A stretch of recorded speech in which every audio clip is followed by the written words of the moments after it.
All right, we will go on the record. This is a deposition of former President William Jefferson Clinton conducted by the House Committee on Oversight and Government Reform under the authority granted to it pursuant to House Rule 10. Accordingly, House Rule 10 grants the committee broad jurisdiction for the committee to conduct investigations of any matter at any time. On July 23, 2025, the Subcommittee on Federal Law Enforcement of the Committee on Oversight and Government Reform voted by voice to approve a motion directing the chairman to authorize and issue a subpoena to you for a deposition. On August 5th, 2025, Chairman Comer issued a subpoena for President Clinton to appear today for a deposition in furtherance of the committee's investigation into the actions and investigations of Mr. Jeffrey Epstein and Ms. Ghislaine Maxwell. I will now enter the original subpoena and corresponding cover letter from August 5th, 2025, as well as the additional subpoena from December 15th, 2025, determining a new date as Exhibit 1. I will enter as Exhibit 2 the correspondence between Chairman Comer and counsel for President Clinton and Secretary Clinton. This correspondence includes the following letters. October 6, 2025, letter from David E. Kendall to Chairman Comer and Ranking Member Garcia. October 22nd, 2025, letter from Chairman Comer to David E. Kendall. November 3rd, 2025, letter from David E. Kendall to Chairman Comer and Ranking Member Garcia. November 21st, 2025, letter from Chairman Comer to David E. Kendall. December 10th, 2025, letter from David E. Kendall to Chairman Comer and Ranking Member Garcia. December 15th, 2025, letter from Chairman Comer to David E. Kendall. January 3rd, 2026, letter from David E. Kendall to Chairman Comer and Ranking Member Garcia.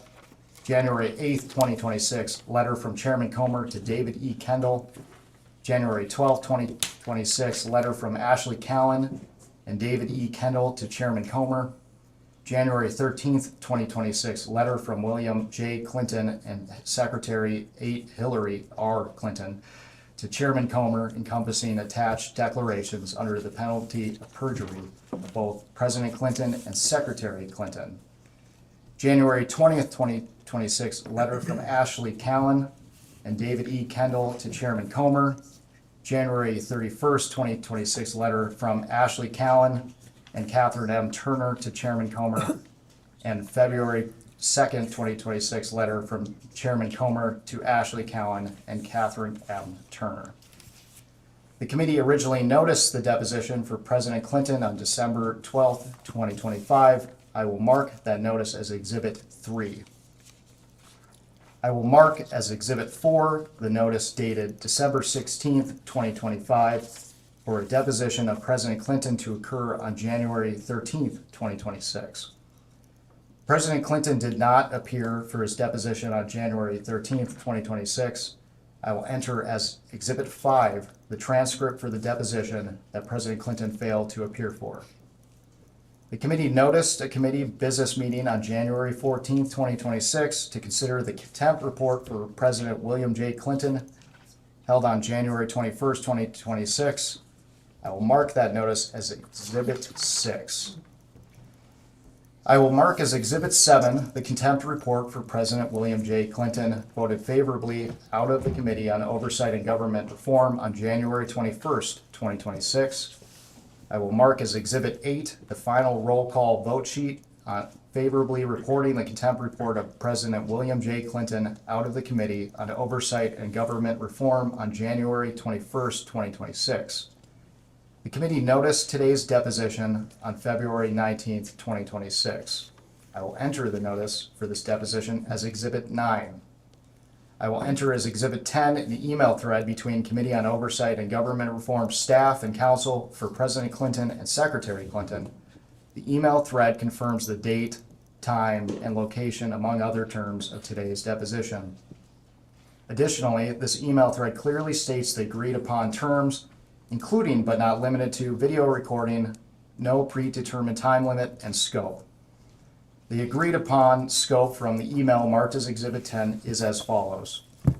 Pursuant to the committee's investigation into the alleged mismanagement of the federal government's investigation into Mr. Jeffrey Epstein and Ms. Ghislaine Maxwell, the circumstances and subsequent investigations of Mr. Epstein's death, the operation of sex trafficking rings and ways for the federal government to effectively combat them, ways in which Mr. Epstein and Ms. Maxwell sought to curry favor and exercise influence to protect their illegal activities, and potential violations of ethics rules related to elected officials, the committee will ask President Clinton and Secretary Clinton all of its questions regarding Jeffrey Epstein and Ghislaine Maxwell, including, but not limited to, the personal relationships between the Clintons and Mr. Epstein and Ms. Maxwell, and the ways in which Mr. Epstein and Ms. Maxwell sought to curry favor and exercise influence, as well as the operation of sex trafficking rings and ways for the federal government to effectively combat them without the proposed limitations on scope sought in your January 31st, 2026 letter.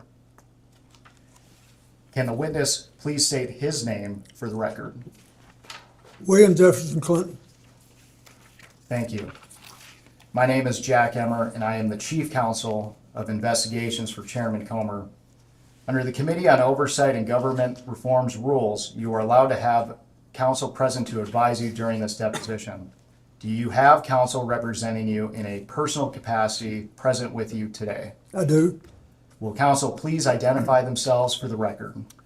David Kendall, Williams and Connolly, LLP. Catherine Turner, Williams and Connolly, LLP. Cheryl Mills, counsel to the president. Thank you. Starting with the majority, can members of Congress in attendance please identify themselves for the record? Billy. Go ahead, sir. Members of Congress. Yeah, James Comer, Chairman of the Committee from Kentucky. Congresswoman Nancy Mace, South Carolina. Eric Burleson from Missouri. Congressman John McGuire, Virginia 5. Congresswoman Anna Paulina Luna from Florida's 13th District. William Timmons, South Carolina. Glenn Grothman, Wisconsin.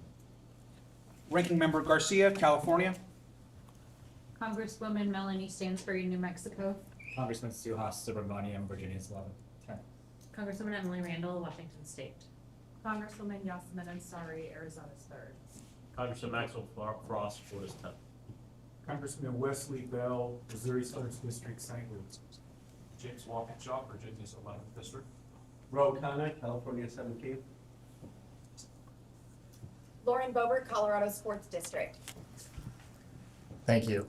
For the record, starting with the majority staff, can the additional staff members please introduce themselves with their name, title, and affiliation? Billy Grant, Deputy Chief Counsel for Investigations for Chairman Comer. Peter Spector, Deputy Director of Oversight for Chairman Comer. Daniel Ashworth, General Counsel for Chairman Comer. Ryan Giacchetti, Chief Counsel for Chairman Comer. Will Harness, Professional Staff Member to Chairman Comer. Hannah Cathy, professional staff member for Chairman Comer. Melvin Soto, Digital Director for Chairman Comer. Melissa Tolan, counsel for Chairman Comer. Emily Feyerabend, counsel for Chairman Comer. Mark Moran, Staff Director for Chairman Comer. Austin Hacker, Communications Director, Chairman Comer. Ashley Goodyear, deputy staff director for Chairman Comer.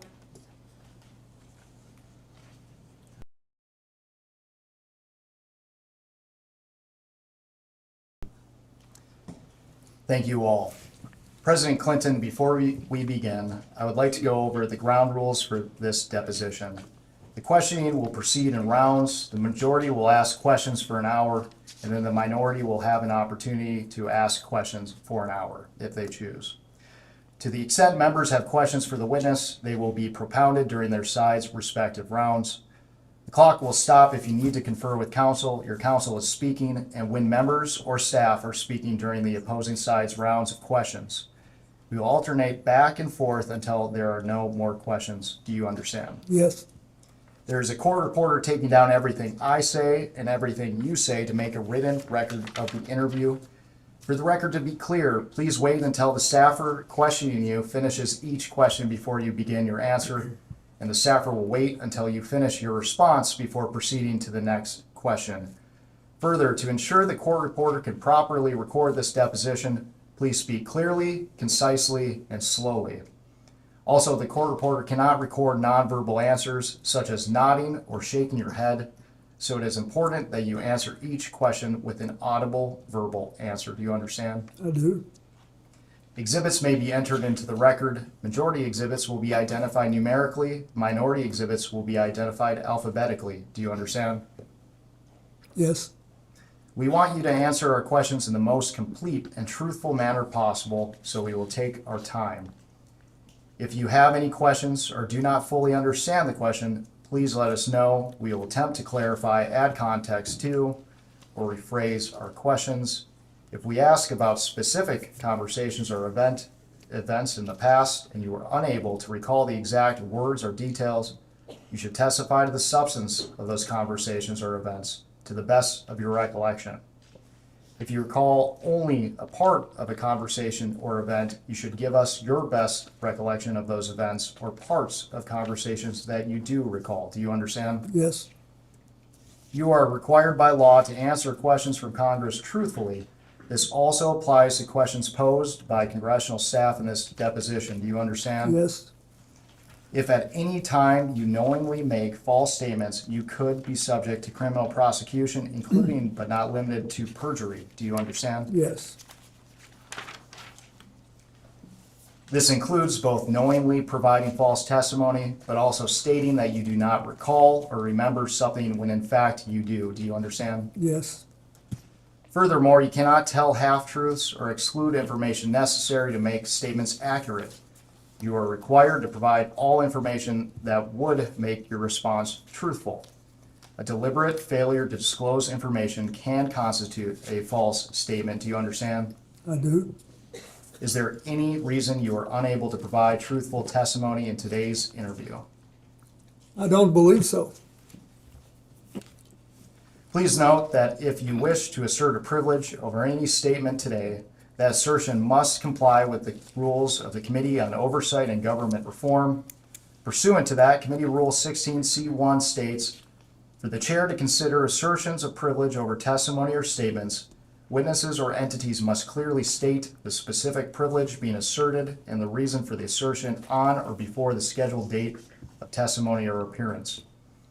For the purposes of this deposition, objections must be stated concisely and in a non-argumentative or non-suggestive manner.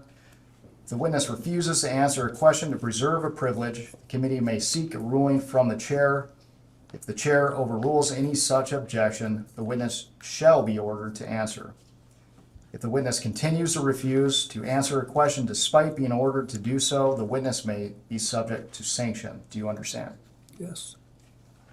Ordinarily, we take a 5-minute break at the end of each hour of questioning, but if you need a longer break or a break before that, please let us know and we will be happy to accommodate. However, to the extent that there is a pending question, we would ask that you finish answering the question before we take a break. Do you understand? Yes. Finally, I will note for everyone here today that the contents of what we discuss in the deposition today is confidential under the House Deposition Regulation. Under the rules, the chairman and ranking member shall consult before any release of testimony or transcripts, including portions thereof. This means it is a violation of House and committee rules to disclose the contents of the deposition prior to its official release. For this reason, the marked exhibits that we will use today will remain with the court reporter so that they can go into the official transcript, and any copies of those exhibits will be kept at the table or returned to us when we wrap up. Can the reporter please swear in the witness? Raise your right hand, please. Do you solemnly declare and affirm, under the penalty of perjury, that the testimony you're about to give will be the truth, the whole truth, and nothing but the truth? I do. Do you have any questions before we begin? No. I have a comment before we begin, please. Mr. Chairman, I want to start out by saying, as you know, yesterday there was a photo released, and I appreciate you assuring and admonishing the committee and all of us of our obligations. Obviously, we want to ensure that that doesn't happen again. We've obviously experienced a number of deep fakes that have now been circulating on the web, not because of anything that the committee did, but because of the release of this particular photograph. And for that reason, I would ask two things. One, a reminder to all that the obligation to maintain what is occurring in this room occurs. And two, a release of the video of the Secretary's testimony as soon as possible, ideally today, which was in 24 hours, and the same for the President, so that there are not deep fakes that are representing what is happening here when they actually have not. Yeah, and let me say, yesterday, that was an unfortunate situation. We had probably two things that shouldn't have happened. The release of the photo as well as a Democrat member communicating with the New York Times. So I will again remind everyone to refrain from sending pictures or texting with media outlets outside. Melvin is our videographer, and we're getting he's doing this today as well as producing the video, so we'll get them out hopefully as soon as possible, hopefully within the next 24 hours. Thank you very much, Mr. Chairman. I appreciate that. Nothing more. Mr. President, do you wish to provide an opening statement? I do. It's brief. First of all, good morning and welcome to all of you to our hometown. I appreciate you coming here. I'm here today basically for two reasons. First of all, I love my country and the Constitution, and I believe America was built on the idea that no one is above the law, especially presidents, and that we should all live by the same set of rules shaped by the Constitution. Democracy requires every person to play their part, and I hope that by being here today, we can bring ourselves a little further away from the brink and back to being a country where we can disagree civilly and search for the truth and justice, and that outweighs the partisan urge for spectacle and point scoring. I will do my part, and I hope you'll do yours. The second reason I'm here is that the girls and women whose lives Jeffrey Epstein destroyed deserve not just justice, but healing. They've been waiting too long for both.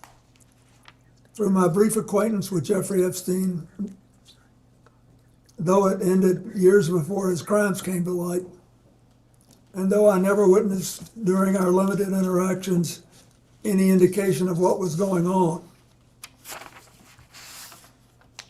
I'm here to offer what little I know so I can do my part to prevent something like this from happening again. I have to just say one personal thing. Since Hillary came in yesterday, she had nothing to do with Jeffrey Epstein. Nothing. There's a picture of us both shaking hands with him in a photo line in 1993 at a fundraiser for the White House Historical Association. I don't know how it is under President Trump, but when I was there, it was about the most non-political operation you can imagine. There were people who loved the White House, who were interested in it, would give a little money every year to do things that needed doing around the house. And nothing nearly as extravagant as the ballroom or any of that, just things that had to be done. And neither she nor I remembered shaking his hand all those years ago. So I don't think that was right. On the other hand, I do think you should be talking to me. I think you should have called me. I did take those plane trips with him, and you have a right to ask those questions. So I'm glad to be here, and I understand what the oath is. I have to be honest with you. You know, I'll be 80 years old if I live to my next birthday. I don't remember everything that happened 24 years ago, but I do remember some things, and I will tell you what I remember as best I can. We, each of us, owe the victims nothing less than the truth and accuracy. We owe that to the American people. And I actually hope that you will be able to come up with some suggestions that will reduce human trafficking and especially focus on underage girls. I hope you'll be able to do that. I know that Hillary talked a little yesterday about what the State Department does and what she pushed on human trafficking and girls. And when she was Secretary of State, we had to deal with it. And in my foundation, I saw it in Nigeria when Boko Haram was rampaging through the north of Nigeria. And we were working there trying to stop deaths from diarrhea for young children. And it was interesting. These guys were cold and calculated. They said, oh, you don't have to leave because the kids you're helping are younger than the ones we want. They have to be about 9 before they're worth anything to us. So this is really important. And I will do what I can to make whatever contribution I can. Thank you. Thank you. The time reads 11:28, and the majority's time will begin now.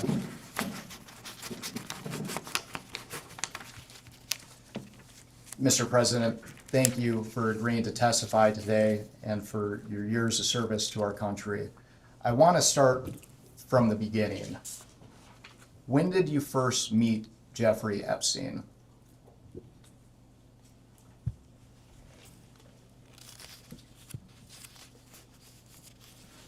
Well, I will try in this testimony, and I will point it out when I'm aware there's a picture or something that predates it.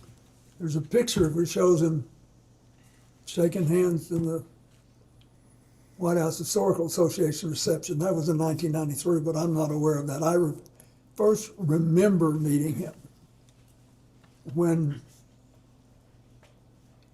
I got on his airplane to take the first trip with my foundation in, I think, 2002, whatever it was. But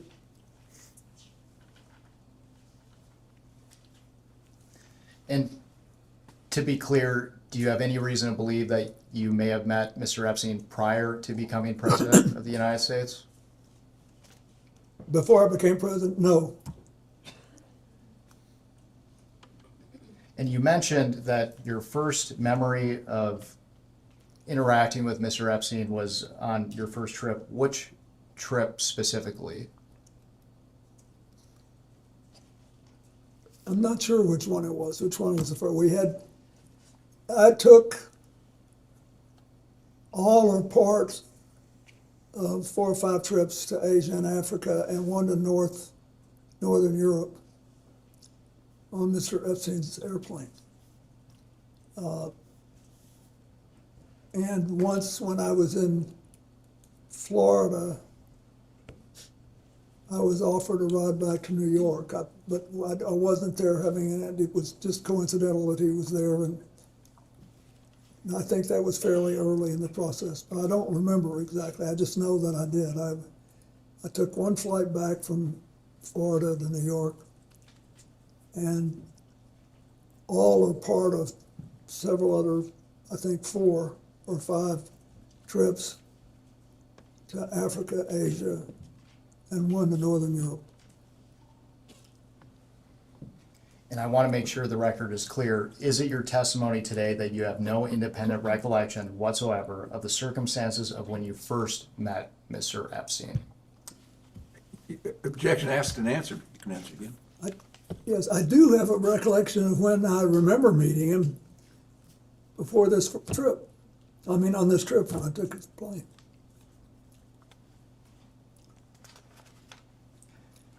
Mr. President, we're going to discuss more specifics later, but for the record, can you briefly describe the nature and extent of your relationship with Mr. Epstein? Well, sometime after I left the White House, either in late 2001 or early-ish in 2002, I received a call from Larry Summers, who had been on my economic team and was later Secretary of Treasury. and was then president of Harvard. And he said that he was calling because a man named Jeffrey Epstein, who had made a substantial commitment of several $1 million, I think it was 10, but whatever it was, I don't know, to brain research. And that he was a information hungry person, and he wanted to spend some time talking to me about economics and politics. And he said, he's got this massive airplane, and he said he would take you, your staff,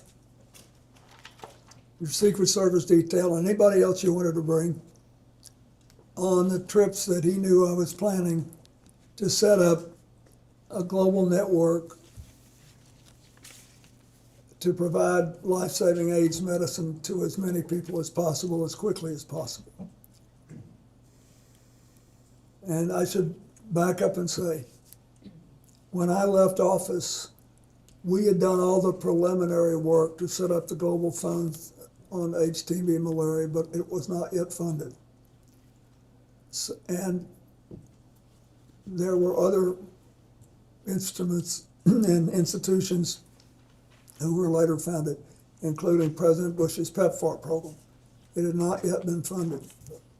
There were only 200,000 people in the entire developing world who had AIDS medicine, most of them in Brazil, which had a big drug operation on its own, and in Thailand, which also had its own drug population. In Africa, there were like 30,000 people or something, just next to no people. And they were dying like flies. And I thought we had found a way to drastically drive the price down. And that if we could drive the price down, we could, and empower people to administer the medicine right, we could save a lot of lives. And I was obsessed with it.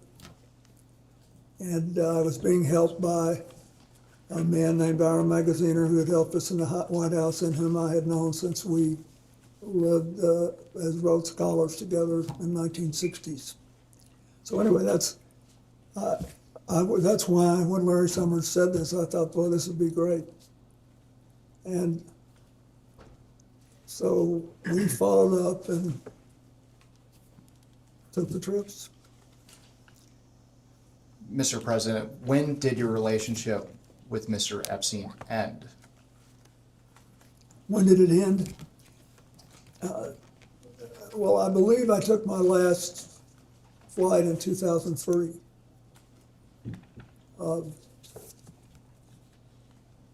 Now, later I became aware of some involvement he had in the first Clinton Global Initiative, but it was much later. Why did your relationship with Mr. Epstein end? Well, after a year or two, we really picked up a head of steam with this AIDS program, and a lot of other people whom I knew better and who really cared about the work came forward and offered to help us provide transportation. And I thought Mr. Epstein was an interesting man, but I didn't think he was really interested in what I was doing. That is, he asked all these questions. He did ask about economics and politics, as he said he would. And he never asked me anything untoward. It's just that I thought I had done what I promised to do, and he had done what he promised to do. And I thought I've always, over the years, with these donors, tried not to overstay my welcome. I thought that we'd done enough, and then it's time to start working with other people.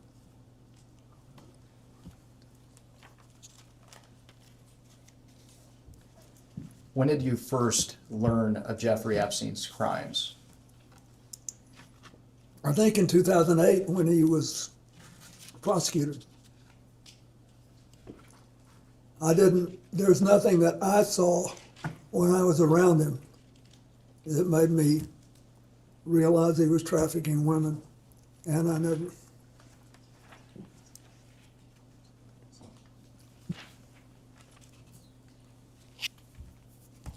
Let's talk about Ghislaine Maxwell. When did you first meet Ghislaine Maxwell? I believe I first met her with him when she was working with him. And what did you understand Miss Maxwell, and what did you understand her relationship to be with Mr. Epstein? I thought she was sort of his chief of staff or administrator. And you said that you first met Miss Maxwell with Mr. Epstein. Is that after you were president? Yeah, I don't believe I met her when I was president. I could have. I met a lot of people, I don't remember. But I definitely remember meeting her on that first flight. Can you briefly, for the record, describe the nature and extent of your relationship with Miss Maxwell? Yes, it was. It lasted longer and was more extensive than my relationship with Mr. Epstein, because Ghislaine Maxwell started going with a man named Ted Waite, who had made a lot of money making the first sort of self-designed computers. And he was a big supporter of mine and the foundation before he started seeing Ghislaine. We had been friends, and he was interested particularly in reducing pollution in the oceans. And so when she started going with him, I would see her from time to time. And when did your relationship with Miss Maxwell end? I don't think I've seen her in a decade. I don't know. It's been a long time. I don't know exactly when. Why did your relationship with Miss Maxwell end? Well, first she moved to Boston, I think. She had a relationship with a man there, and I think they may have married. And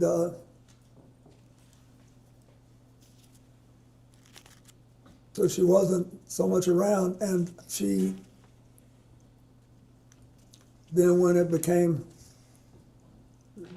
after 2019, when it became obvious that she was involved too, to an extent that I did not know, that was the end of it. And I want to make sure the record is clear. You mentioned that your relationship with Miss Maxwell was more extensive than that of Mr. Epstein. Well, it lasted longer, yeah. Okay. When do you have any recollection of what year it would have ended? No, but when she was with Ted Waite, she was when we were kicking off CGI. She was very interested in that, and she participated. But I don't remember, I don't know, it's been 10, 12 years since I saw her. I don't remember when the last time was. Thank you. I'm going to ask you some baseline questions regarding who you communicated with and about what. If you don't recall specifics but do recall you communicated with them, you should answer yes, but say you do not recall specifics. Okay. Counsel, can I just ask, if you're going down a list, your question is, did he communicate with the person, yes or no? And then you'll come back if he says yes to ask further. Yes. Thank you. And I will finish the prompt here too. So the question, Mr. President, have you ever communicated with any of the following people regarding Mr. Jeffrey Epstein or Miss Ghislaine Maxwell? And for now, you can say yes or no, and we will come back to discuss each one. And this is to the best of his recollection, yeah? Correct. Mhm. Okay, thanks. Okay, First, Richard Kahn. Richard who? Kahn, T-O-D-D? K-A-H-N. I don't know who that is. Darren Indike. Indike? Correct. I don't know who that is. Sarah Kellen. I don't know who that is. Uma Abedin. Yes. Wait a minute, excuse me, Mr. President, the question is, as I understand it, name the people you communicated to about Epstein and Maxwell. Oh, obviously I know Huma very well. I don't remember any specific conversations we ever had about Epstein and Maxwell. Noam Chomsky. No, Mr. Chomsky wasn't a big fan of mine. He thought I was too conservative. Leslie Groff. Leslie who? Groff. I'm sorry, I don't know who that is. Nadia Marcinkova. I don't know who that is. Jean-Luc Brunel. I don't know who that is, I don't believe. Alan Dershowitz. I know him. And I'm not aware that we ever talked about Epstein or Ghislaine Maxwell. I don't believe we did. Reed Hoffman. I know Reed Hoffman, but he never talked to me about Mr. Epstein or Miss Maxwell. Karina Shuliak. I don't believe I know who that is. I don't think I've ever met that person. Woody Allen. I do know who he is, but I don't think I ever met him, and I never talked to him about Epstein or Maxwell. Sandy Berger. Sandy Berger was my national security advisor, and we were very close personally, but he's been dead for several years. And I don't think I ever talked to him about either one of those people. Jess Staley. Jess Staley? Correct. No. Paul Morris. I don't believe I know him. LED Rothschild. Who Rothschild? LED Rothschild. LED? Mm-hmm. I know Evelyn Rothschild. Is that who it is? No, and I have other Rothschilds on this list as well. I'm not sure who LED Rothschild is. I've met a bunch of them when I spoke at the funeral for Evelyn Rothschild. And I had met some of the others, one couple in France once 20 years ago, but I don't remember him. Okay.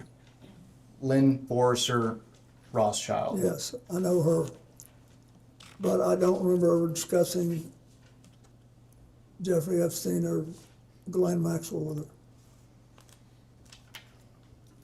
Glenn Dubin. I don't believe I know him. Eva Anderson. I don't believe I know her. Casey Wasserman. I know him. And he was on a trip to Africa with me. But I don't recall ever discussing either Ghislaine Maxwell or Jeffrey Epstein with him.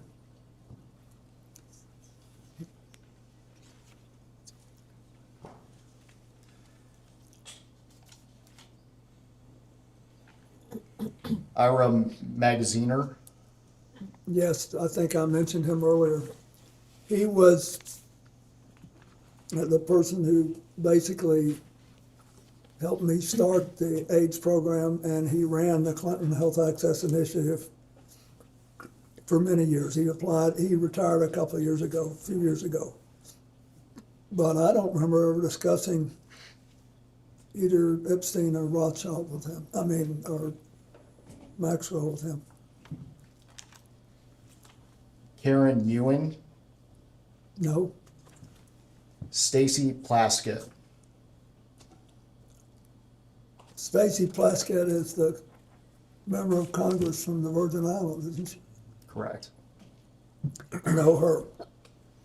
But I don't recall ever discussing Epstein or Maxwell. Howard Lutnick, Howard Lutnick is the Secretary of Commerce, right? correct.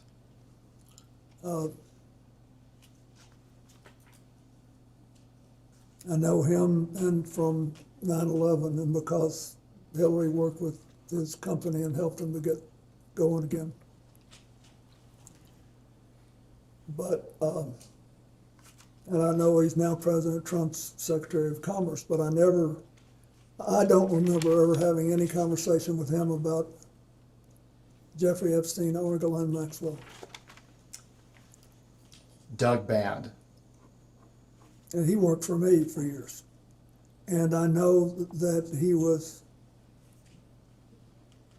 he arranged like airplane flights and things like that, and was doing work on the first Clinton Global Initiative in 2005. And I know that he knew both Epstein and Maxwell. I do not know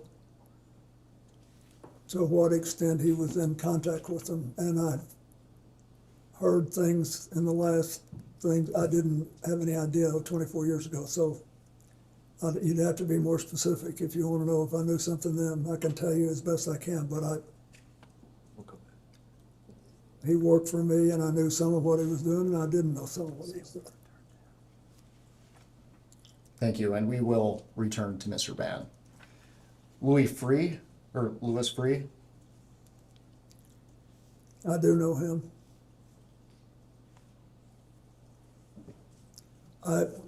To the best of my knowledge, I didn't have any conversations with him about anything practically, but I certainly didn't talk to him about this.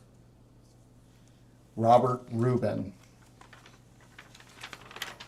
Bob Rubin was Larry Summers' predecessor as Treasury Secretary and the first director of the National Economic Council.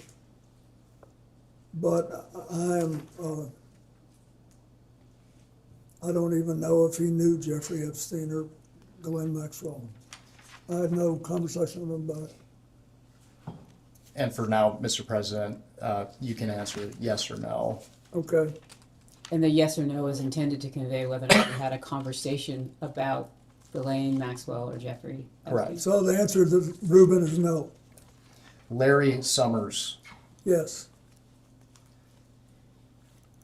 Pete Rathgeb, Read who?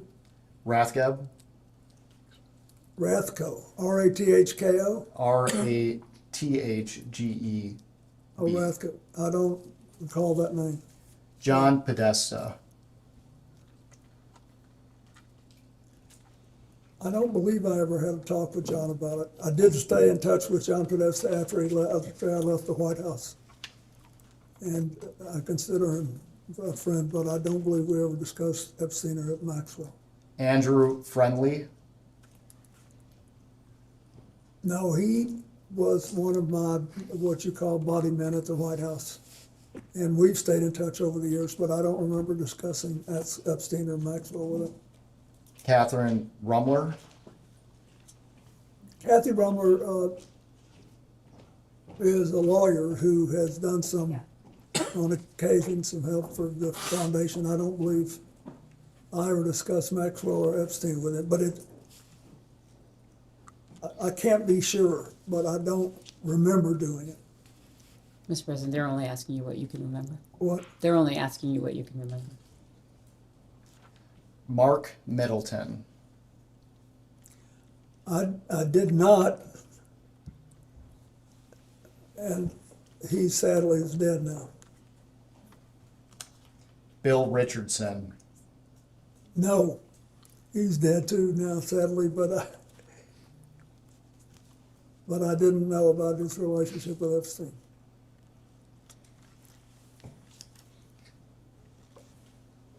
George Mitchell, No, Bill Gates, no, Leon Black, no, Ayud Barak, no, Tony Blair, no,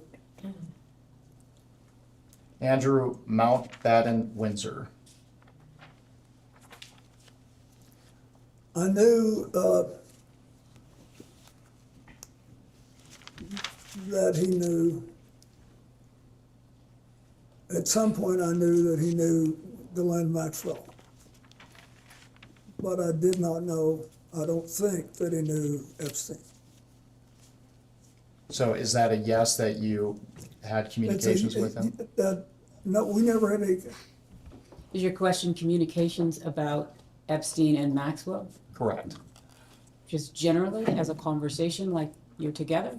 Can you just Yes. elaborate more so he can better answer your question? Mr. President, did you ever have any communications with Prince Andrew related to Mr. Epstein or Miss Maxwell? the direct answer to your question is no, but I don't want to mislead you. I know that because of my friendship with Evelyn and Lynn Rothschild, and because the former prince was around them, and they knew Ghislaine Maxwell from Britain and through her father, her late father. There may have been some conversation there. I don't remember it, but I don't want to mislead you. I knew something that. Thank you. Your question, because it's so broad, means that any social engagement that you that's- might have would be captured. Yeah, So I I think didn't- what he's Correct. trying to I don't distinguish re- between is what you're trying to learn and just social engagement. Yes. If I had a social engagement with Andrew, Related to Mr. Epstein? not or related Miss to him, Maxwell? no, Thank you. Peter Mandelson, no, Mohammed bin Salman, no, Larry Page, no, Sergey Brin. no. So let's talk about Larry Summers. You mentioned that you had communications with him related to Maxwell and Epstein. What were the nature of those? For the record, he said with Epstein, just to Just clarify. Epstein. Just Epstein. Thank you. You mentioned that you had communications with Larry Summers related to Mr. Epstein. Can you describe the nature of those communications? Yes, as I said before, he called me on the phone. He knew what I was trying to do with this AIDS work and how important it was to me. And he said he had just talked to Jeffrey Epstein, who he's described as a successful investment advisor who made a lot of money and had made a large commitment to Harvard to brain research. And he said he wants to talk to you about politics and economics, and he says if you will take an hour on the longer legs of these trips he knows you're going to make to Africa and Asia to talk to him about it, that he will fly you on his airplane, and your staff, and your Secret Service detail, and any other people you want to take who are supporting your work.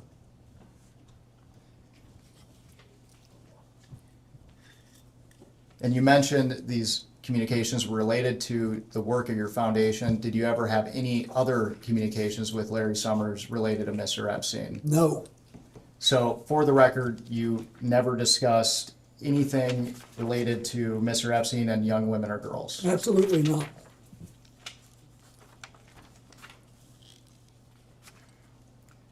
Mr. President, for the record, have you ever been contacted by any law enforcement agency concerning Jeffrey Epstein or Ghislaine Maxwell?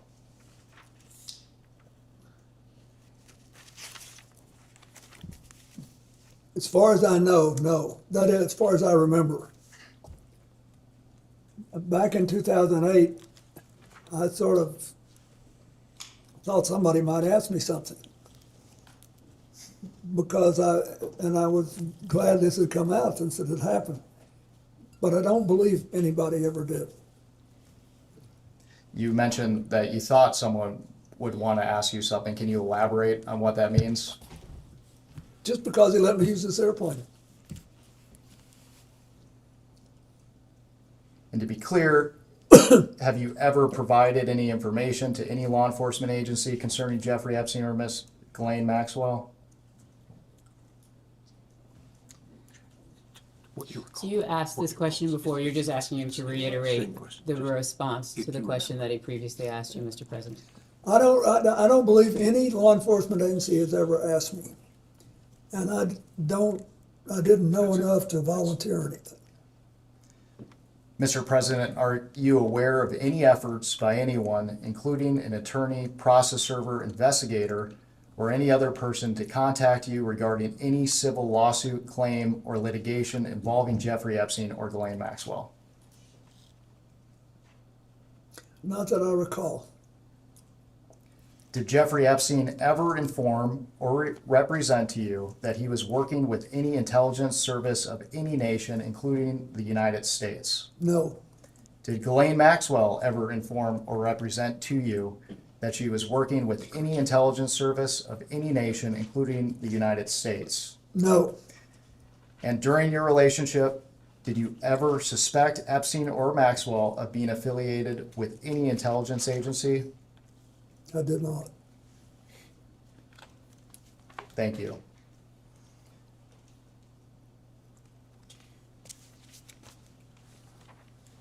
I want to talk about your time in the White House. I realize that you have testified, your recollection is limited, but did Mr. Epstein ever visit the White House while you were president? Objection, asked and answered. The records reflect that he did. That's not the question. According to FOIA requests to the Clinton Library, Mr. Epstein visited the White House at least 17 times between 1993 and 1995. Do you have any reason to dispute those numbers? Nope. I don't. Do you know what the nature of Mr. Epstein's visits to the White House were? Are you asking what he knew in preparation for today? Can you clarify what you are seeking to learn? First of all, at the time, I had no idea he was coming and going. Huge numbers of people come and go in the White House. A lot of them come well over once, especially if they're lobbyists, for example. But I didn't know he was coming, so I certainly didn't know what he was coming about.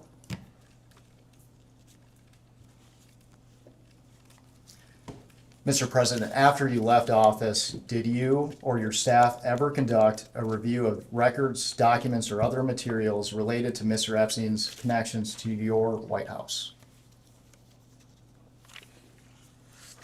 You're exempting counsel. You can respond to that, but don't say anything about what you talked to your lawyers about. You can respond to his question. Do you need the question again? Yeah, I don't even understand. You mean, did we look into what he did in the White House after I left office? Mr. President, one of the concerns of the committee is how Mr. Epstein and Ghislaine Maxwell attempted or potentially attempted to curry favor with influential figures. My question was, after you left office, did you or your staff ever conduct a review of records related to Mr. Epstein's connections to your White House? To the best of my knowledge, no.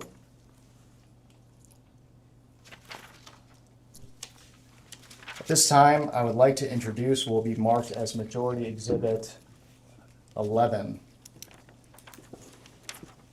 And while it's being passed out, I will note for the record, this is a New York Times article entitled "The Untold Story of How Jeffrey Epstein Got Rich," published on December 16th, 2025.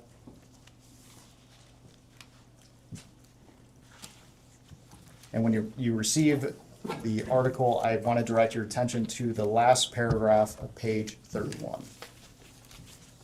The last paragraph of which page? 31. And when you are ready, I will also read it into the record.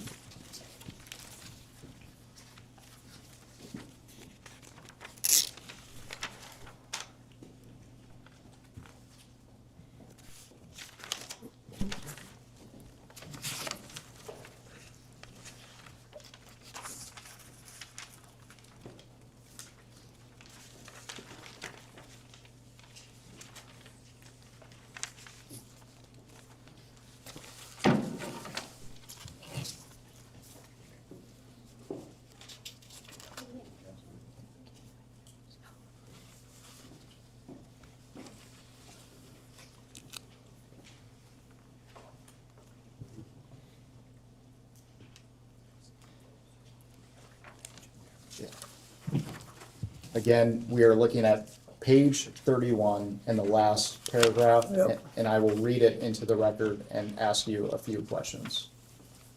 Please give him a moment to read his.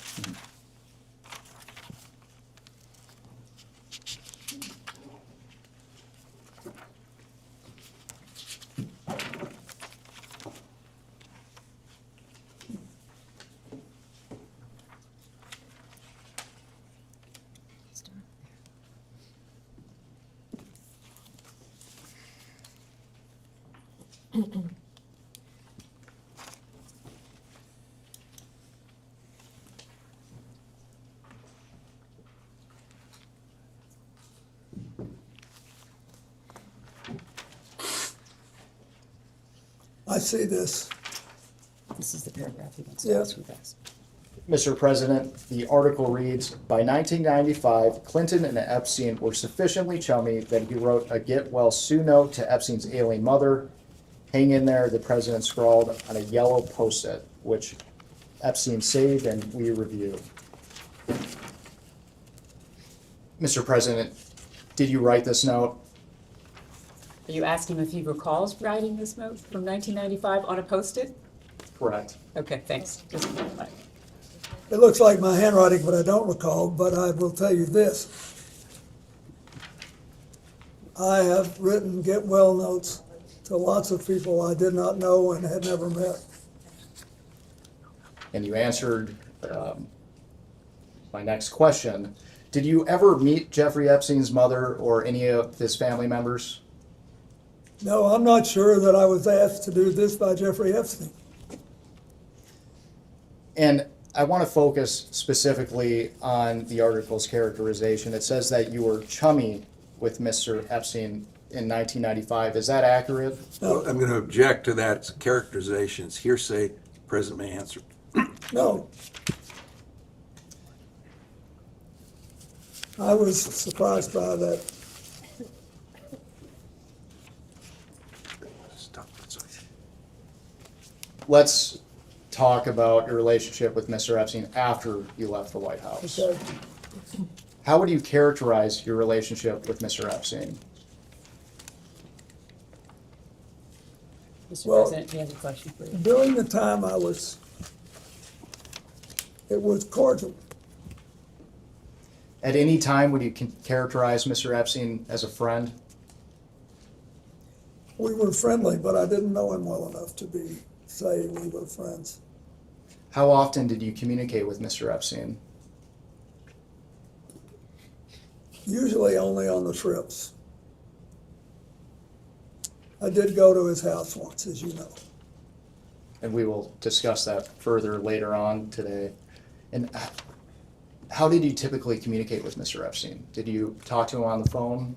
Excuse me, he just said he talked to him on the trips, so that's in person. Typically, my staff communicated with with him. I think it was mostly Mr. Band, but somebody talked to him. And you mentioned that you visited one of his properties. But outside of the work on the foundation and your trips, how many times did you meet in person with Mr. Epstein? You're asking him to the best of his recollection.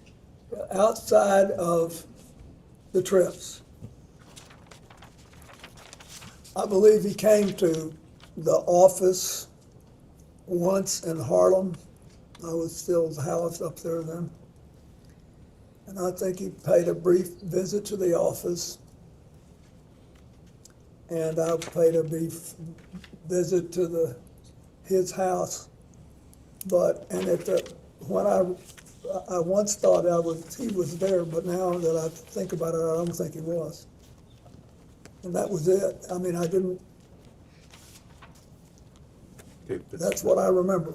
And you mentioned you visited Mr. Epstein's house. Are you referring to his New York townhouse? Yes. And your communications with Mr. Epstein, did you ever have any communications that were not related to the foundation? I don't believe we ever talked about anything but the work we were doing. I mean, maybe small talk, I can't imagine, I don't remember the conversations. And for the record, before we move on, did you ever have any communications with Mr. Epstein that related to young women or girls? No.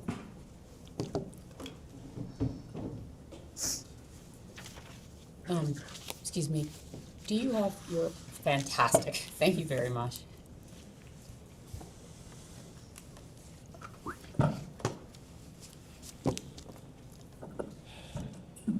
We're good? Good morning, Mr. President. How are you? Fine.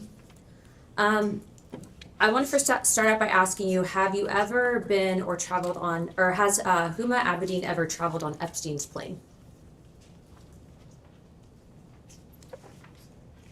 If you know. I don't know. She might have taken one of the trips with us, but I don't know. Okay, so have you flown on a plane with her? Several times. Several times? When you say have you flown on a plane, any plane? The Lolita Express. What is that, when you say that? Have you flown on the Lolita Express I don't know with what Jeffrey? that Objection. I don't know what that is. Have you flown on Jeffrey Epstein's plane with Huma Abedin? Asked and answered, you may answer again. I don't remember, but I have phoned. She's been sort of a part of our family for a very long time. So when I went to the Middle East, which I don't think I ever took a plane ride with Jeffrey Epstein, but she would typically go when I did. So have you traveled with both of them together? Excuse me, both of whom, Congresswoman? Of course. Have you traveled with Jeffrey Epstein and Huma Abedin together? I do not know. Okay, thank you. If the staff can please pass out EFTA 0021628 and the rest of the documents I have them print regarding passports to the President and Council. This will be Exhibit 12. Thank you.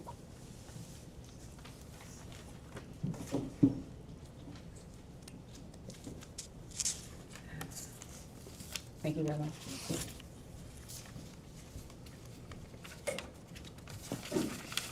So, Mr. President, if you look at the passport page, the bottom of the document should show the EFTA number. It's 000021628. yeah, There's a name on there. Would you be able to read that name to me? Can you read the name? Excuse me, Congressman, Yes. will you can ask read me the if you've name. ever seen the document before? Yes, well, this is evidence, and so I wanted to ask him specifically. So it's from the DOJ document release, right? I understand, but he may not have seen it, or he Okay. may have seen it. no, I've never seen it, but it looks like a passport. Okay. Can you tell me the name that's listed on the passport? Excuse me, he's never seen this document. Would you just read the name, please? Yes, the name is Marius Robert. Marius Robert, yeah, Are you familiar with that name at all? no. Okay.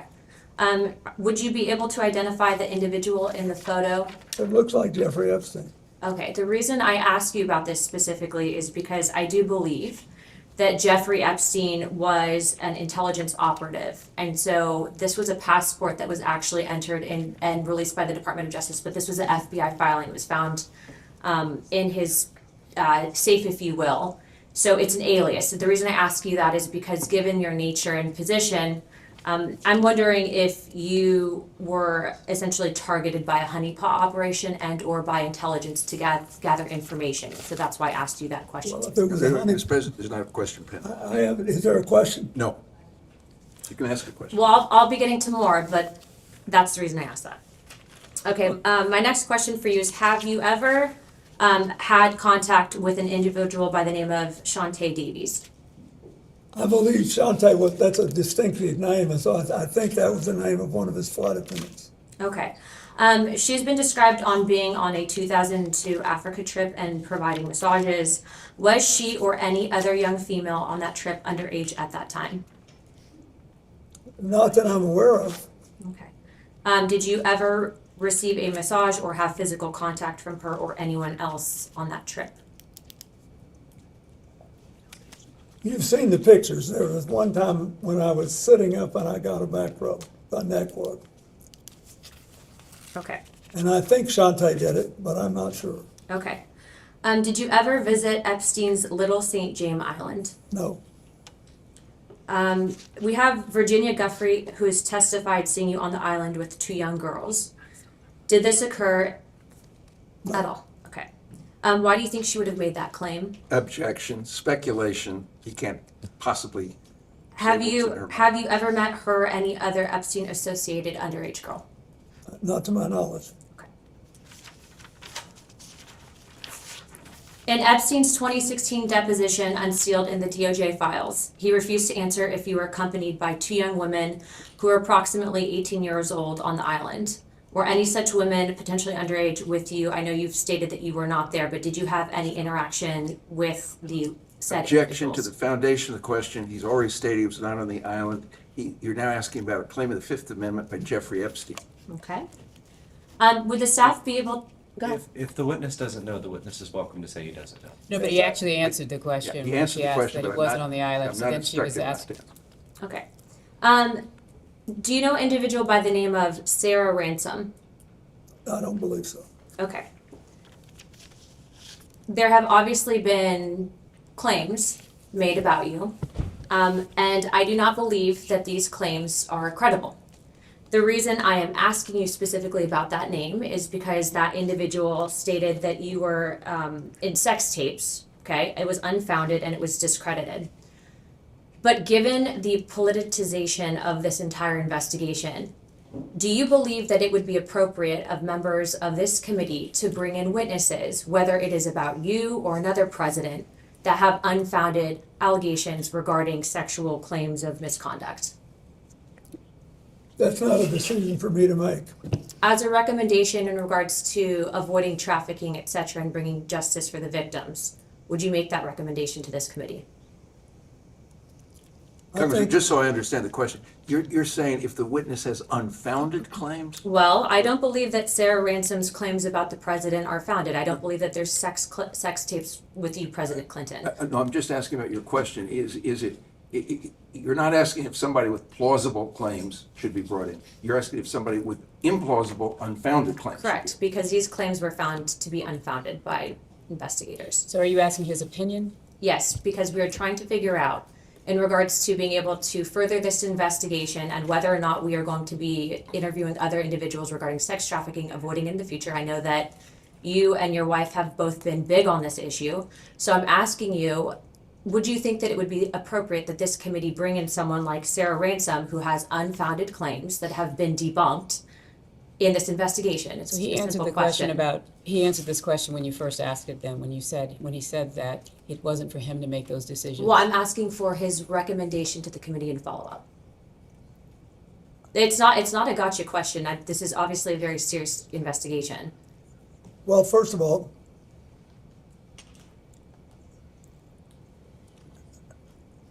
I recommend that you have on your staff a prosecutor who's had a lot of experience in this, dealing with these cases. Normally, it's not a good idea to bring in a witness that you know is lying. Okay, thank you for that. My last questions for you are you familiar with anyone by the name of Adriana Ross? I don't think so. How about Sarah Kellen? I don't think so. Okay. Would you recommend that this committee bring in individuals that were listed as trafficking minors? They were listed as co-conspirators and then given plea deals. I don't know enough about it, but I think you should do whatever you think will strengthen the ability of the United States not to have this happen again. Okay. Is it possible, and in your opinion, that you and or your wife were targeted as a means of an intelligence gathering operation? Object to the by form of Jeffrey the Epstein and question. Clinton Maxwell? Object to the form of the question. No objection to if he knows that they were targeted. I believe that's what she asked. No, she said it's impossible, so she's asking him to speculate instead of asking him, does Do he you know? do you know if you were targeted at any point? I don't, but Okay. I don't. I'd sort of be surprised, but I'm not. I don't know. Okay. All right, Chairman Comer, I think that builds my time. I just want to say thank you very much, President Clinton, for coming in. And I do understand that this has been politicized, but again, I will state on record and I will state this to the press that I don't believe that Sarah Kellen's claims against you were valid. Thank you. Thank you. Yeah.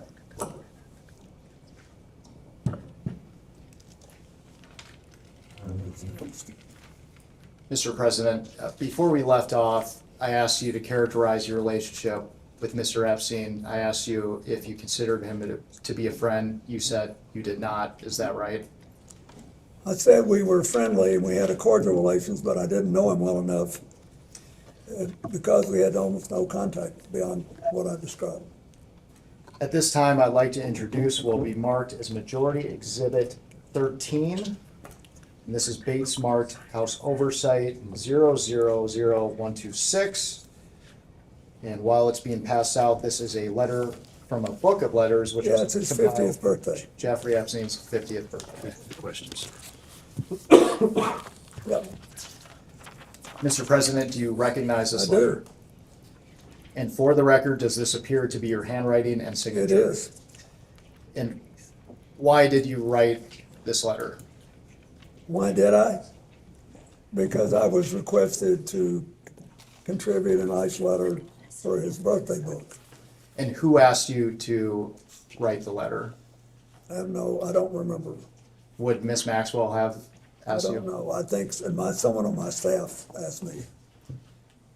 Now, there's a word that our committee has not been able to identify, and in our defense, the Wall Street Journal has not been able to identify. Imagine being on his staff. Can you please read the letter for the record? Yes. It's reassuring, isn't it, to have lasted so long across all the years of learning and knowing, adventures and errors, and still to have your childlike curiosity, the drive to make a difference, and the solace of friends. Not a bad letter. And because we haven't been able to identify that word until now, what did you Which mean? word was it that you could not? Solace, you couldn't, No, errors. errors. What Were did you I mean? refer- Anybody who's lived 50 years and done anything has made mistakes as well as progress and done things. But for the record, you weren't referring to errors in judgment that Mr. Epstein had related to his inappropriate activities involving you. Absolutely not. I knew nothing about that.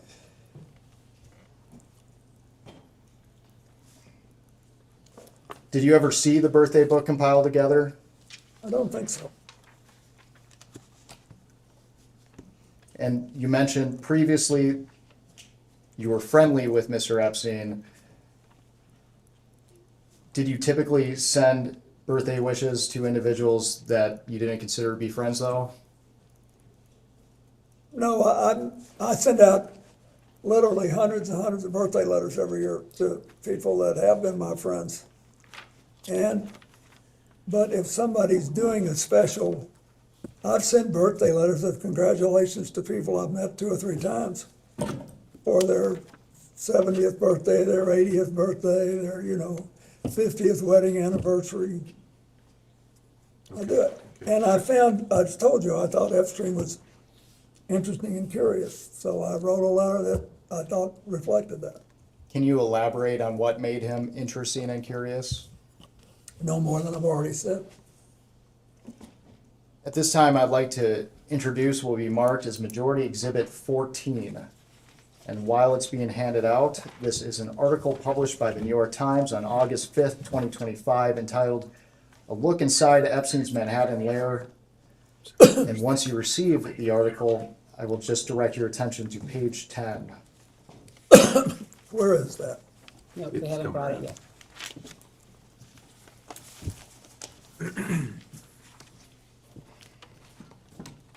Thank you very much. And we're specifically looking at a framed photo on a wooden table alongside multiple other framed photos.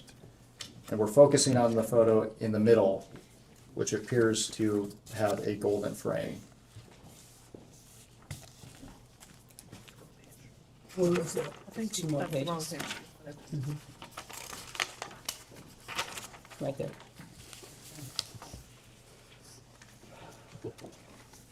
Not the page with the Pope. Yeah, okay, that's it. Page 10, is that what we're on? Page 10. Mr. President, do you recognize yourself in this photo? I do. And it appears that the man on the right of the photo is Jeffrey Epstein, is that correct? I think so. Have you seen this photograph before today? Only in this picture.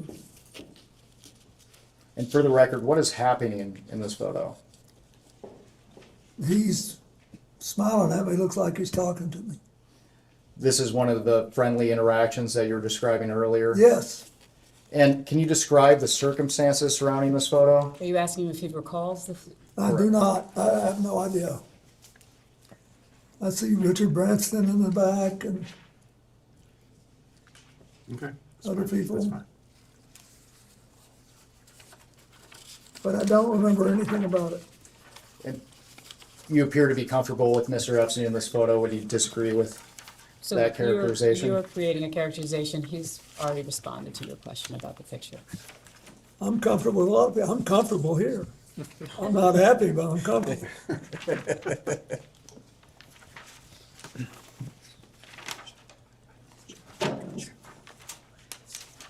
And my conscience is clear, that helps.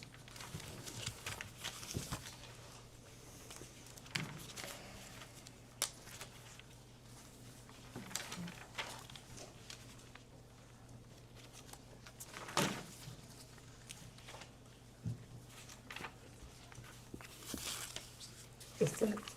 Let me see it.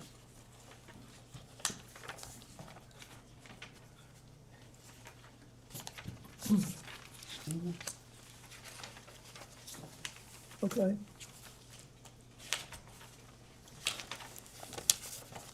Mr. President, we have about 5 minutes remaining in the majority's first hour, so I just want to ask you some questions related to the crimes committed by Mr.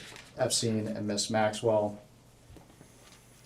Did you ever witness Mr. Epstein sexually abuse or assault young women or girls? No, Did you ever witness Mr. Epstein receive massages from young women or girls? not that I recall.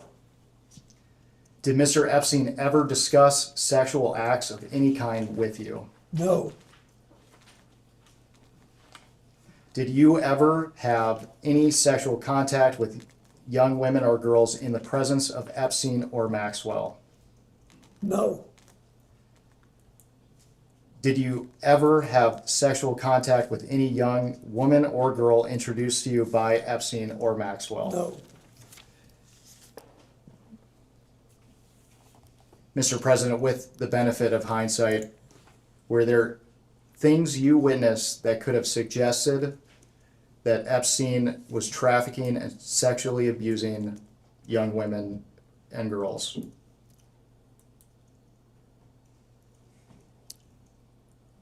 I do not believe so.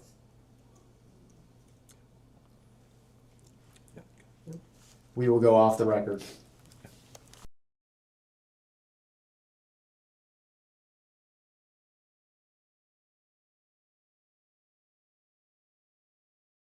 We can go back on the record.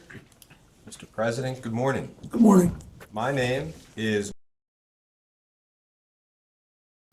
and I'll be doing most of the questioning for the minority today. First, I want to thank you for your long and distinguished service to this country. I also want to thank you for your time today. We appreciate it. Before we get to questions, I'd like to take a few minutes and highlight some context that we think is relevant for today's conversation. President Trump had a long-standing personal relationship with Jeffrey Epstein.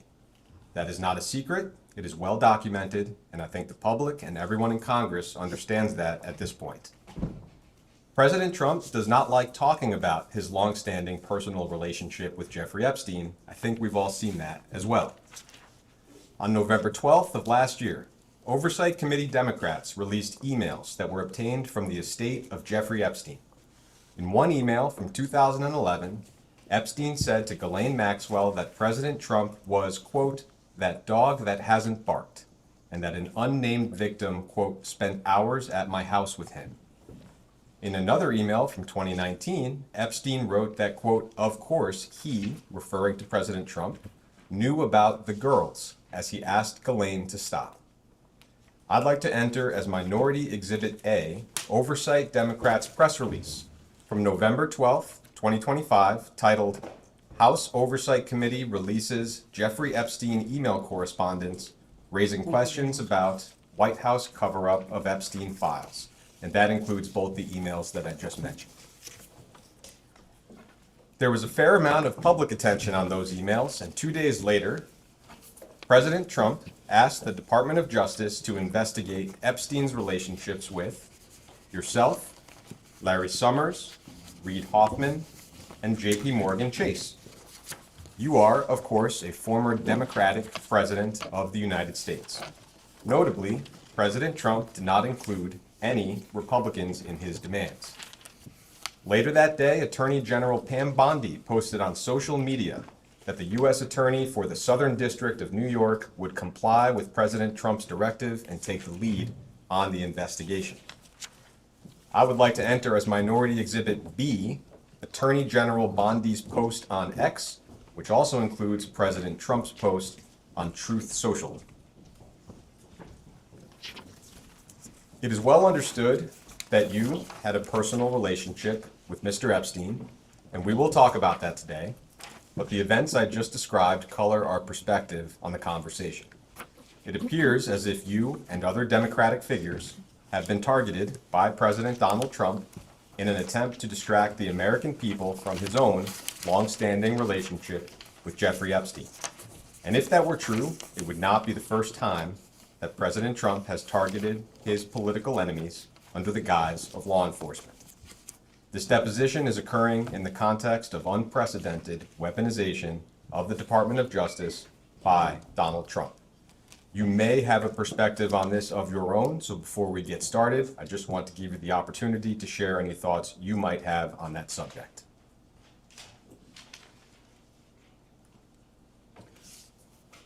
I think I'll let you ask me some questions, and then maybe at the end I'll say something. That sounds fine. Thank you. I'd like to start our conversation with a few foundational questions so we can just set the record straight from the very beginning.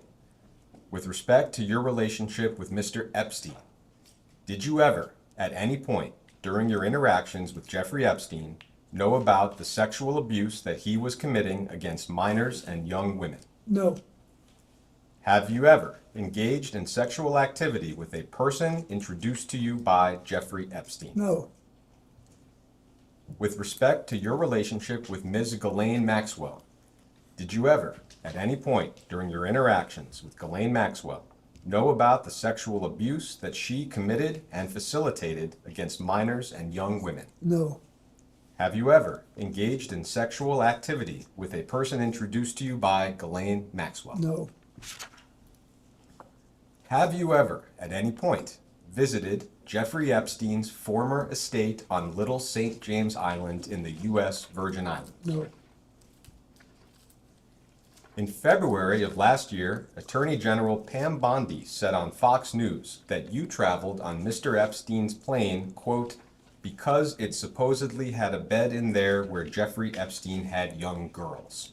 I will ask you, did you fly on Mr. Epstein's plane because it had a bed where Jeffrey Epstein had young girls? No, Are there any other accusations that have been made against you with respect to Mr. Epstein that you'd like to address before we get started with some chronological questions? I think you pretty well covered it. Thank you. Thank you. I will ask a series of chronological questions. I'd like to try to create one clear chronological record.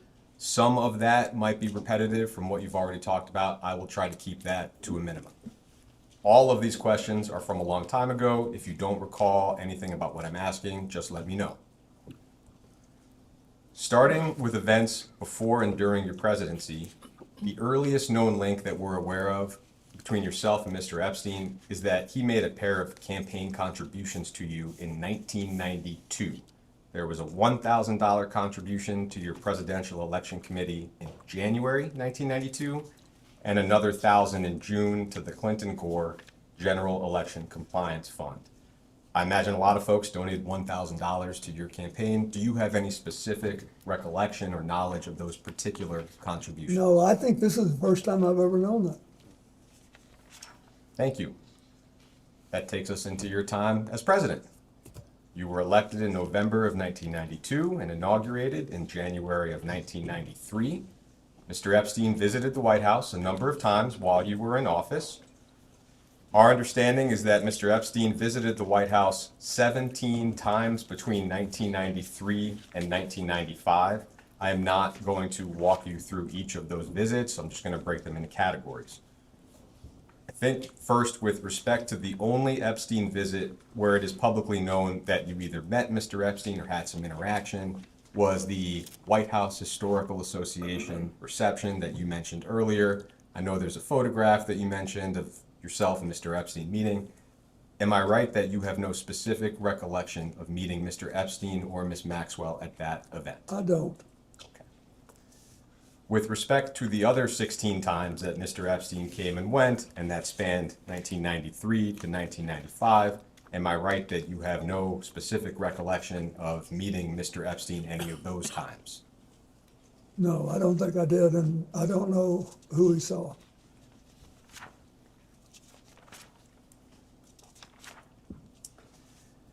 It's been publicly reported that in March of 1995, there was a fundraiser in Palm Beach that you attended and that Mr. Epstein also attended. Other guests reportedly included Jimmy Buffett and investor Ron Perlman, who may have hosted the event at his home. Do you have any specific recollection of that event? I remember going there in 1995.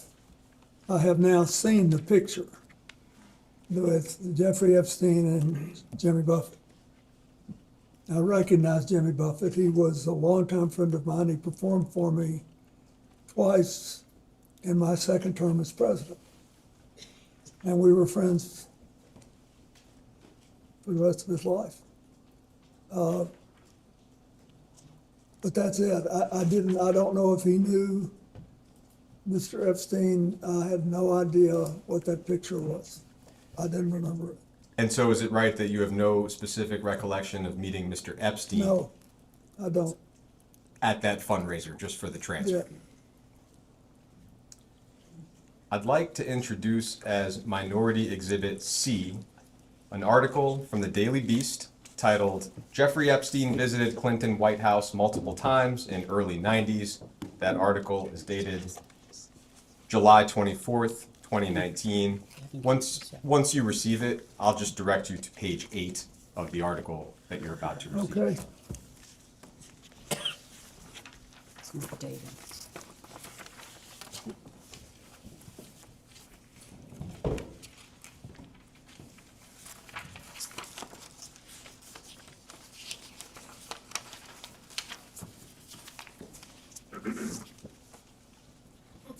I'll give you a moment to look that note over, and then I'll read the relevant portion into the record. Page 8. So it's- Yeah. this one. Okay.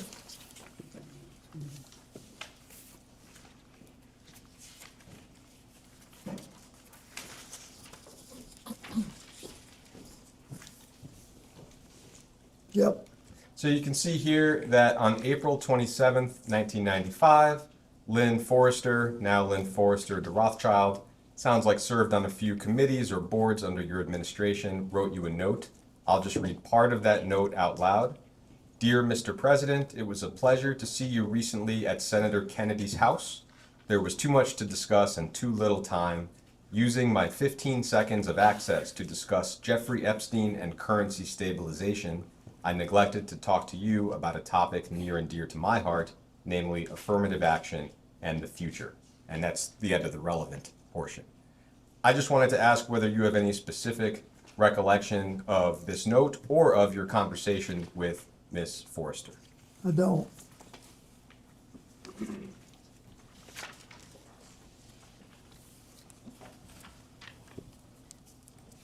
As far as you can remember, at this point in the middle of 1995, how would you have characterized your relationship with Mr. Epstein?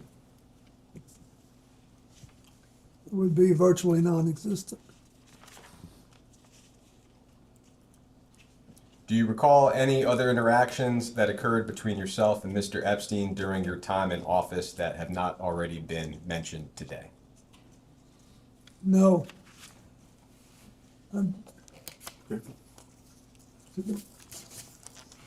I think I've told you everything I know.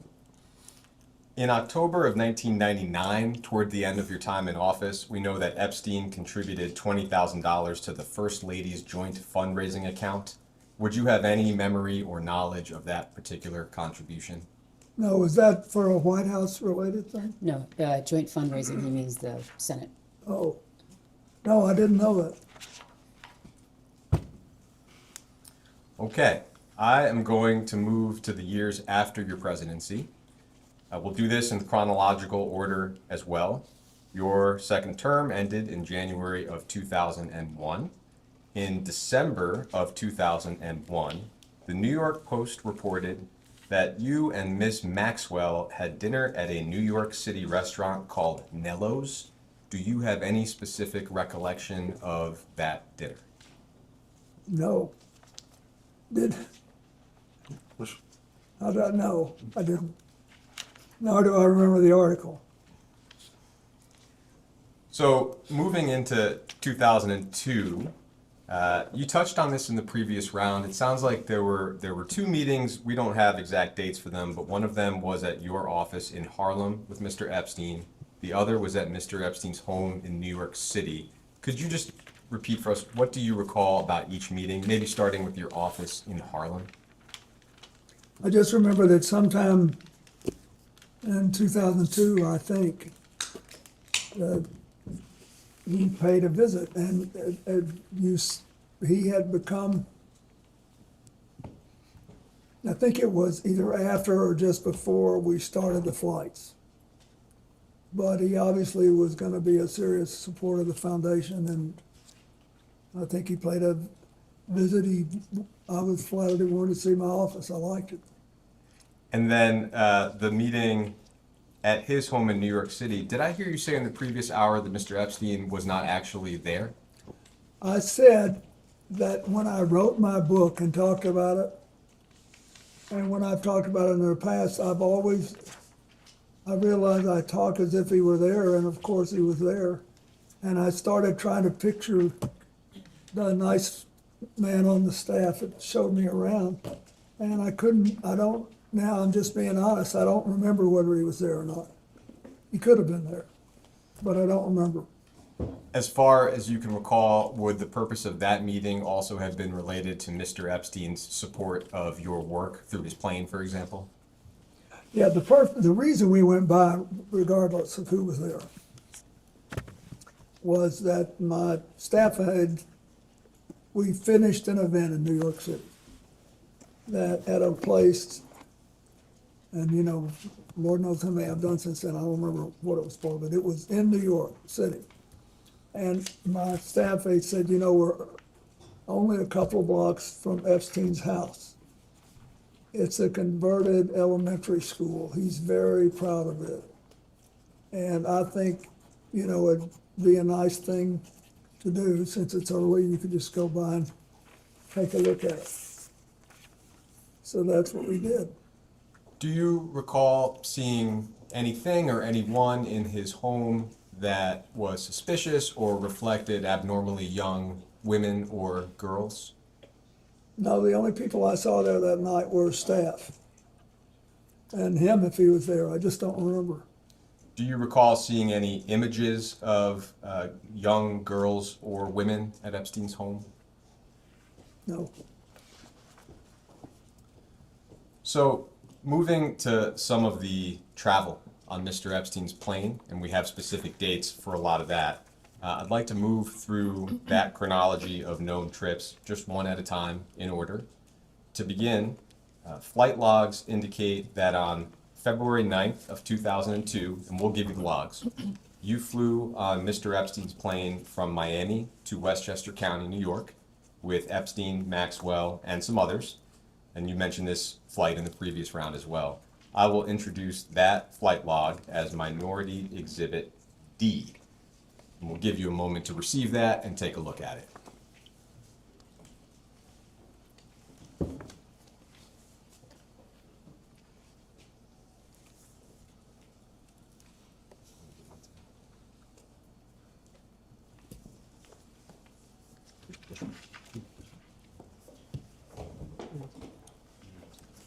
Is this one page? It is one page, exactly.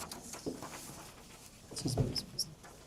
And the flight in question, the leftmost column has a number 9 on it, and you can see your name at the beginning in one of the middle columns. Excuse me, Yeah. at the top, it says 15. Are you talking about a date? Could you just? Yeah, the one on February 9th. Thank you. Sure.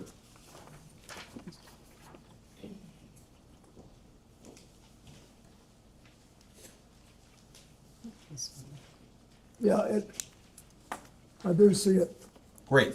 I'll just ask some specific questions. As an initial question, and we can see it here, you had a Secret Service detail that traveled with you after you left office, presumably still does. Is that correct? Yes, that's correct.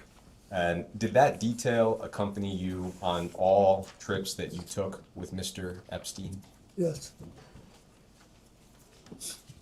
For this trip from Miami to Westchester, first, just do you recall the circumstances of the trip?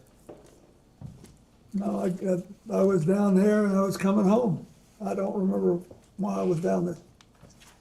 In terms of who was present on the flight, and we'll do this exercise with the other trips as well, are you able to make out from the initials here maybe who is who? In other words, I can see your name and I can see 4 Secret Service. And then from there we have 2 males, 1 female, I think Mr. Epstein and Ms. Maxwell, and then SK and AP. Do you have any recollection of who any of those folks may have been? No. I just don't remember, I'm sorry, I don't. And the initials, they don't mean anything to me. This isn't a record from yours, this is their record. Yeah. In February in 2002, so the same month as this flight, it was reported that you and Miss Maxwell were seated together at some type of charity gala in New York. I don't know what the charity was or where exactly the event occurred. Do you have any recollection of what I'm referring to? Could you state the date again, sir? In the same month, February 2002, and I don't have an exact date. What was the report in? Simply that you and Ms. Maxwell were seated together at a charity gala in New York. Wow. I have no recollection of it, but it could have happened. Heading into March of 2002, so the following month, we have a series of international travel, and the first of those trips indicates that on March 19th and 21st of 2002, you flew on Mr. Epstein's plane from JFK to London and back with Mr. Epstein, Ms. Maxwell, and some others. We will introduce those flight logs as Minority Exhibit E and go through the same exercise.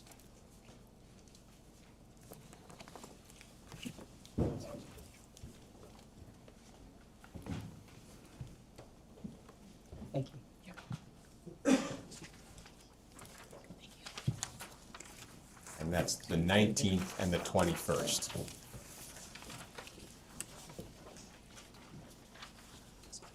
The 19th and the 21st? Yes.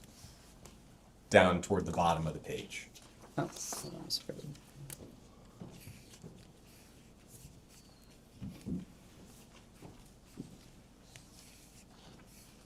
Was this a flight to London? Yes. Yeah, this says we had 10 Secret Service agents. So I guess just to start with, do you recall the circumstances or the reason for this trip? And this was when? This was March of 2002. I don't, but keep in mind, there was a lot of stuff going on. India, in the late January, 4 days after I left office, had a horrible earthquake. And lots of people died. And I called the Prime Minister of India, Mr. Vajpayee, who belongs to the current leader's party, but was much less uber nationalist. And I asked him if I could help. And he said, yes. He said, I have the money and organization to fix the big cities, but not the smaller towns. And we need schools, we need hospitals, we need all this stuff rebuilt. Will you help? So that's the first thing I undertook to do, even before the AIDS thing, after I left the White House.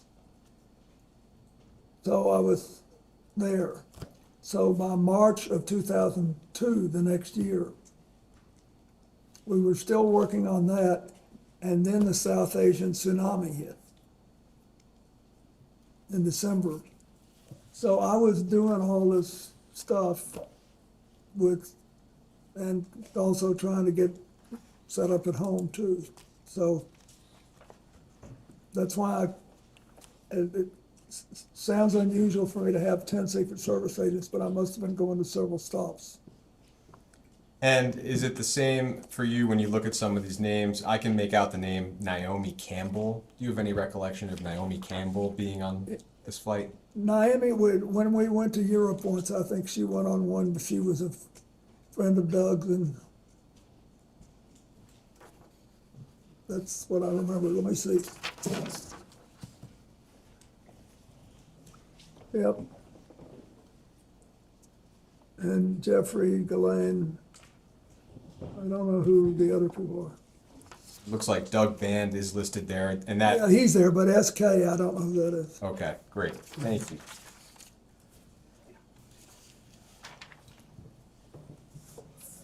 Moving to May of 2002, just 2 months after the one we just looked at, flight logs show a series of flights around Asia.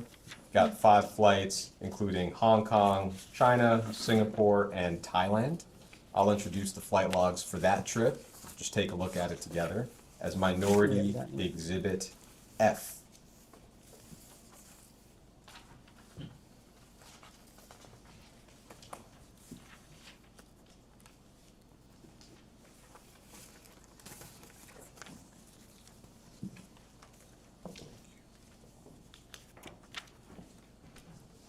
You still need it, right? We do need it. Thank you. Oh, great. Thank you very much.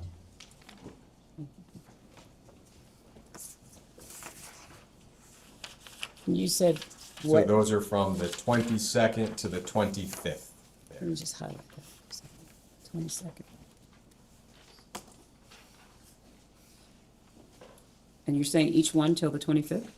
Yeah, so the first one lists the former president, and then 4 in a row after that list same as above. So it's the same group of folks for about 5 flights Yep. there.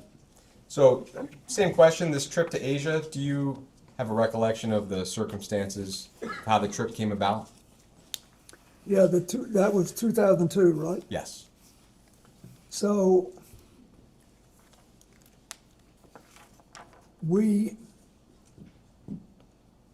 and when was the tsunami? Was it at the end of 2002 or the end of 2001? That I'm not sure of. Just to the best of your memory, you have to share what you know. Anyway, to the best of my memory, this was a trip to raise funds to organize our health network in Asia, which was basically designed to deal with AIDS, but also I was heavily involved in the reconstruction of India after the earthquake there. And was asked to do it by the Prime Minister and later by the UN. So I was involved with that. And do you have any recollection of who these individuals on the flight were? For example, there are a few female names. I think one is Janice, one is Jessica. When you look at the log, do you have any recollection of who's who? No. Do She may you, have been a flight attendant, I don't know.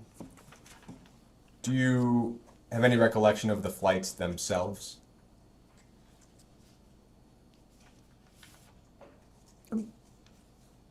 Of this Not the particular flights flight? themselves. This group of flights.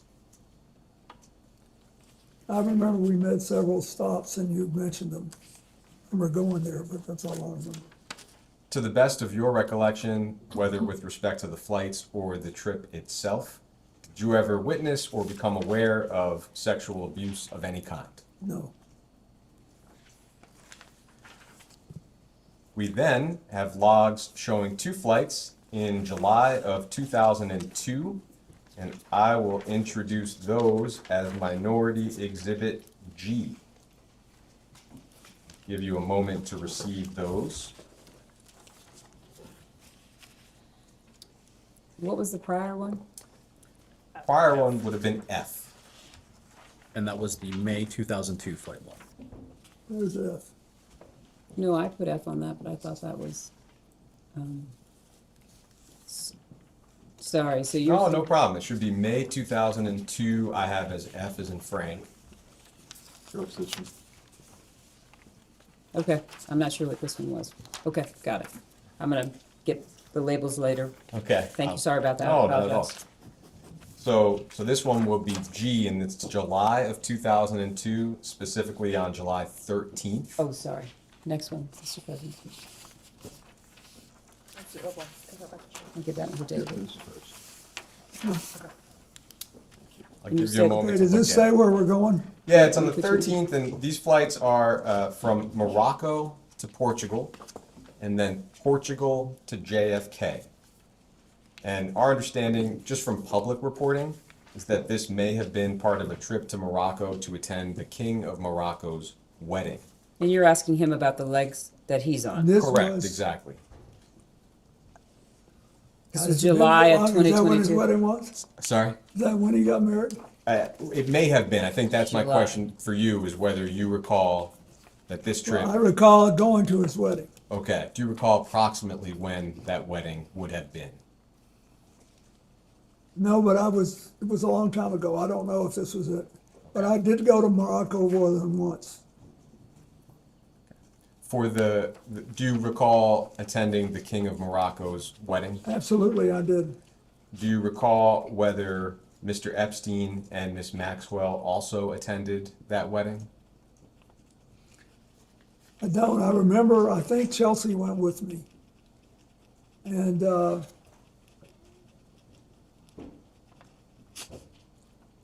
remember because my late mother-in-law loved Morocco, and Chelsea was there with her once and she wanted to go. So we went, and it was really nice. I was very close to the king's father, and I marched in his funeral when he died.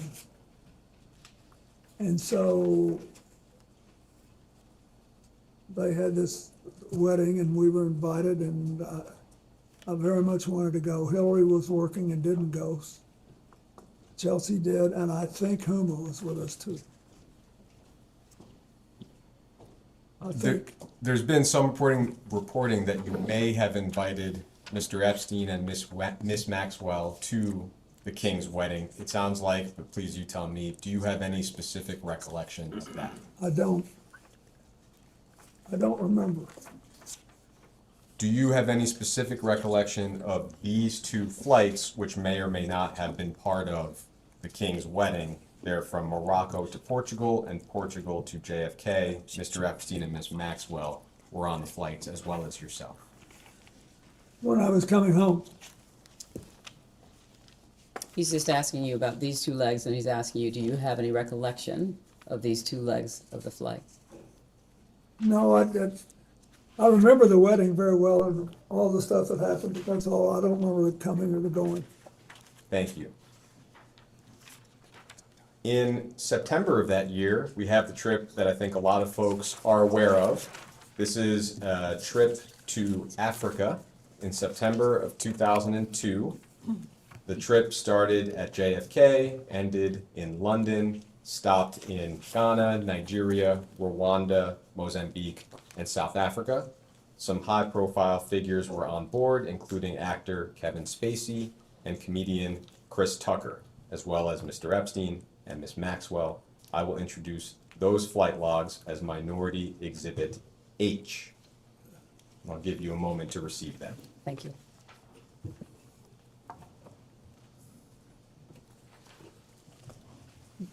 H. Thank you very much. H.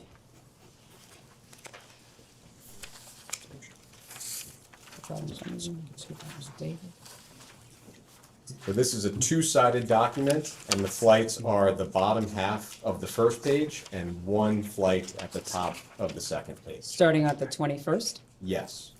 Sure. Okay, Starting there. I'll just ask you generally, before we look at the log specifically, what is your recollection of how this trip to Africa came about? well, this is where most of our work was gonna be done. And what month is this? This is, I believe, September of 2002. So, and the countries we were going to represent places where we had operations. Like Mozambique, for example, had a big AIDS problem, and we were trying to help. And there was, so that's what I know. But we, in South Africa, we spent quite a bit of time because I wanted to go see Mandela. He was still in good shape then. And we did things together. And then Charlene Hunter Galt, who was one of the black women that integrated the University of Georgia and became then a very well-known international television commentator for PBS. And her husband, Ron, had moved down to South Africa. And they were longtime friends of mine. We had celebrated the 150th birthday of Arkansas together in Little Rock. We were longtime friends. And so we went to visit them, and she threw a big cookout for us. And it was a funny time. Chris Tucker and Kevin Spacy imitated me. So a lot of these names on the logs are hard to make out. Do you have any specific recollection of who was on board those flights? He's not asking you to review and try and see if you can read their names. He's asking you what your No. recollection is. It says Shante Davis was, and she worked for Jeffrey. And I think it was discussed in the previous round, but that well-known photograph of yourself and Miss Davies, what is your recollection of the extent of your interactions with Miss Davies on that trip Where were we? in Africa? No, where was the photograph? I think it was at the airport Oh, on the way to. that's it. I mean, we had a good relationship, but it was entirely proper. I never had any personal contact with her, if that's what you imply. And am I right that while on that trip, whether the trip or the flights, did you ever witness or become aware of sexual abuse of any kind? I did not. Thank you. Thank you, Mr. President, thank you. We have a series of questions from some of the members in the minority. And so I'll be calling them up as we go through. And thank you. Just want to again thank you for being here and answering all the questions. We appreciate that and for your service. Just two clarifying questions. One that was asked during the Republican hour, and I just want to have you reiterate it for the record. Either during or after your presidency, were you ever made aware of Jeffrey Epstein having any kind of relationship, directly or indirectly, with a foreign intelligence agency or service? And I ask because we've received a lot of interest and communication about that topic, and so I want to give you a chance to answer that again if there's anything No, I else. wasn't, and I understood why now when you showed me the passport, but I wasn't, I didn't know anything about that. Thank you. And then second, of course, this deposition also sets a pretty new precedent, I think, which is something that we've been discussing and folks across the country are discussing as well. We're thankful that you're here. We believe in the minority that President Trump should also answer this committee's questions. He's someone that is mentioned almost more than any other person beside Ghislaine Maxwell in the Epstein documents.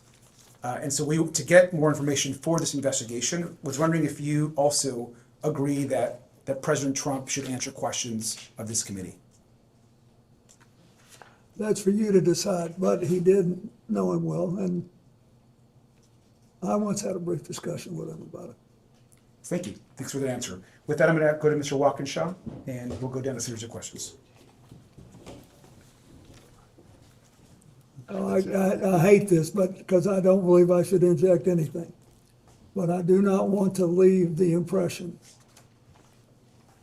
but since there was no follow-up question, the president never, this is 20-something years ago, never said anything to me to make me think he was involved in anything improper with regard to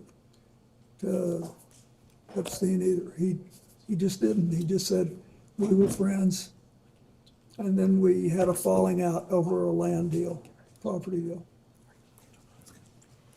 That's all. Thank you. Could I ask very briefly, Mr. President, Sure. if you recall, what were the circumstances of that conversation, or at least let's start with when did the conversation occur? It was on his golf course.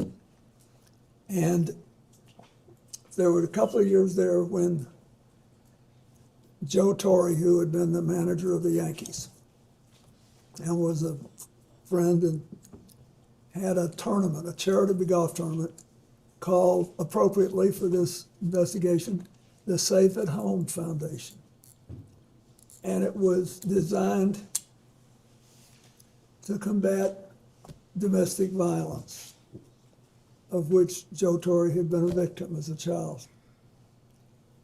And so I wanted to support it. And so Donald Trump gave him the golf course in New York to have a tournament on, and I played in it a couple of times. And the day I was there, he would typically, Donald Trump would come out and play a few holes with us.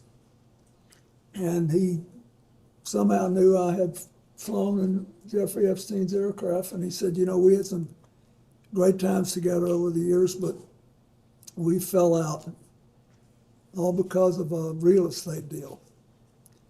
And he said, I'm sorry it happened. That's all.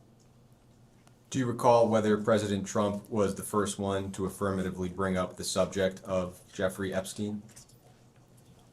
No, but I'd be shocked if I did. I just don't do that.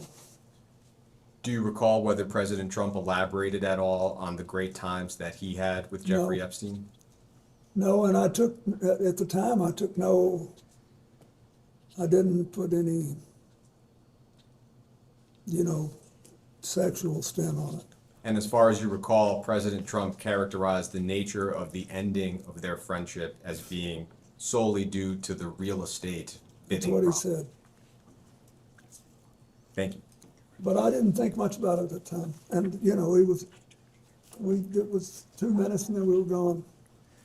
As far as you recall, have you had any other conversations with President Trump related to Jeffrey Epstein or Ghislaine Maxwell? No. And your best recollection, if you have one, of the year that this conversation occurred?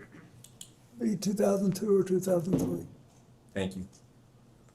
But Thank you, Mr. President. Good afternoon. I just want to focus again on Ghislaine Maxwell.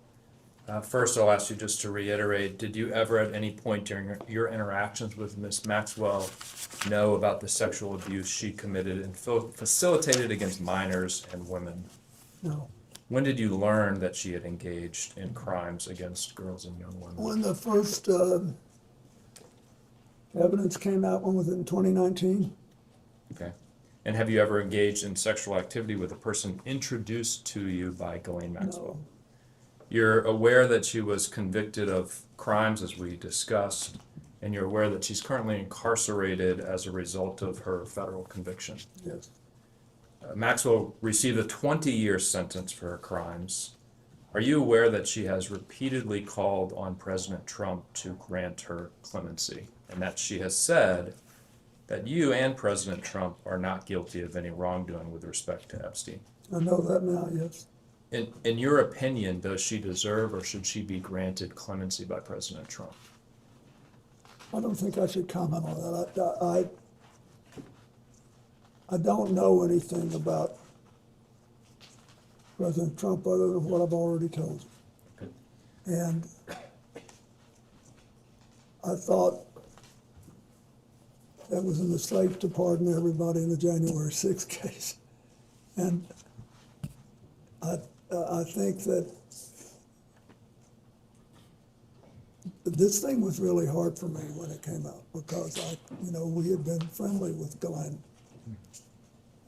I was sad, but it was terrible what she did, and she has to be punished. Somebody besides me should make a decision on what it is. So she got 20 years, and there it is. Okay. Mr. President, on July 24th, 2025, the Deputy Attorney General and President Trump's former personal attorney, Todd Blanche, conducted a closed-door interview of Ms. Maxwell at her then low-security prison. On August 1st, 2025, just a few days after that interview, she was transferred to a lower security prison where she's afforded a list of amenities, personalized meals, playtime with puppies, a transfer that I think most Americans agree is inconsistent with a very serious crime she was convicted of. Do you have any opinion on her transfer to that lower security prison and the amenities she's been granted? Did it seem strange to you when you learned of that? I think you're in a better position to find out what happened than I am. Okay. When you were President of the United States, was it common for your Deputy Attorney General to directly conduct interviews of witnesses and/or federal inmates? Was it? You were there. You have to testify could- what you know, he's what asking- you recall. Yes, he's You asking, recall if it did you was. ever send a Deputy Attorney General to? To the best of my knowledge, I did not do that. All right. Thank you, Mr. President.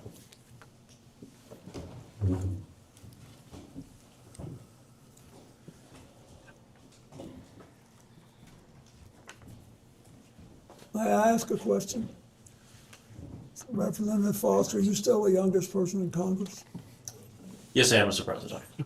Lucky you. Hopefully that changes soon. If you're the youngest for too long, it's not good. There'll come a time, believe me. I was for most of my life the youngest person doing whatever I was doing.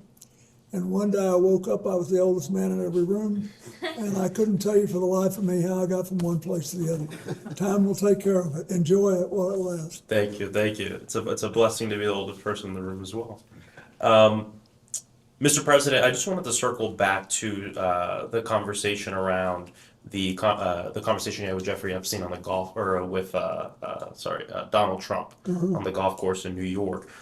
You know, President Trump has said publicly multiple times that his falling out with Jeffrey Epstein was the result of him hiring away workers from Mar-a-Lago and his crimes. He said that's why he kicked them out of Mar-a-Lago. You brought up two questions about this. Did President Trump specifically characterize the result of this land dispute they had as a falling out specifically, to the best? Yeah, he said they both wanted the same piece of land. Mm-hmm. He didn't say what it was, and that's all I remember. And he said it was a falling out as a result of that. Yeah, said it strained their relationship. Do you know when this conversation happened? When the conversation I had with him happened, Mm-hmm. well, it had to be in 2002 or 2003, I think. 2002 to 2003. All right, thank you. During any of your interactions with Jeffrey Epstein or Ghislaine Maxwell, did either of them ever mention or discuss their relationships or connections with Howard Lutnick? No. What about their relationship or connection with Alex Acosta? No. Prior to Jeffrey Epstein's arrest in 2019, did anyone ever speak with you about Epstein's relationship with Howard Lutnick? No. And what about Alex Acosta? No. Okay, thank you. Those are my questions.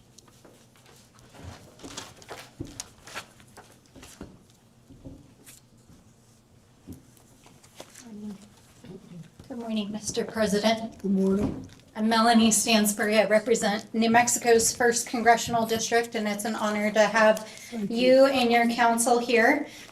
This is a very important investigation, and we obviously have a lot of questions. And for me personally, this case is all about justice for the victims. And I really appreciated in your opening statements, your statement about nobody being above the law, including a president. And I think it's important that we are setting the precedent for Congress establishing oversight and subpoena power over a president. And I believe Donald Trump should and will ultimately be in front of this body.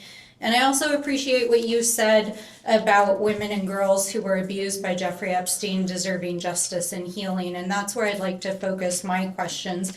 And in particular, I want to focus on 3 survivors who have shared stories that involve you. So I want to begin with Maria Farmer. Do you know who Maria Farmer is? Maria Farmer was employed by Jeffrey Epstein and abused by him for a number of years. And she first reported her abuse to the New York PD and FBI in 1996. And she states that she has personal knowledge that you visited Jeffrey Epstein's house 3 to 4 times while you were the sitting president between 1995 and 1996. And she says she knows this based on photographs that Ghislaine Maxwell showed to her, as well as discussions with the staff. So let me ask you, Mr. President, did you visit Jeffrey Epstein's house while you were president? I do not remember doing that. I do not believe I did. How do you explain this discrepancy? Objection, calls for him to speculate. I can't speculate. But all I can tell you is I don't remember being there. Okay. Moving on to Virginia Roberts DuFrey. Are you familiar with her? Mm-hmm. As has already been established, she has stated in numerous sworn statements, including a sworn deposition in the Maxwell trial, that she saw you on the island with Jeffrey Epstein. And in fact, this morning, her family shared her diary with me.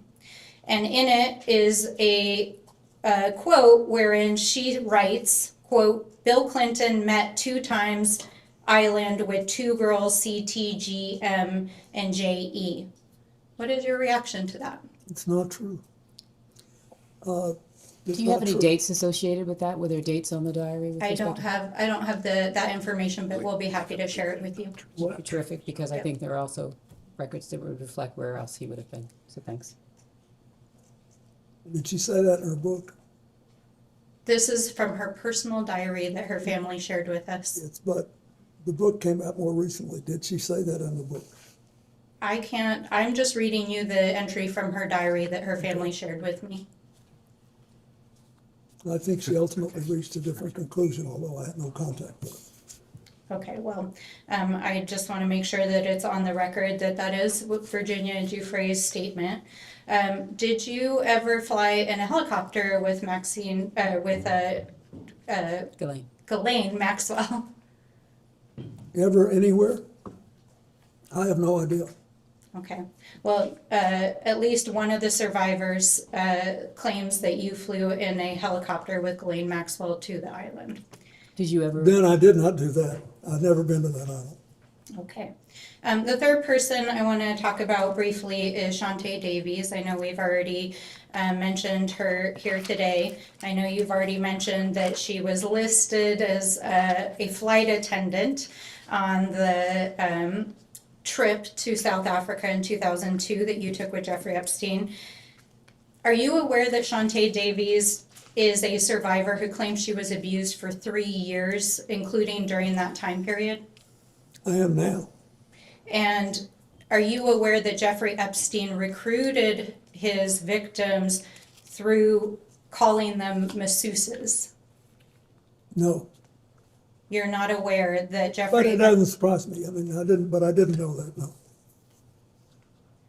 Knowing that Jeffrey Epstein recruited hundreds of minors as masseuses to massage him, and knowing that this victim, who was a survivor 3 years of his sexual abuse as a masseuse, was on the plane, does that make you think about the massage you received from her differently? Can I just interrupt? You're saying knowing, you know that. He was saying that he was unaware that that's how Mr. Epstein was recruiting his individuals. I'm asking if today, hearing this... You seen the picture? I have a copy of it right here, yes. Well, I'm sitting up and I'm just asking if now that you know that Jeffrey Epstein recruited girls as masseuses, does that reframe that photograph, and knowing that there were girls on the plane that were being abused? Objection. It states facts not in the record. You can ask this witness what he thinks or remembers about anything that happened, but I don't think it's right to ask him to speculate. she wants to know if I feel bad about it, yes. I'm not, I think Don't you? what I'm trying to get at is that there is a culture that surrounded Jeffrey Epstein in which rich and powerful people saw young women that were survivors who were being abused and didn't say anything and didn't do anything. So and is your part question- of what I'm, hold on, part of what I'm trying to do is to ask you, we know there was a survivor that was on the plane. You've stated that you didn't know she was a survivor. I understand that, but I'm asking now that you are aware that Epstein was recruiting survivors as masseuses, does this make you rethink what you saw as you were traveling and interacting with him? Okay, so he has already spoken to, I'd no, like- wait a minute. I want to make sure that you are clearly answering her question. He's already stated what he saw and what he knew. And so what you're now asking him is, given what you've now shared with him, does he think any differently about what he Yes. saw and what he knew? Thank you. Yes, thank you. I wish Shantae had told me. I liked her. Mhm. But I didn't think it was anything unusual. I can't tell you how many airplanes I've been on where rich people asked me to go and they had someone offering a massage. You know, all these boats that you go on and all that, they all do that. And usually I don't do that. I'm not into this. Well, that certainly raises some other questions about people offering free massages on boats, etc. But I do want to enter a couple of exhibits into the record, and I know counsel is prepared to pass them out. And while that is occurring, we're going to introduce this exhibit. What is it? Exhibit I, it'll be Minority Exhibit I, which is a FBI PowerPoint that was included in the files that were released as part of the Epstein Files Transparency Act. And then I would like to introduce this exhibit, which is Exhibit J, which is a internal correspondence emails between the FBI.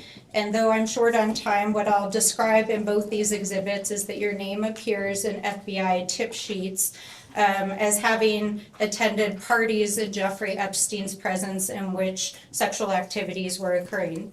Did you ever attend a party of any kind or an event with Jeffrey Epstein in which sexual activities No. were occurring? Okay. And then finally, there will be many millions of people that watch this deposition. What would you like to say to the survivors directly? That I hope this will produce a sense of finality. And I don't think that'll happen till the government starts holding on to all the records. I think that, the records should be released. And then I think that we need to come up with strategies to help people who can't get over this get better. And the most important thing we do, I think, besides treat the victims right, is increase the guardrails that will set off alarm systems and stop other people from doing the same thing Epstein did. Thank you very much, Mr. President. Thank you. We had an additional member join us in the interim. Could that member just identify themselves? Absolutely. Hello, Mr. President. My name is Nick Langford. I represent New York's 23rd Congressional District, Buffalo suburbs, rural southern tier. Thank you for being here today. Could you just, for the record, the time check? We've got about 5 minutes left in this round. Thank you so much. I think it's fine. Congressman, how are you? Thank you, Mr. President. Thank you for being here and for your time today. Thank you for your service. We have, as you know, in the files that were released, there were several photos, included you, and we have an exhibit here. That's just one of the photos. And Exhibit K, Minority Exhibit K. Yep. And we'll have that passed around. And what we're trying to get at is some context for the public on whether you remember this photo and any details you may be able to provide us about it. So do you recall the details of this photo, or recall the photo being taken? No, I don't think I ever knew the photo was taken. Okay, and for those who can't see it, it's a photo of you in a hot tub. There's a person next to you here. Do you remember where it was taken? Where was it taken? I'm almost sure that this pic, and I think there's an adjacent photograph, which you probably have, that if people saw it, they would feel that someone was trying to con them showing this picture. But anyway, this picture was taken in Brunei. And we flew one night on a trip to Asia, the last very long leg. You said we, is it, who is that including? Well, my whole team that was working Thank you. on the AIDS issue, and Mr. Epstein was there, and Miss Maxwell. But anyway, we got to the end of the flight was Brunei. It's a tiny place, but a very wealthy one, and the Sultan of Brunei was a man that I had gotten to know well in my 8 years as president. And his first involvement with international matters was basically to join the Asian Pacific Economic Leaders Conference, which I started and which he attended. And so, and then he was very proud of that. And he hosted, his time came to host it. You know, you do these things in rotation. And it came at either at the very end of my term or maybe the next year. Anyway, he wanted, when he knew I was coming, and he said he wanted to help me with my AIDS initiative, and he invited me to stay there. And he said, I want you to stay at this hotel, and I hope you'll use the pool. So I did, and then I got out and went to bed, exhausted. Just for the record, there's another picture that also shows this as part of the larger pool area. Do you all have that so that he can refresh his recollection with respect to that? You should have it. It's quite enlightening. If you watch this. Yes, it's noted. It'll Yes. give you a different feel. Thank you. Okay. We don't have it with us right now. Okay, We do thanks. I just have wanted it to as make well. sure he knew the And so context. were there other people in that pool or hot tub with you as well? I don't think there's anybody in the hot tub. I didn't forgotten that there was anybody in the hot tub, but it was big, but it was about. Well, He's asking in the pool It appears area. this photo, there's a girl over here, or there's someone. Yeah, I don't know who that is. But he's also asking in the pool area were there other Yes, individuals? I don't know who that is. Okay, so you don't know? No, and then there were other people in the pool. Okay, so do you remember were they under 18? Would you No. know? No. Were they part of your traveling party, he's asking you? Yes, they were, I think. I think everybody there was part of our party. It was late at night or late-ish. And I also believe that there was a Secret Service agent there at the other end of the pool. Okay, and was this in public? No, it was a hotel room, and the Sultan wanted us to stay there, and the water of this big pool was on the same floor that there were several suites, and so We went out, I swam around, I sat in the hot tub for 5 minutes, or whatever it was, and I got up and went to bed. And then I have to ask this, did you engage in any sexual activity No. with this person? Okay, thank you. Okay. And that ends this round, and we can go off the record.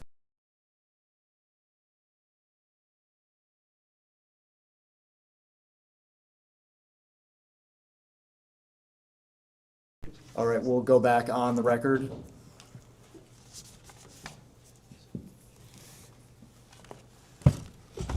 Thank you for that. I appreciate it. Yep. Ready to go? Yep, we'll start with Representative. Wonderful. Hello, Mr. President. How are you? Fine. Good. Thank you so much for being here with Thank you us. for being hoarse. Oh, you're fine, Mr. President. Mr. President, I want to make my questions as quick and as painless as possible so we can move on with the day and hopefully not keep you here for too long. First question I have for you, Mr. President.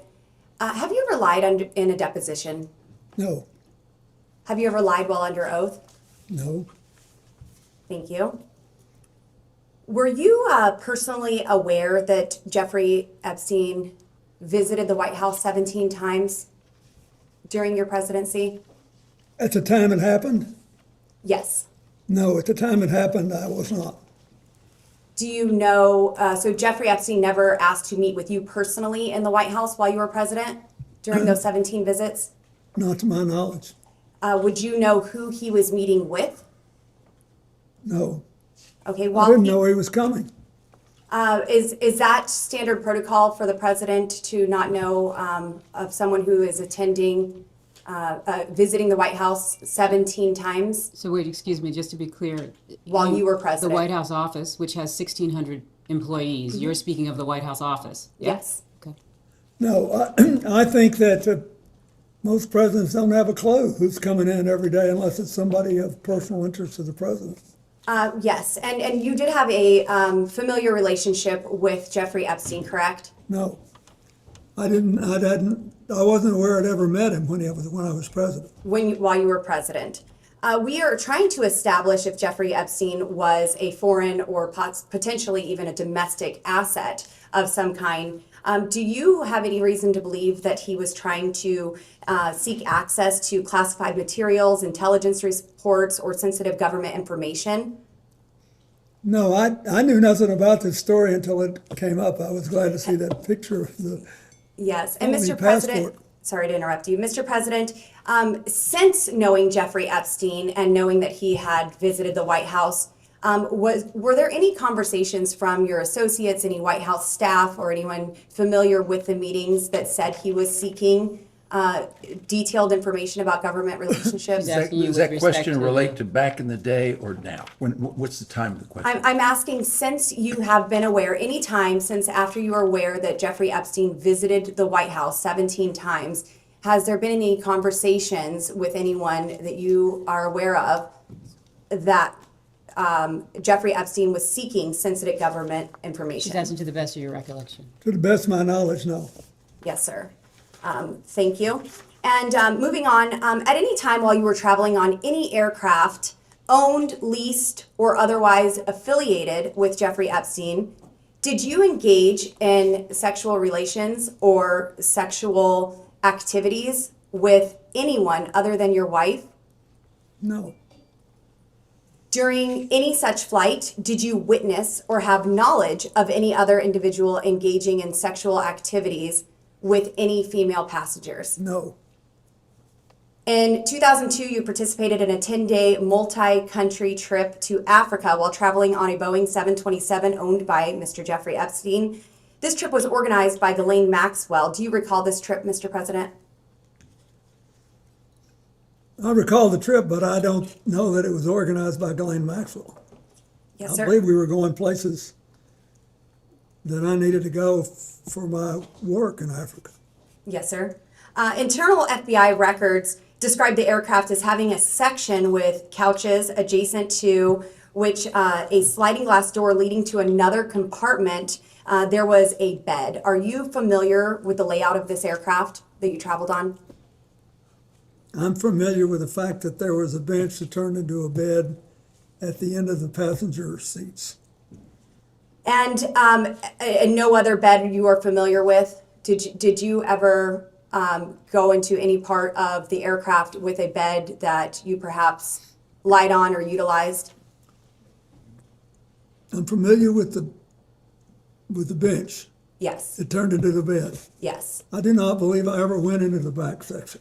At any time while traveling on such aircraft, do you remember utilizing either the bench that laid? I'll keep it as one option for now. Do you remember utilizing the bench as a bed? Was it laid out as a Do you bed? remember? I don't remember, but that doesn't mean I didn't. I'm familiar with the note. Yes, sir. FBI internal records relay testimony from Dr. Greg Bledsoe, who participated on the 2002 Africa trip. Did Dr. Bledsoe describe multiple millionaires? Dr. Bledsoe does describe multiple millionaires and billionaires on the plane. Do you remember any of the names of those individuals, potentially even the actor Kevin Spacy? Yeah, Kevin was on the plane. Did Dr. Bledsoe also describe, he also describes multiple young women were present on the flights and that Maxwell appeared to be in a position over the girls on the plane and was directing the girls. Can you describe the purpose of these women participating in this multi-country Objection to the form of the trip? question. You have no objection to you asking the president what he saw, observed, heard, but he can't possibly speak to what Maxwell was in her mind. Did you witness, Mr. President, Ms. Maxwell appearing to be in the position over other girls on the plane and possibly directing the girls? Well, I thought that she was Epstein's top aide and that she was basically in charge of what happened. What did happen, Mr. President? I don't know. I mean, I've already told you this. I'll tell it again. I never saw anybody do anything wrong. I thought they were flight attendants. Do flight attendants typically wear tank tops and jeans? They don't all wear uniforms on private planes. Yes, sir. Most are dressed probably pretty business class. So Moving wait, on. his testimony was, with respect to private aircraft, people are not wearing uniforms. Mm-hmm. Correct. Go ahead. Dr. Bledsoe described at least one of the girls serving as a masseuse. At any point, did you or other male passengers receive a massage from this young woman or any other young women who are described as a masseuse? Well, I've seen one picture that shows that in a airport waiting area, one of the women was massaging my neck. That's all I've seen. Have you received more than one massage from these trips with Mr. Epstein and the young girls that were present? I don't recall them, but the problem I remember from that trip was that my neck had spasmed and I was in, and so they offered to help and I let them help. One left. She asked whether or not you recalled any other massage No, I trips. do not. Thank you. Mr. President, moving on to my next question. Submitted to the record, we have a painting that seems to be of you, Mr. President, found in one of Jeffrey Epstein's residences wearing a, I would categorize it as a famous blue dress worn by the White House intern, Monica Lewinsky. And I have this image here. This image is being passed around. If we need to go off the record while we do that, we can. I can take a Okay. picture. Do you have a question? It will be Yeah, I do. marked as Majority Exhibit 15. Proceed. Thank you. Mr. President, we are looking at an image of a portrait that is looks to be you, Mr. President, in this blue dress. Can you describe this painting? And He doesn't need to describe the painting. You just gave him a picture. What's your question? my question is, are you familiar with this painting? Have you ever seen it in person? I've never seen it in person. Do you know why someone would paint this Are you asking him to Objection. speculate? That's calls for speculation. You can ask the artist. And if I had known Jeffrey Epstein had this painting, it would have saved me this whole day. Did you ever introduce Epstein to Monica Lewinsky or any other young female White House staffers? I did not. Did Epstein ever request introductions to young female intern staffers of you? Did he request you to introduce them? And one regarding this exhibit 15, this portrait, to the right of this image, there appears to be a plain letterhead document that is framed in a gold frame. Are you familiar with That he's testified that he's not seen this picture? the painting we asked? Yes, and now I'm asking about the image next to it. So Are you asking whether or not he's familiar with what's in this small frame? I'm the part that you have covered up. This part? I'm asking if he's familiar with this letterhead letter There's no that was letterhead that we can Is this see. part of the painting? No, sir. This is next to the painting, and it's framed on the wall in the home of Jeffrey Epstein. I guess a better way to ask, other than the birthday note that was passed around here today for Jeffrey Epstein's 50th birthday, Mr. President, did you ever handwrite Jeffrey Epstein any other notes? Well, I wouldn't remember except that I've seen a picture recently of another note where I thank him for getting me away from the crowd on the airplane for a while so I could take a nap. Yes. Okay, Mr. President, I just have two more questions for you, and then I will let you go. And again, I'm so grateful for your time here today. We also have another exhibit from the committee, and it's page 49, I believe, and the, how do you want to classify this one? They'll give it It to will us. be marked as Majority Exhibit 16. In this is a portion of Virginia DuFrey and her testimony. And in it, she is referencing you, Mr. President, and says he, Mr. Clinton, told me long ago that everyone owes him favors. They are all in each other's pockets. She's asked, I'm sorry, maybe that wasn't you that you was referencing, Clinton. I'll start over. He told me long ago that everyone owes him favors. I believe that's referring to Mr. Epstein. They're all in each other's pockets. Sorry, could you show, what line are you starting at? Yes, ma'am. I am starting at the first line, and I do believe I incorrectly said that she was referencing Mr. Clinton. So to correct that. So she's not referencing, Correct. She she's is not not referencing referencing Mr. President Clinton. Clinton, she's referencing instead? Who? I believe this is Jeffrey Epstein that she is referencing here. Thank you, Ms. Bober. Thank you. And then she's asked, would you say you asked him why Bill Clinton was here? And Virginia responds on the island, where he was here, on the island. And she goes on to say, Excuse me, can you clarify who JS is? can we look and see who JS is? This says V and then it says JS, so is Yes, this I will get you that name. But this is a I can pull it conversation up right between here. two people, or is this a Yes, transcript of a deposition? This is a transcript of a deposition, yes. Thank you so much. It says telecon at the top. Doesn't appear to be a deposition. It says, What do we Telecom. have this as? I'm not objecting. No, that's fine, and we could go off the record if you want, just to get this. I don't have this. So this is, go ahead. We'll go off the I think record.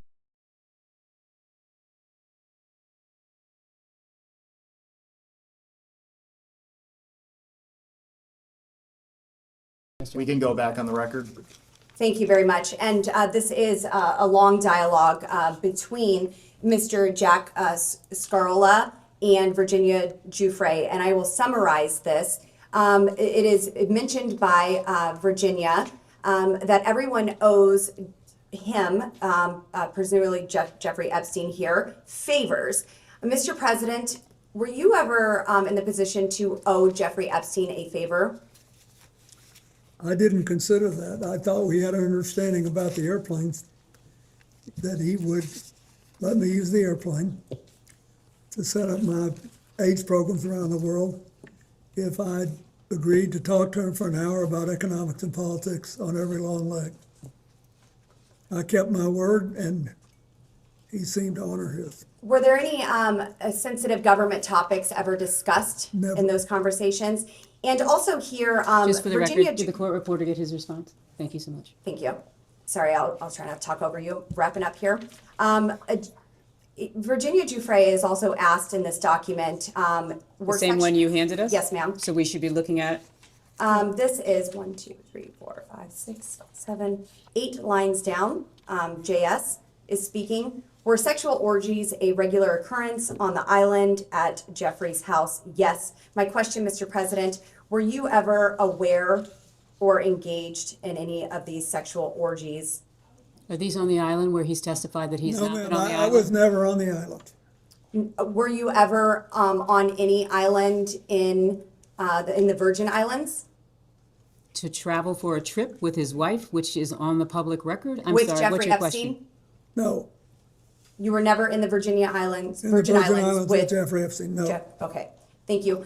Mr. President, there's been new information that has come out regarding the autopsy of Mr. Epstein. I would just like to ask you personally and directly, do you believe that Jeffrey Epstein killed himself? Are you asking him to speculate on how Mr. Epstein died? I'm asking what the president thinks of. So you're asking his opinion? Mr. President, was your friend Jeffrey Epstein Are suicidal? you classifying him as a friend who he has testified that he was has friendly? called him a friend in a letter. He said he was friendly, but not, you've asked for his testimony Mr. here. President, do you believe that Jeffrey Epstein was suicidal? Do you know? Was he ever She's asking to the suicidal? best of your I understanding. don't know, I only know what the medical finding was. I think maybe That's it. he finally got caught, and I don't know. I've accepted it in my own mind, I don't know what happened, Mr. President, what did you accept? That he killed himself or that he did not? but he did, but I don't know. Yes, sir. And Thank you, neither do Mr. you. President. We don't, none of us know, we weren't there. Mr. President, it's been an honor. Thank you. Thank you.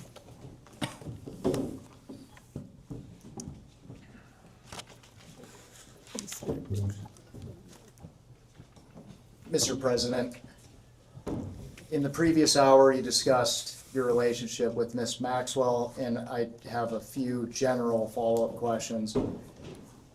And I may make you repeat yourself, but I'll try hard to not ask you questions you've already answered. First, can you characterize your relationship with Ms. Maxwell after your presidency?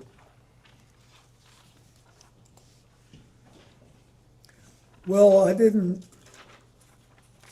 to the best of my memory, I didn't see her very much until I started flying on Mr. Epstein's airplane. And for the record, would you at any time ever consider her to be a friend? Oh, yes, I would. What years would you consider her to be a friend? I don't know, when she started going with Ted Waite, I saw her more frequently. Because I saw him more frequently. Then she was around CGI. So if you compare the time I spent with her to the time I spent with Mr. Epstein, I spent more time and I felt that we were better friends. How did you typically communicate with Ms. Maxwell? When she showed up at something that I was doing or vice versa, like. So in person? At CGI, yeah. I bet I never talked to her on the phone more than twice in my life. And what were the nature of your communications with Ms. Maxwell? What you recall? I don't recall anything. I don't recall what they were, but she was always, I don't know. She was very interested in CGI. I remember that. And that's it.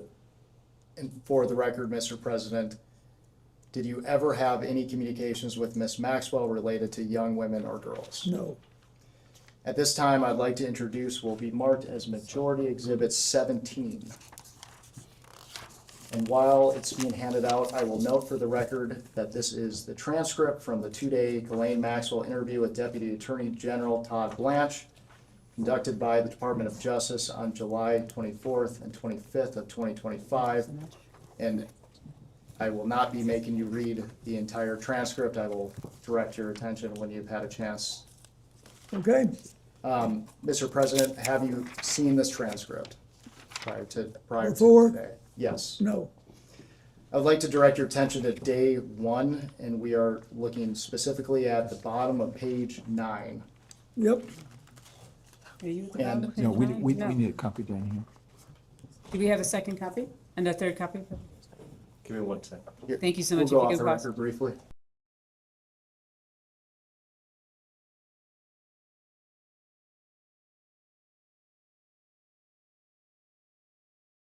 We will go back on the record. Yep. During Ms. Maxwell's interview, she stated that President Clinton was her friend, not Epstein's friend. Is that accurate? I'd say that it was accurate to say that I felt closer to her than to him. And for the record, why was that? Because I had seen her more and because she was very good friends with Evelyn Rothschild and his wife Lynn, whom I knew and was in regular touch with. And then this part is in there too. And Okay. You're on page 9. That's good. Just want to make sure you're reading the right section. She characterized your relationship with her as warmer. Is that yes, your Would question? would you agree with that? Warmer than with Jeffrey Epstein? Correct. oh yes, but it was not in any way sexual. At this time, I'd like to direct your attention to day 2 of the transcript, and now we are looking at the bottom of page 12, and it is page I see it. 258 and 259. This is interesting. Wait, pardon me, sorry, I'm not with you. The bottom of page 12 says 42 to 45.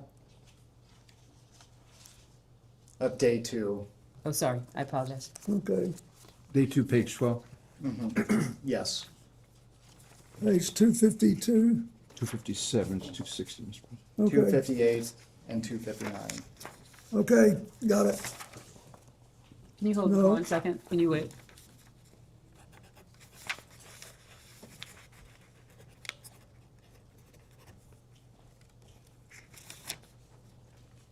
What do you have?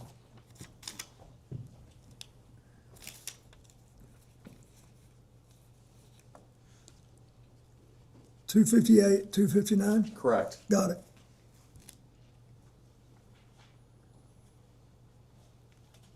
Are you asking us to read that? Yes. All of 258 and all of 259? Correct.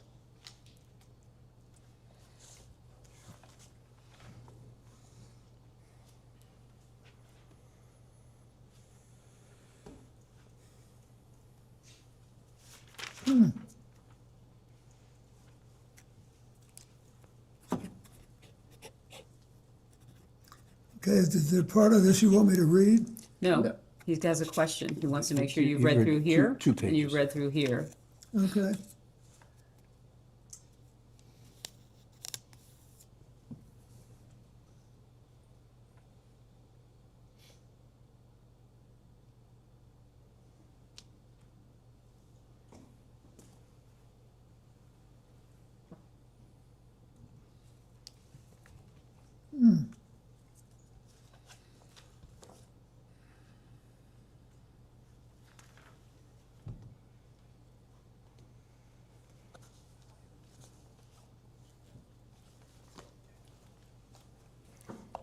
He's asking about these two. You read them? This and this. No, you don't have to read the other part yet.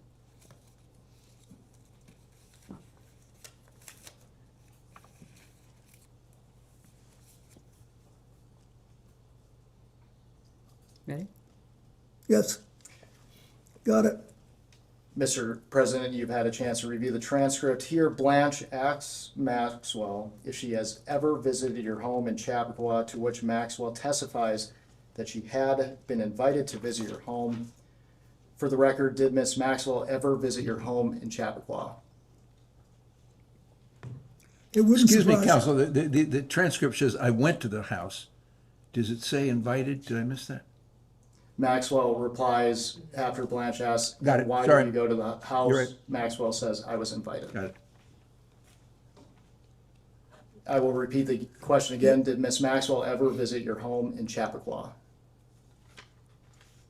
I don't recall, but it's quite possible she did. Hillary was a senator. In the beginning, she had a lot of events there. And we knew her.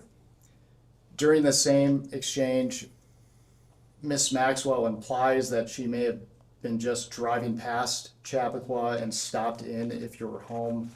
Did this ever occur? If you don't. Not that I remember, but I may not have been home. But Mr. President, is it common for people to just stop by your house? No. There And for are the more than record- one or two people who would do that. So for the record, you're a former president. Does your security detail allow people to show up unannounced? Well, they'd allow them to, but they don't, your question is whether or not the security allows them in. Yeah, they have to be cleared to be able to come and go Thank you. like that. Thank you, Mr. President. I want to ask about Doug Band and Okay. what was Doug Band's relationship with you, sir? Well, it changed over time, but he was basically the last in a long line of young men. They were my sort of body people. They were close to me and supposed to get me where I was trying to go on time and all of that. And then after he and another young man, Justin Cooper, wanted to come with me when I left the White House. You know, when you leave the White House, they give you, you get, I don't know, a certain allocation for staff. And I think there are 9 positions you can put on federal health insurance. I think that's right. But anyway, Doug and Justin were 2 of them. So I'd say he's pretty close. What? You were pretty close. We were close, and Justin wrote my book with me. I mean, he did all the clerical work, and Doug was our main fundraiser when we started off. Okay. I would like to introduce Majority Exhibit, I believe it would be 18, which is the EFTA 02332287.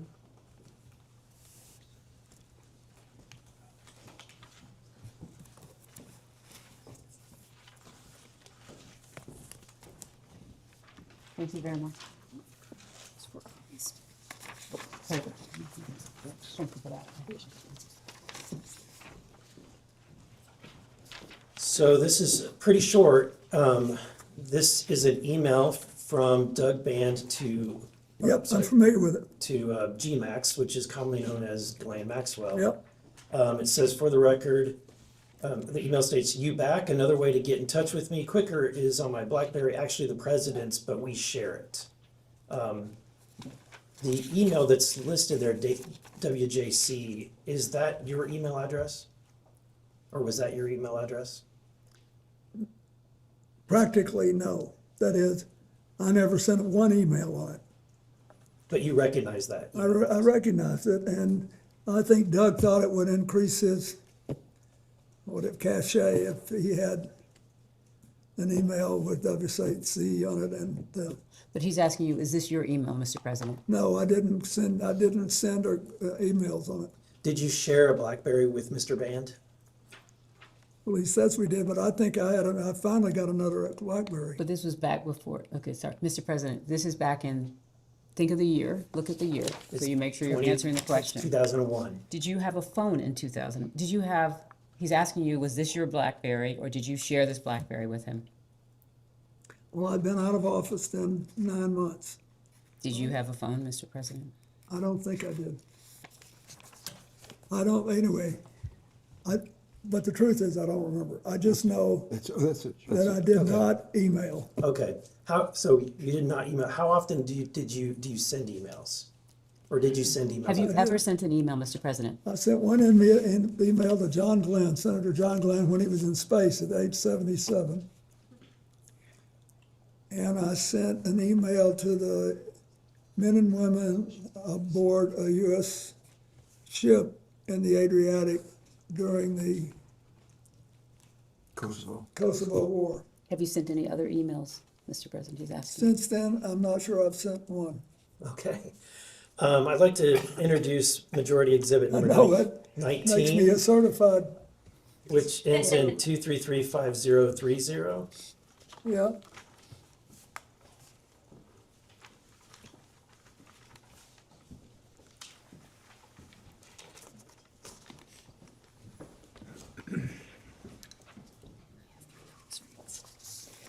Let me see.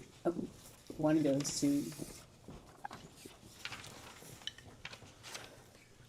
Okay, if you're ready, I'll be happy to read it out loud.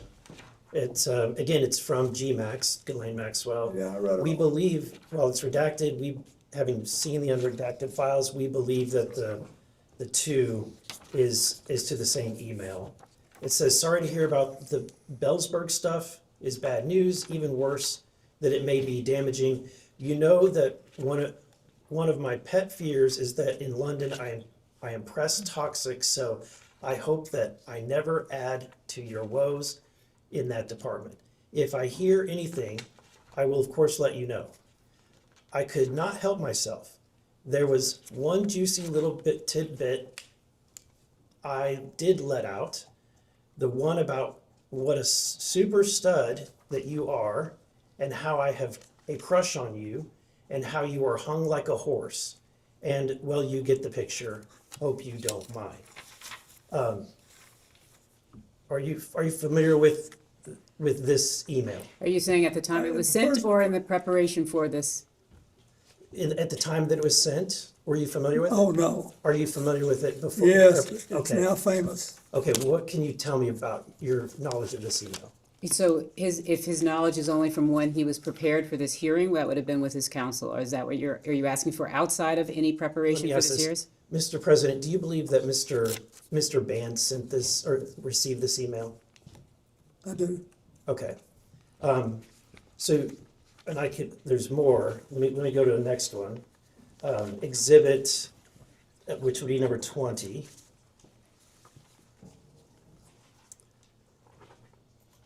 And the answer is, that I Oh, didn't wait, know wait, about there's this. no question. Okay, at the time. I would just ask you to clarify whether or not you're asking if he knows about these emails at the time they were sent, or if you're asking whether or not he came to learn about them in the course of preparation, just so that distinction in time is clear. Okay.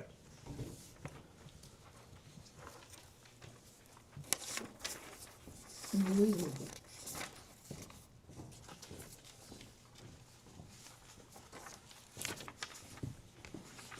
I believe this email is also very short. It's just at the top, again, it's from the WJC email, same one.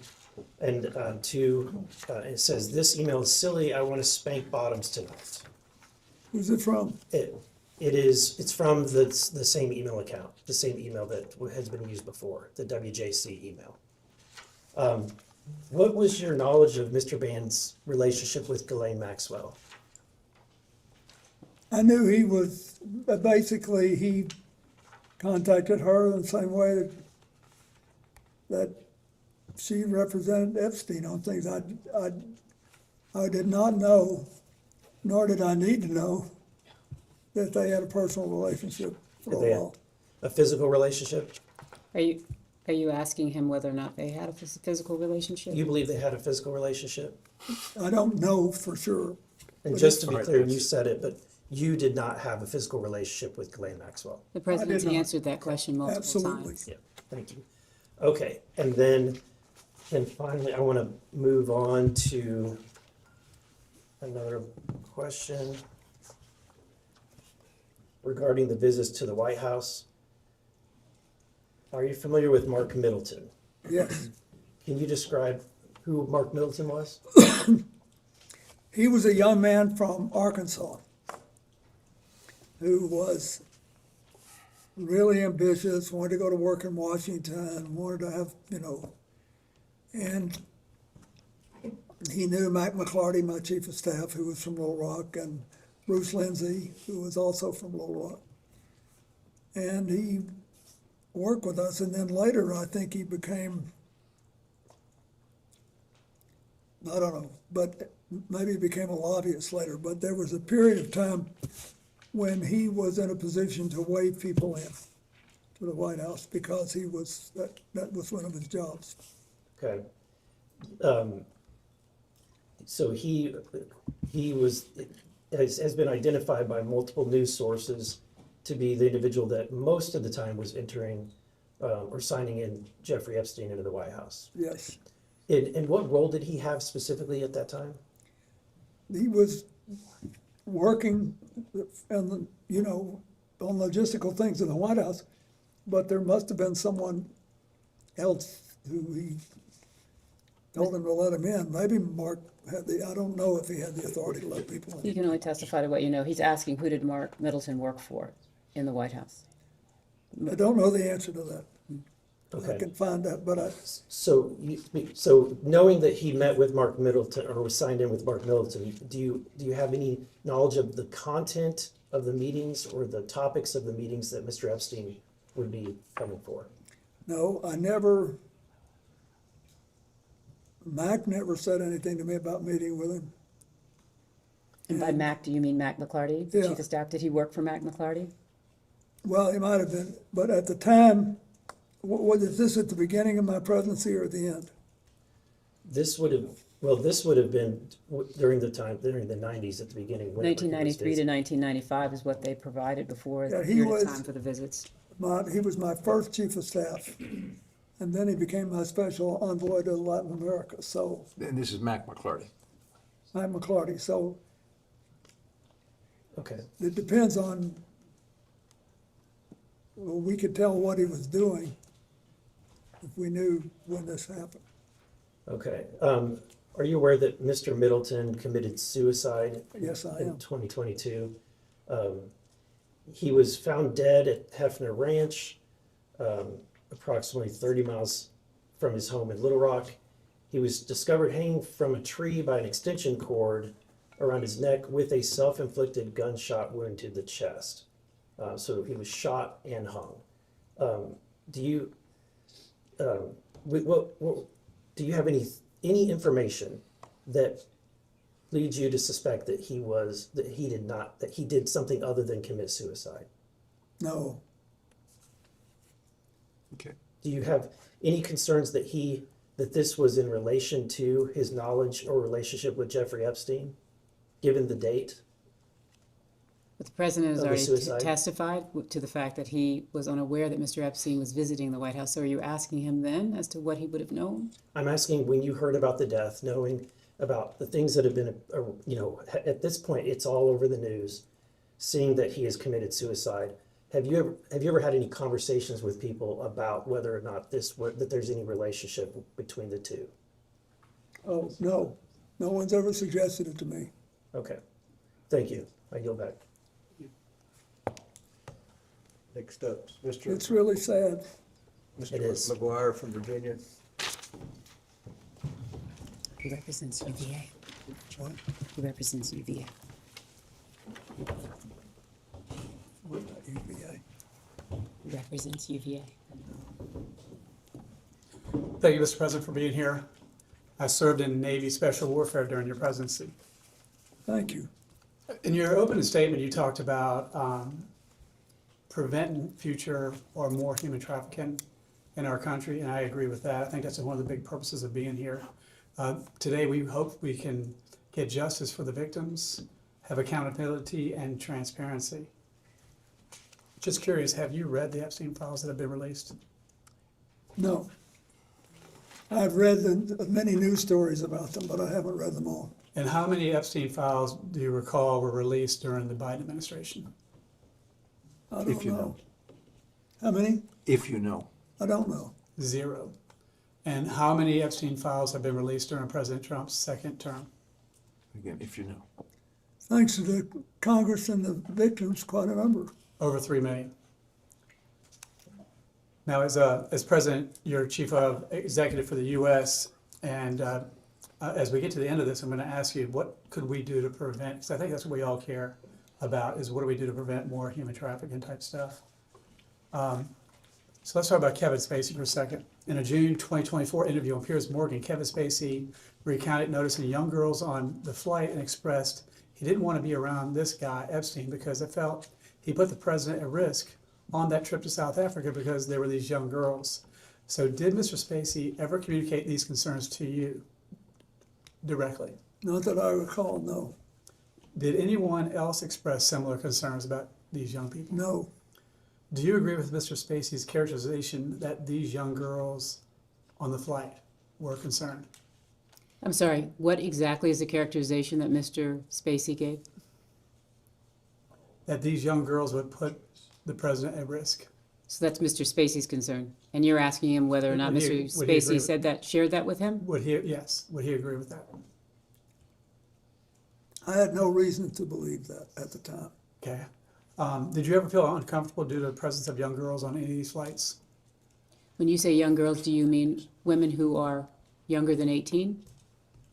And so you're saying there were women younger than 18? I'm asking. Yeah, if you can ask that question. Were there anybody on the flights that you can recall under age 18? To the best of my knowledge, there was not. If there was, and I knew it, I would be uncomfortable. That answered. All right. Did you ever speak with or otherwise engage with, well, I think you just answered, young girls on these flights, so I'll move on.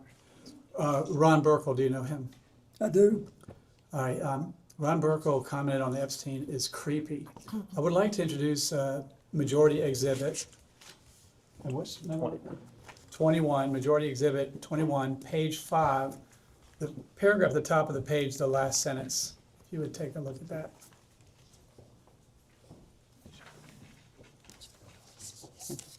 Could you say what page again? Sure, it's page 5, the paragraph at the top, the last sentence. If you could give us a minute to read it, that'd be Sure. great.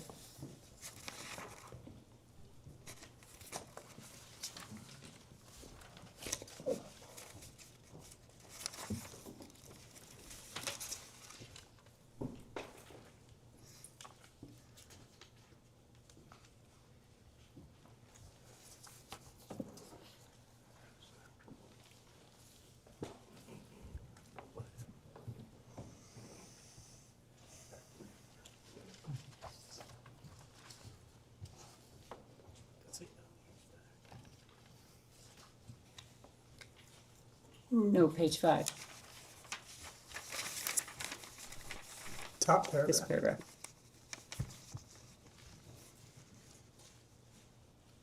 And more specifically, the last sentence of the top paragraph.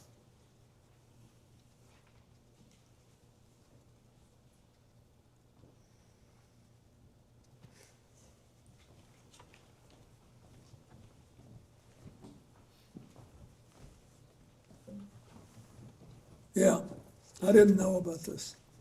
So the question would be this. I understand you didn't know anything about it, but let me ask the question. You have no memory of this occurring, correct? Excuse me, Excuse me. are you talking about Ron Burkle saying to the president? Well, let me read the "This whole is thing. creepy"? Let me read the whole thing. He didn't actually say, it doesn't say that. Sources close to Burkle says he was invited by Clinton, assumed the rod was vetted, and flew home on a commercial jet after finding Epstein to be creepy. It appears if he saw that and he flew home early, but that be that as may. Do you have any memory of this occurring? I don't. Why do you think Mr. Burkle would think Epstein is creepy? Are you asking Objection, for him? speculative. He can't know what. I don't know, Ron Burkle's some thinking. people thought I shouldn't fly with him. Did you witness anything unusual with Epstein that would lead you to believe that Epstein was creepy? No, I never saw him do anything that I was suspicious of. And you don't recall Mr. Burkle leaving the trip early to fly home commercially after I finding? don't know. Okay. I'm surprised I don't know that. Sure. So who else in your circle, because one of the concerns I have is how did someone who is convicted of trafficking humans, how did he infiltrate the highest level of government? If we could get to an idea or a lesson learned, we could prevent that from happening again. Who in your circle, while you were president or after in the Clinton Foundation, who else do you think we should question here? Can I just clarify one thing? You said who had been convicted. He wasn't convicted at the time. Epstein? Yes. No, I'm talking afterwards, so people that were associated with him because After he was because convicted. one of the questions would be is, why do you think Epstein visited the White House so much? So he was convicted in 2008? At least I have to look at my And he notes. visited the White House in the 90s, so I'm just trying to make sure you're not speaking to before he was convicted, you're talking about after he was convicted? So let me go back. So the thing is, he went to the White House many times, and he is connected to world leaders all over the place. Many people have resigned as a result of the Epstein files. So I'm just asking a neutral question, and that based on your experience as a world leader, what could we do to prevent predators like this from infiltrating the highest levels of the American government? Well, when someone knows about it, they should report it, and there should be a system set up to act on it. Well, I agree with that. Is it true that in 2013, Ms. Maxwell was a guest at the Clinton Global Initiative Conference? I don't know, is that when's the last year we had it? 2013 is one of the years where they're asking whether or not she was there. I know. Mhm.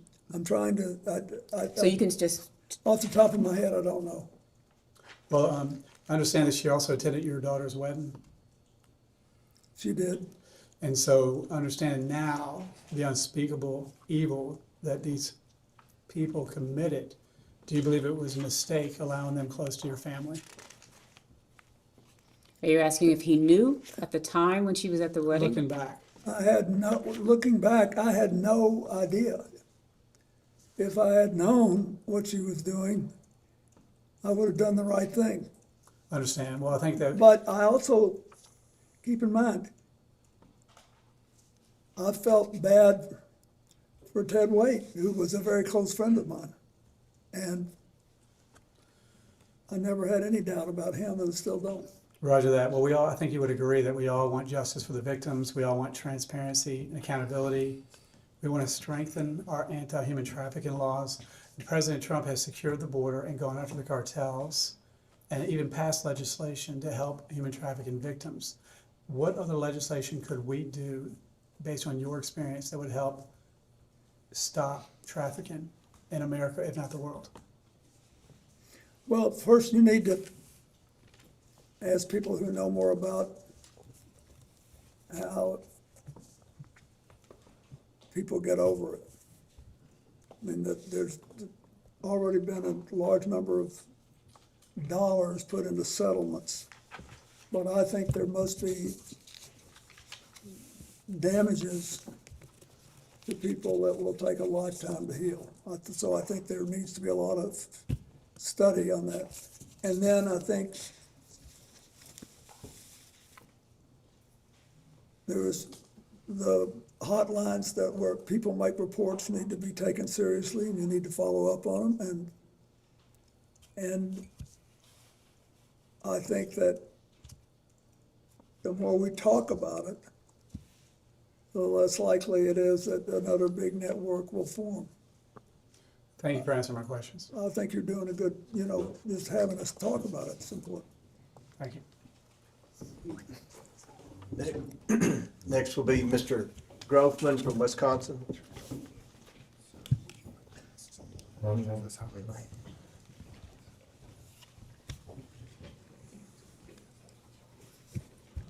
Can I get a time check?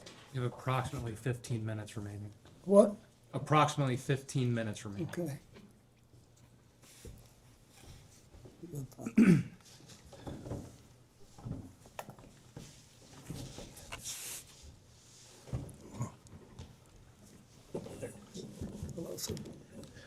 Oh, Mr. President.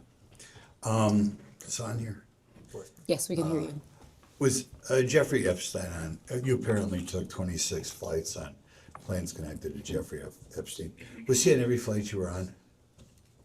Was he on every flight I was Yeah. on? That's a If you good know- question. If you know. What? If you know, their flight manifest, Yeah, do you know? There'll be a record of it, but I think he was, or certainly on most. You think he was? Well, that's okay. Was Ghislaine Maxwell on every flight you were on, as far as you remember? The same answer. I think she was, but there'll be a record of it. Okay. When you took these flights, you're saying a lot of them were on behalf of your foundation or your charitable work, correct? Yes. Who did you normally bring on these flights? I assume, employees of the foundation, whatever. I brought people who worked with me, especially people who would have to follow up on the fundraising or people who were involved in my AIDS work. I bought people who. Just like I never go anywhere alone. You never went anywhere alone, right? What? No. We always have an And the entourage. and I had the Secret Service with me. And then on occasion, I had people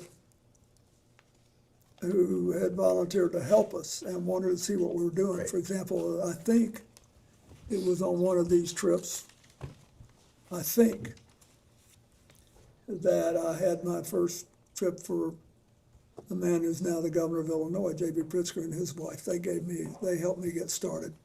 It's all a matter of public record. Okay. As far as on your normal trips, could you rattle off, say, the 4 or 5 people connected to your foundation who you remember were most frequently on these trips or were most important on the trips? Could you give us the names? Well, Doug Vann, Justin Cooper, Aaron Magaziner, and I can't remember who else. I'd be glad to look. We'll give you a couple seconds to think. I can't remember who worked for me 10 years ago, so I don't expect you. But anybody else you can think It of? was 24 years ago. I'll be glad to try to find out who else left. Okay. But when you were on the plane, first of all, what did the plane look like when you got on the plane? Could you describe what it looked like? It was at first it looked like a commercial airplane. You know, seats on both sides of the aisle. And typically, our crew kind of filled it up for a few, however many people, depending on how many people we had. We had the staff and the friends of the foundation and people who were doing the work. Then we had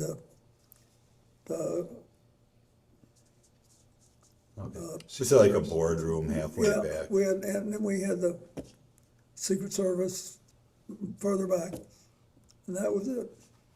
Okay. How would you spend your time on these flights? When you go to Asia or Sub-Saharan Africa, those are quite trips. What would you do on these trips? We would spend a fair amount of time talking about what we were going to do at the next stop. You know, we worked a lot. Then we read a lot and we slept a lot. And we always cut out some time for card games. I was going to ask you whether you do cards, and you beat me to the punch. What type of cards did you play? Oh, hell and hearts. Hearts. I used to play hearts. That's good. You said, was the Secret Service with you every time you went on these trips? Every time. Every time. Okay, good. I have never signed off Secret Service protection. Okay. Did the Secret Service, they screened all the other passengers and pilots, as far as you know? They what? Screen them? Yeah, they have everybody's name and background and all that. Okay. Now, I asked you about people who were connected to the foundation that you brought along, but I take it if they gave you an airplane and Jeffrey was on it, there were his staff too, correct? Yeah, he had some staff on it. Any of those people you remember, men, women? Well, I remember Glenn was there, and there were always the other people that staff the airplane, right? Right. I think one of the reasons you're successful is you deal with the average guy, right? You like to talk to the average guy. Did you remember the names of any of the Epstein staffers that were, serving you or that you engaged with banter about? Well, the one we just been talking about. Shante Davis. Yeah, Shante. I remember her, Shante Davis. Okay. Anybody else you talked about? Where are you from? I talked to a lot of them. One of them was from Hawaii and was a military wife. Okay. I remember, but I don't remember their names after 20 Hawaiian years. gal? Was she Asian? No. No. Okay. Okay.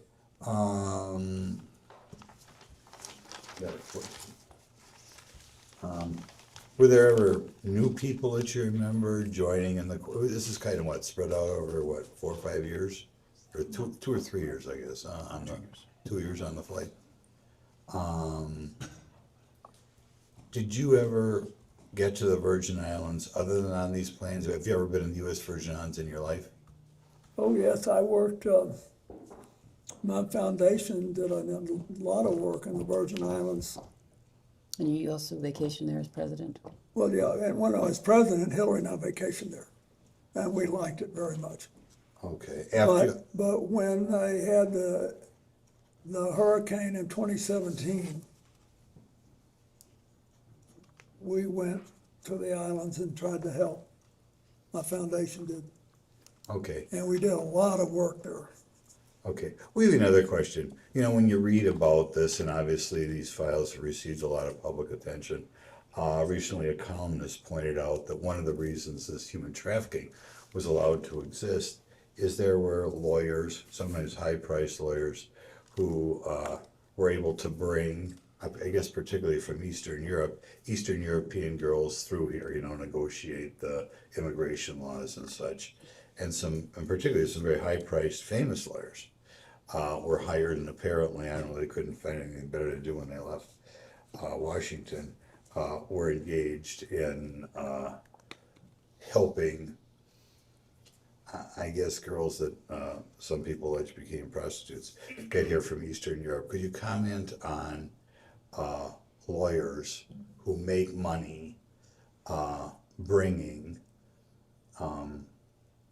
girls from Eastern Europe or other places around the world into prostitution, coming to this country? Sorry, I'm just to clarify, you just want him to comment on that? Yeah, I want you to comment. What do you think of these people? So you're asking I his don't opinion. like it. What? I don't like it, but I don't know much about it. Would you think that, oh, I'm sorry. I'm getting the hook. You know how it is. Saved by the bell. Well, why don't I finish that question? Do you think if lawyers help legally or illegally people come into this country for the purpose of prostitution, that they should be disbarred? Not unless it's illegal to do it. If you passed a law which said it was illegal to provide representation, notwithstanding the constitutional right to You get think they're one, sleazy lawyers if they then do it? maybe We you get you to can. say that? Sleazy lawyers? We'll say they're sleazy? For the record, we think lawyers are fantastic. Thank you, Mr. President. And lastly is Representative Langworthy from Buffalo. That's right, we say Buffalo, not New York. Oh. Oh, I love Buffalo. You were there the day after you were acquitted, I remember. Yes, and 20,000 people feel the It gym. was a big I'll crowd. never forget it. Big news. Thank you very much, President. Never forget it. You are widely regarded across party lines as one of the most politically perceptive leaders of modern time. Your political instincts are very well documented, and your successes of your political career are well documented.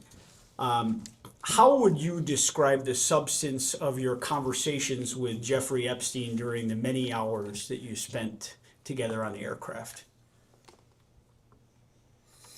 Well, at first, he really seemed to be like a vacuum cleaner, like he really wanted information.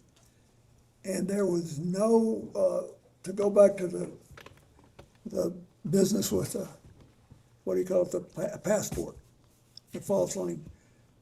There was nothing overtly manipulative about it. He wanted to know, you know, what did I think of derivatives trading? Did I think that the stock market was properly regulated, or did it need more? What, and, you know, how did we have the most broadly shared prosperity in 50 years? Was it just an accident? Was it just technology? Or do we have specific policies? He wanted to know stuff like that. And it was great for the first, you know, 2 or 3, 4 or 5 conversations. But I could tell that it was like, I mean, you guys are in politics. Don't you ever feel like sometimes somebody's talking to you and then they're just checking the box and they got to go do something else and be somebody else? I mean, that's the way I felt. Interesting. The international travel you took with Mr. Epstein, it represented a significant investment of time and money on his behalf. Yeah. And I did miss the first portion of this, so if any of this is repetitive, I apologize. Your arrangement was that you would spend an hour of conversation with him on topics of his choosing, and that So he testified, just so that I'm you sorry, I know, wasn't- on economics and politics. on economics and politics. Thank you. Okay. That was it. And that was the arrangement, and the rest was in-kind donation, the For flights. all the the long time. haul flights, yeah. If we were gone 4 hours or more, I'd give him an hour. Okay. Did you ever ask him directly why he was willing to finance these trips and provide you with access to the plane? I did. So much. And what was his reaction to that question? He said, I think you did a good job as president and you managed to get reelected and you're the first Democrat in 60 years that got reelected. I want to know what happened. And I want to understand it. And that was it. I mean, he never was, it was never like he was trying to suck up to me or anything. He just was, it was very straightforward. But after a while, it was obvious that he had done what he intended to do, and he was kind of going through the motions, and he didn't really care about I really cared about this AIDS thing. I thought we had a chance to build something that would revolutionize the treatment of all mass illnesses. Same thing with tuberculosis and malaria, and sure enough, we did. But I thought we were on the verge of something big, and he didn't much care about it, and I had a bunch of people that did. So we went our different ways. And as you pointed out, I mean, we're all in the political process, certainly not playing at the levels that you have in your career. But do you believe that this was, in essence, Epstein being a political junkie and looking for that association? Yes, and I didn't know what else. All I knew was that but after we started, when I got this thing going and people could see it like a chugging engine, then we had more and more people interested in helping. And I wanted to have people there that I knew were genuinely caring. I know it sounds funny, but it matters, because when you start something like this, you're going to have rough times, spots, things are not going to go right. You're going to have to solve new problems. Far better to have people who are passionate about this. So on these overseas visits, did Mr. Epstein accompany you to any of the meetings or the private dinners or the official engagements? And if he did, what capacity was he introduced? He went to some of the meetings, and some of the dinners, but the big public dinner we did in South Africa, he did, for example. But some he didn't when it wasn't appropriate. When I had to talk to somebody about whether I thought they were following a proper legal path and trying to let us sell generic drugs and how we're going to get them. There were a lot of complicated things. Can I get a time check? We have like a minute left. Did he ever seek introductions to foreign dignitaries or leaders from you? Not that I remember. Okay. Did he ever ask you to make phone calls on his behalf? No, he never did. I remember that. He didn't. I mean, I would remember. You said he was not a friend, but with that amount of travel and proximity, why wasn't he a friend and he was just an acquaintance? Well, no, it wasn't just an acquaintance either. I felt friendly toward him, but he was, as I said in my book, odd. There was always something a little holding back, and and I could tell. It was pretty strange the way it happened. Larry Summers, the president of Harvard, calls you out of the blue, says this guy wants to do it, you do it. And then I like to spend as much time as I can with people I know that I can count on. And honestly, I never saw anything that I knew was illegal, but I just felt I should move on, and we did. Did you ever have any arguments or disagreements with Mr. Epstein or Miss Maxwell in the course of your travels? Not to my knowledge. And is there anything that you saw that he was looking to monetize the relationship that he had No. with you? Okay, and. Can I check the time? I believe, I Just believe wait, about wait. seconds. And my lawyers are gonna kill me on this, but I have to say, I wanna be honest, I'm not trying to be, goody two-shoes here. I did feel closer to Glenn Maxwell because of Ted Wade. So I wasn't against the whole deal until I knew what they were doing. Okay. And by then, it was too late for me to do anything about But it. I think your response is was he trying to ever monetize the relation, to your knowledge, was To clear. the best of my knowledge, he never did. Thank you for the opportunity, Mr. President. Thank you. We will go off the record.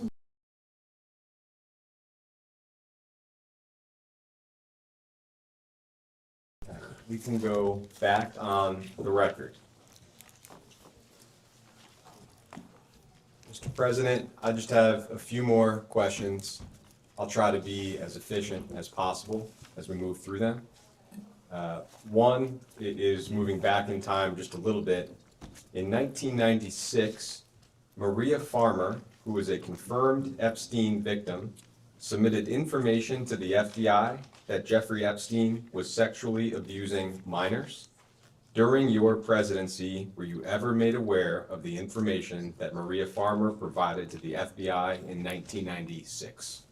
No, and no. Thank you.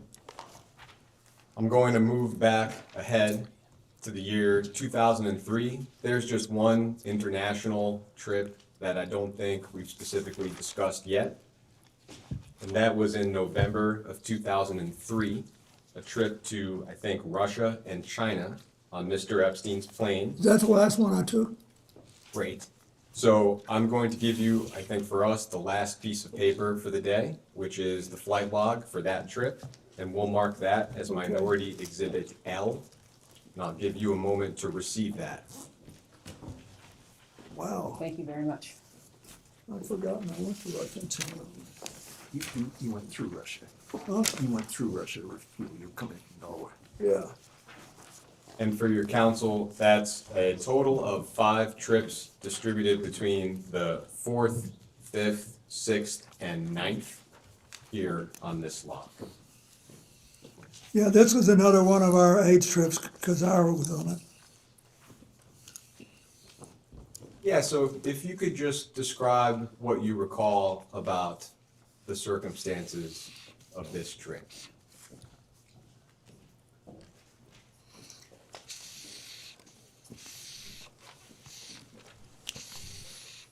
Can you refresh my memory about what stops were actually taken? Yeah, the countries in question are Russia and China. I think the final stop was Beijing. I do not, off the top of my head, recall what each of these airport codes are. It was Brussels to Oslo to Tolmagacho, Russia, to Hong Kong, Chengdu, Beijing. Well, thank you. I appreciate that. Okay, let's do it again. Brussels to Oslo, to the middle of Russia, Tolmachevo, to Hong Kong, to Chengdu, to Beijing. Got it. We stopped in Europe, and as I remember,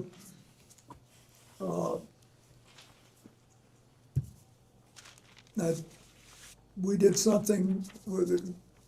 Brussels is the parliamentary capital of Europe, and I think we did something with the EU, and then Oslo was important because the Norwegians had funded a project that we did for them, for the Clinton Foundation, for Russia. And they asked us to try to develop a plan for Leningrad. And we did. What kind of plan, Mr. An President? AIDS plan, because Leningrad had a very high age rate because it was near the ocean and people were coming in and out. And I think that's what happened then. And then we went to China, and I had been doing a lot of work on China, and it was very interesting because the Chinese were eager to get into this and yet scared. It was very interesting. We could have been, if you were in Russia and China, you could have been in rural America on AIDS at the time. They were very reluctant to discuss this, and all hung up about it. And the Chinese, with whom I had good relations, were at the time, the national government asked me, they said they like you out in the country here. But I had been there in 1998 and had a big trip. And he said, we want you to go out there and be photographed on state television playing with children and talking to their families about AIDS. So that's what this whole trip was about. So I was doing that. And it was, I think, I'm almost sure that's it, because and then we stopped in Hong Kong on the way out, right? Yeah, Hong Kong and Beijing. Yeah. Thank you very much. I appreciate that context. Is it correct that while on that trip, you did not witness or become aware of sexual abuse of any kind? No, we were all busy as crazy. I mean, I never saw anything like that. Thank you. We have a few events for which we don't have exact dates. I'll ask about them one at a time. CNN has reported that in July of 2003, Ms. Maxwell co-hosted a fundraiser for your presidential library, and Mr. Epstein may have attended. We don't know whether or not you attended that event. Do you have any recollection of attending that event? I don't. I wouldn't be surprised. I don't remember anything about it. Thank you. An investigative journalist named Vicky Ward has claimed that Ms. Maxwell accompanied you on a trip to India sometime in 2003, including to the Taj Mahal, and that you traveled for that trip on a private jet owned by billionaire Ron Burkle. Do you have any recollection of the trip I just described? No. But I want to be forthright here. The first thing I did in the way of public service after I left office was to try to help India deal with the aftermath of the Gujarat earthquake, which happened literally 4 days after I gave up the White House. And so I called the Prime Minister of India, who was a friend of mine, and he said, I need help. I've got to build schools and hospitals, and I can't do anything in the small towns and the middle-sized towns and the rural areas. I only have the money to do something in the big cities. So I'm not saying I did or didn't do this. I have no memory. But I also I don't want to mislead anybody. We were doing tons of stuff. And we needed to finance it. So I can't say that I didn't do it. Thank you. In your 2024 memoir, you said that by the time Epstein was arrested in 2005, that you had stopped contact with him. When do you recall being the last time that you had any kind of communication with Mr. Epstein? The last time I remember was with him was sometime in 2003. Attorney Brad Edwards, that's an attorney who's represented many of Mr. Epstein's survivors. Excuse me, counsel, I believe there was a misstatement there. The book says who in 2008 had been convicted and jailed in Florida, not 2005. Okay, thank you, I appreciate that. Attorney Brad Edwards has represented many of Mr. Epstein's survivors.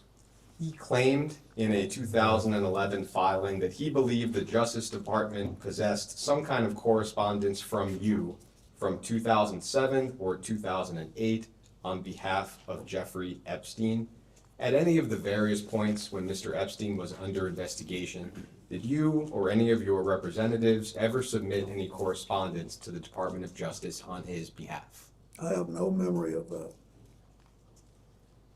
To your recollection or knowledge, did you or your representatives ever have any other communication with the Department of Justice regarding Jeffrey Epstein? Not that I remember, no. CNN has reported that in 2007, Ms. Maxwell co-hosted a fundraiser for Secretary Clinton's presidential campaign in New York City. We believe that Christina Aguilera may have performed at that event. Do you have any knowledge or recollection of attending that event? I don't.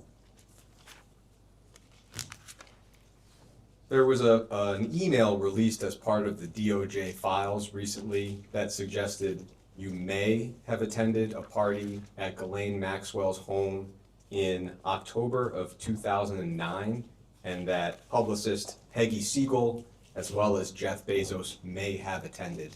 My only question to you is whether you have any recollection of attending a party that I just described. Is this her home in New York City? It would be at Ms. Maxwell's home in New York City. I have no memory of that at all. Thank you. It's been widely reported that in July of 2010, Ms. Maxwell attended your daughter Chelsea's wedding in Rhinebeck, New York, and that she accompanied billionaire Ted Waite, who was, at least at the time, a family friend of yours, and you've described a little bit today. You, of course, were at that wedding as well. Do you have any specific recollection of interacting with Ms. Maxwell at that wedding? No, I was an emotional wreck. I was just trying not to fall off the little, what do you call the pallets? The dais? No, the wooden we walked on the grass with. I knew she was there, and she and Ted were there. And what was your understanding of her relationship with Mr. Waite at the time? Well, I thought they were together, and I think Chelsea and Mark did too, and there.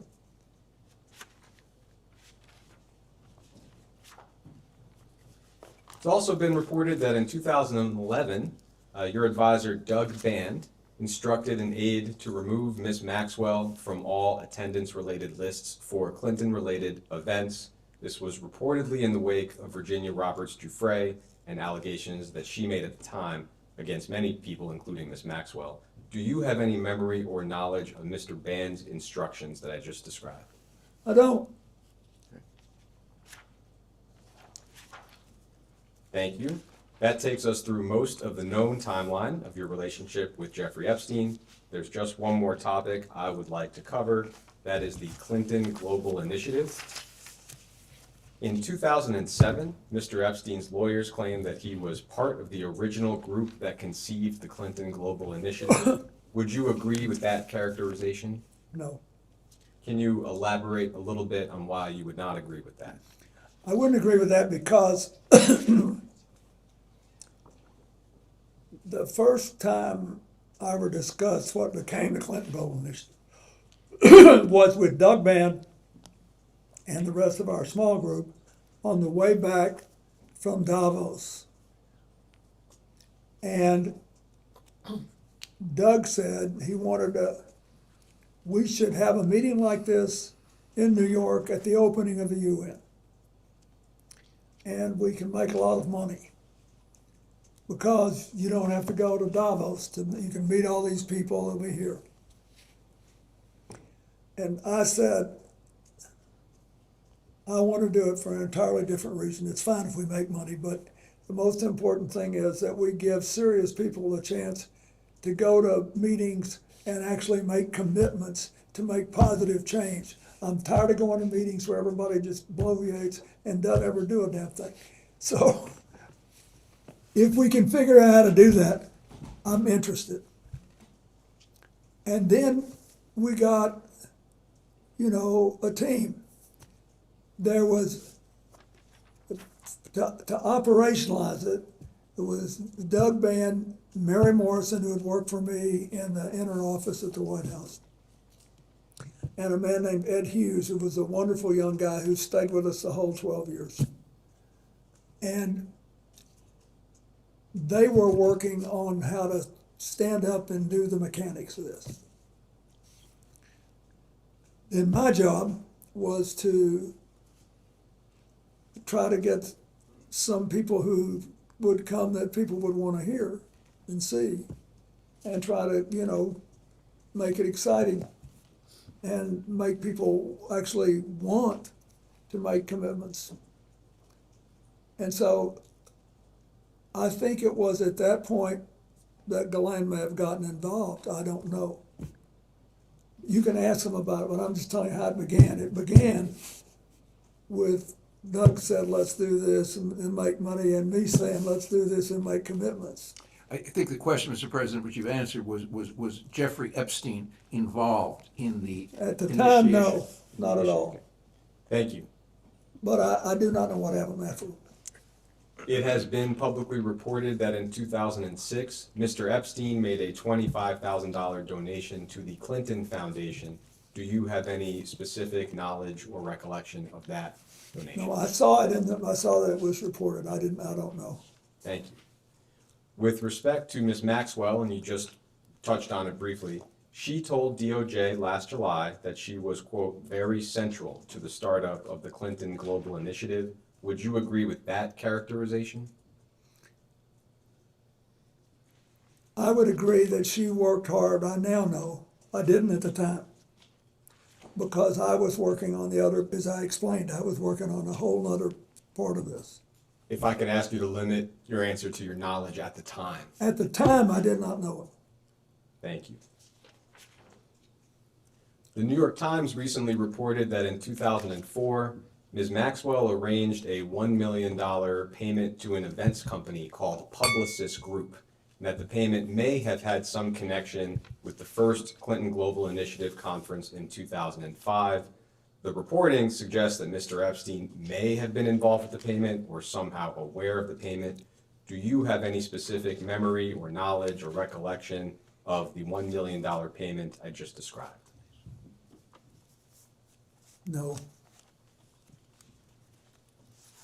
It's also been reported that in September of 2013, at a Clinton Global Initiative conference, Ms. Maxwell was recognized as a Commitment to Action partner for her work on behalf of the Terramar Project, which was an ocean conservation nonprofit that she founded in 2012. Do you have any memory or knowledge of that conference? I do. Great. Could you describe a little bit what you recall? Yeah, because this shows you how the CGI work, not for Ghislaine, for everybody.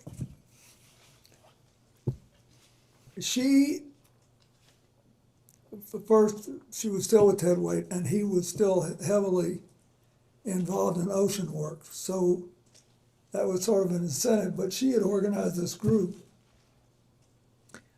whose objective was to, in effect, take two massive islands made of metal and junk out of the Atlantic. I mean, they were floating around. One of them had gotten to the Caribbean. They were floating around in all this metal. So that was what she was trying to do. That was a good idea, and she was recognized for that.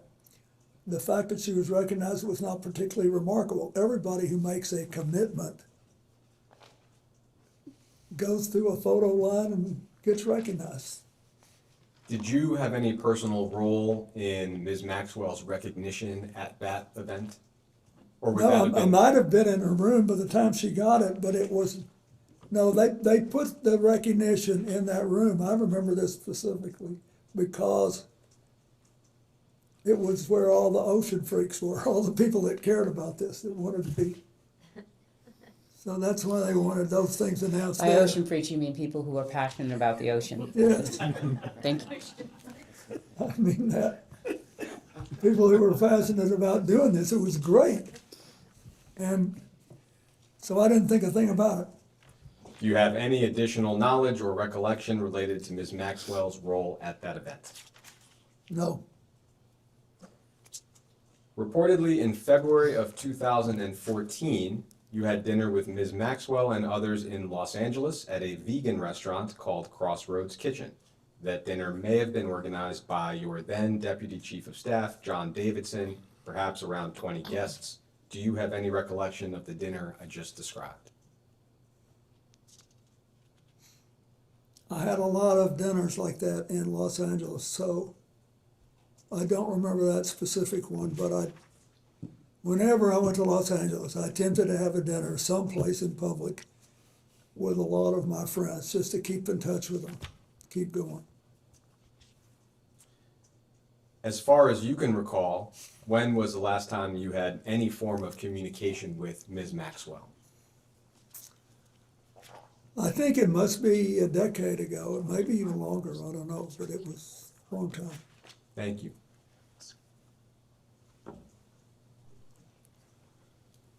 Mr. President, it's a pleasure to be here, and quickly, on a lighter note,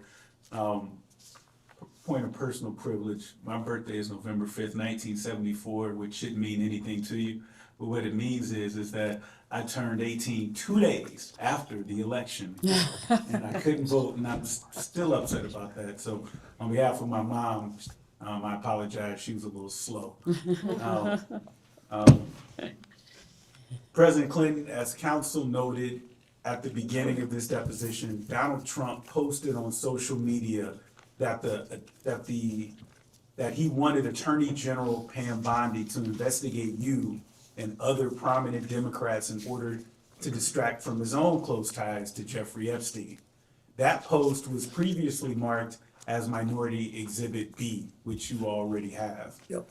President Trump's post refers to Jeffrey Epstein's crimes against young girls and women as the Epstein hoax. His post also completely ignores several other high-profile individuals, including Republicans and allies of President Trump, who were known to have had relationships with Epstein. In fact, the Epstein files contain numerous officials in the current and previous Trump administrations who have connections to Jeffrey Epstein, including Howard Lutnick, RFK Jr., Steve Bannon, Tom Barrett, Kevin Warsh, and Mehmet Oz, to name a few. President Clinton, to your knowledge, has the Trump administration done anything at all to investigate these other individuals with ties to Epstein? Well, I wouldn't be in a position to know. That's the truth. As I said earlier, the only conversation I had with President Trump about this was in the early 2000s. And I have no information that he did anything wrong.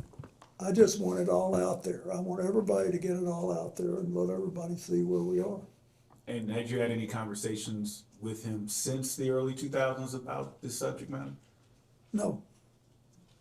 And then my last question is, Howard Lutnick recently went so far as to lie about his close connections with Jeffrey Epstein, but the truth came out with the release of the files. President Clinton, is Howard Lutnick still employed as Secretary of Commerce in the Trump administration, to your knowledge? I think he is. And in your opinion, why has Donald Trump ignored these other prominent figures who've had close ties to Epstein? He's asking your opinion, Mr. President. Lutnick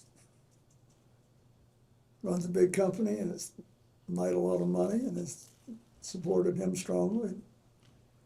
I don't think he believes that he's done anything bad enough I think he thinks he took his family to the island and he couldn't have done anything wrong. That's what I think he thinks. But I'm speculating. I'm doing what I have no business doing. Because I really don't know. Thank you, Mr. President. Thank you. That's okay. I can just do it. Thank you. I'll speak up. Thank you, Mr. President, for being here, for your service. I'll be brief. I think most of the pertinent questions have been asked today. I want to talk about transparency. You and Secretary Clinton were both very clear about your desire to testify publicly before this committee. In fact, on February 6, 2026, you posted on social media, quote, "I will not sit idly as they use me as a prop in a closed-door kangaroo court by a Republican Party running scared. If they want answers, let's stop the games and do this the right way in a public hearing where the American people can see for themselves what this is really about."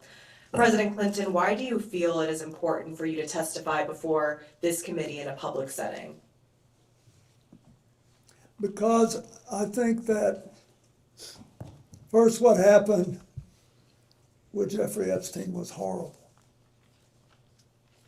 What he did and what Glenn Maxwell was convicted of, it was horrible.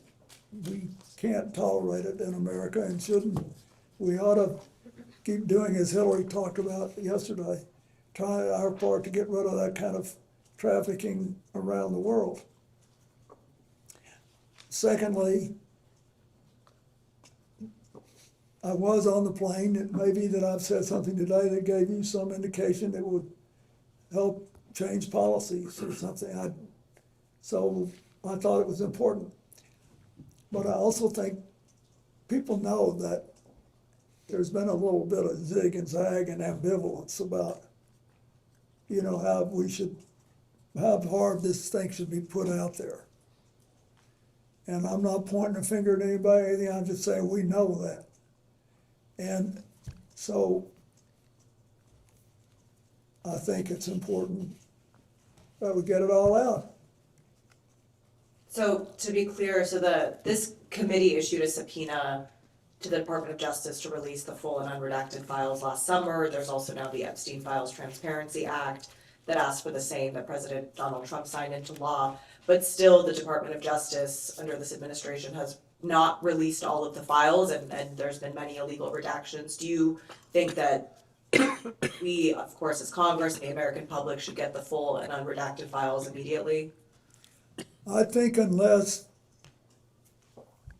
there is some serious danger of physical harm to one of the victims, or some national security interest involving intelligence, because you've heard these, that some of you think that there's some intelligence issues, national security issues. I think the rest of it ought to be gotten out, and I think we just need to get to a point where we can put this behind us. And then I think I hope you can and will help build us a system that works in America the way our international system works best in trying to identify and stop human trafficking and trying to make people whole once they've been damaged. And not a question, but just in response, the law is very clear about the identities of the victims. Yeah. Unfortunately, the Department of Justice has wrongfully released some of that information, including personally identifiable information, while illegally redacting names of potential co-conspirators. So They're going to kill me for saying this, but I think it's important, Jesse. I think it is entirely possible that people in the Justice Department, I don't agree with on nearly anything, right? But when it's possible that they didn't intentionally cover some of this stuff up. But it's hard to accept that when you look at the other problems in dealing with the information. So you guys got to clear that up, clean it up, decide how you think it should be handled. thank you. So before we go off the record, just one clarification, it's more just for counsels. The quote from the 2024 memoir, I think was accurately quoted in the first instance. The full sentence is, quote, "He," meaning Mr. Epstein, "hurt a lot of people, but I knew nothing about it. And by the time he was first arrested in 2005, I had stopped contact with him." And that's the end of the sentence. That's page 373. So that's just for counsel. And My apology. No, not at all. And with that, we can end this round and go off the record.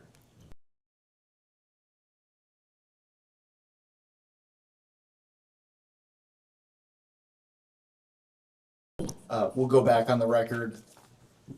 Mr. President, during the last hour, there was a discussion related to your book with minority counsel, and I just want to read the excerpt into the record and just a quick question for clarification. You said, "I had always thought Epstein was odd, but had no inkling of the crimes he was committing.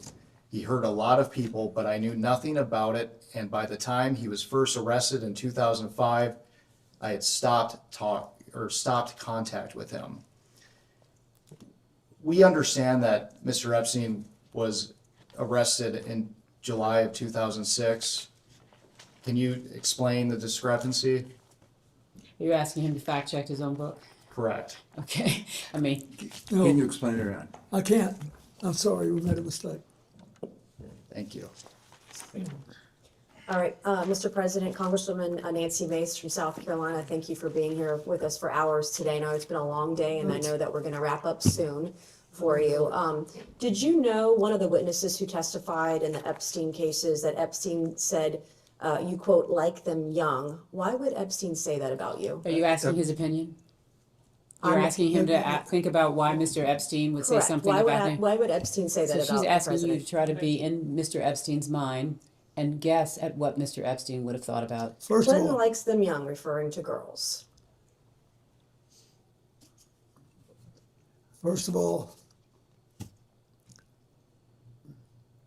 that's not true. What's not true? That I have any interest in underage, I didn't say underage, I said young. but it's still not true. Is an intern young? Yes, Okay. at my age, did- anybody younger than I am Did is you know young. Jeffrey Epstein instructed a witness to deny you were ever on his island? He didn't have to since I was never there. Did you ever travel to Zorro Ranch? Is that the one in New Mexico? Yes. No. Okay. Have you ever flown on anyone else's private jet 26 times or more for overseas trips? I have flown as many miles on other jets, but never with as many stops. How many other people's planes have you used, like Epstein 26 times or miles, etc.?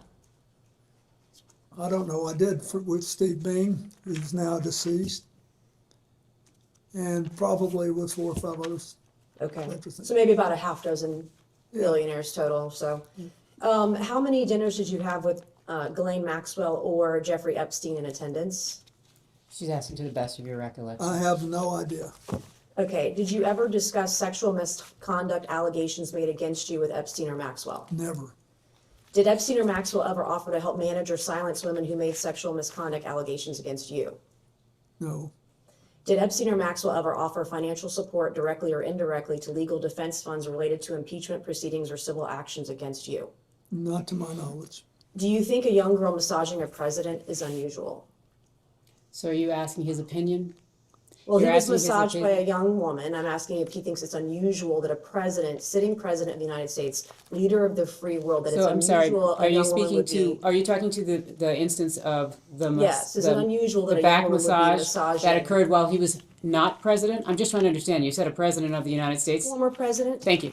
Just trying to make sure we're correcting the Are you time frame. filibustering? No, I don't need Okay. to. I'm actually trying to make I sure think that I'm as pretty you. clear. He said he You knows what said he young- was a sitting Excuse me, president. Excuse me, could we just please go one at a time? Thank you. You said a sitting president. I want you to be clear so that when he answers Former you, sitting the president, how record do is you want to do clear. it? Is it unusual? I have no idea if it's unusual. Objection calls for speculation. I figured. Did you ever think that all these women around Jeffrey Epstein or Ghislaine Maxwell was odd, unusual, weird, or creepy? There weren't all that many around when I was there. How many would you say is not all that many? I think on this big plane that was working long hours, having 2 to 4 people on there, I thought was, as far as I knew, they were all helping. Flight attendants in tank tops and jeans, right? No, Do you believe you were a victim of a Jeffrey Epstein intel operation? Do you think that you might have been like caught up in some of what he was maybe potentially doing? Excuse me, Congressman, which question are you asking? I'm asking Intel if the- operation? First of all, I don't, Some type of intel operation. I'm just curious because it's been speculated on today and yesterday understand. that he may have been an intel asset. Do you think, perhaps knowing what we know now, the proclivity of it all, that he may have been targeting you as part of an intel operation? I doubt it. In 2019, you stated, after he was arrested, I guess this would be the second time, you stated you knew nothing of Epstein's, quote, terrible crimes since you only met, quote, briefly on only, quote, 2 occasions. Was this statement false? Excuse me, Congressman, could That's you not put in an the accurate the statement. record Can you that please statement? share us what you said? Yes, in 2019, as reported by the media. Which media? This says this is the. Can you share a copy of it, please? Okay, Daily Beast. It says, the title of this is Bill Clinton failed to mention his intimate 1995 dinner with Epstein. We can give counsel and the witness a moment to review the exhibit. Well, we'd like the statement. I mean, he put Yeah, out I a don't know statement anything about in 2019, full statement.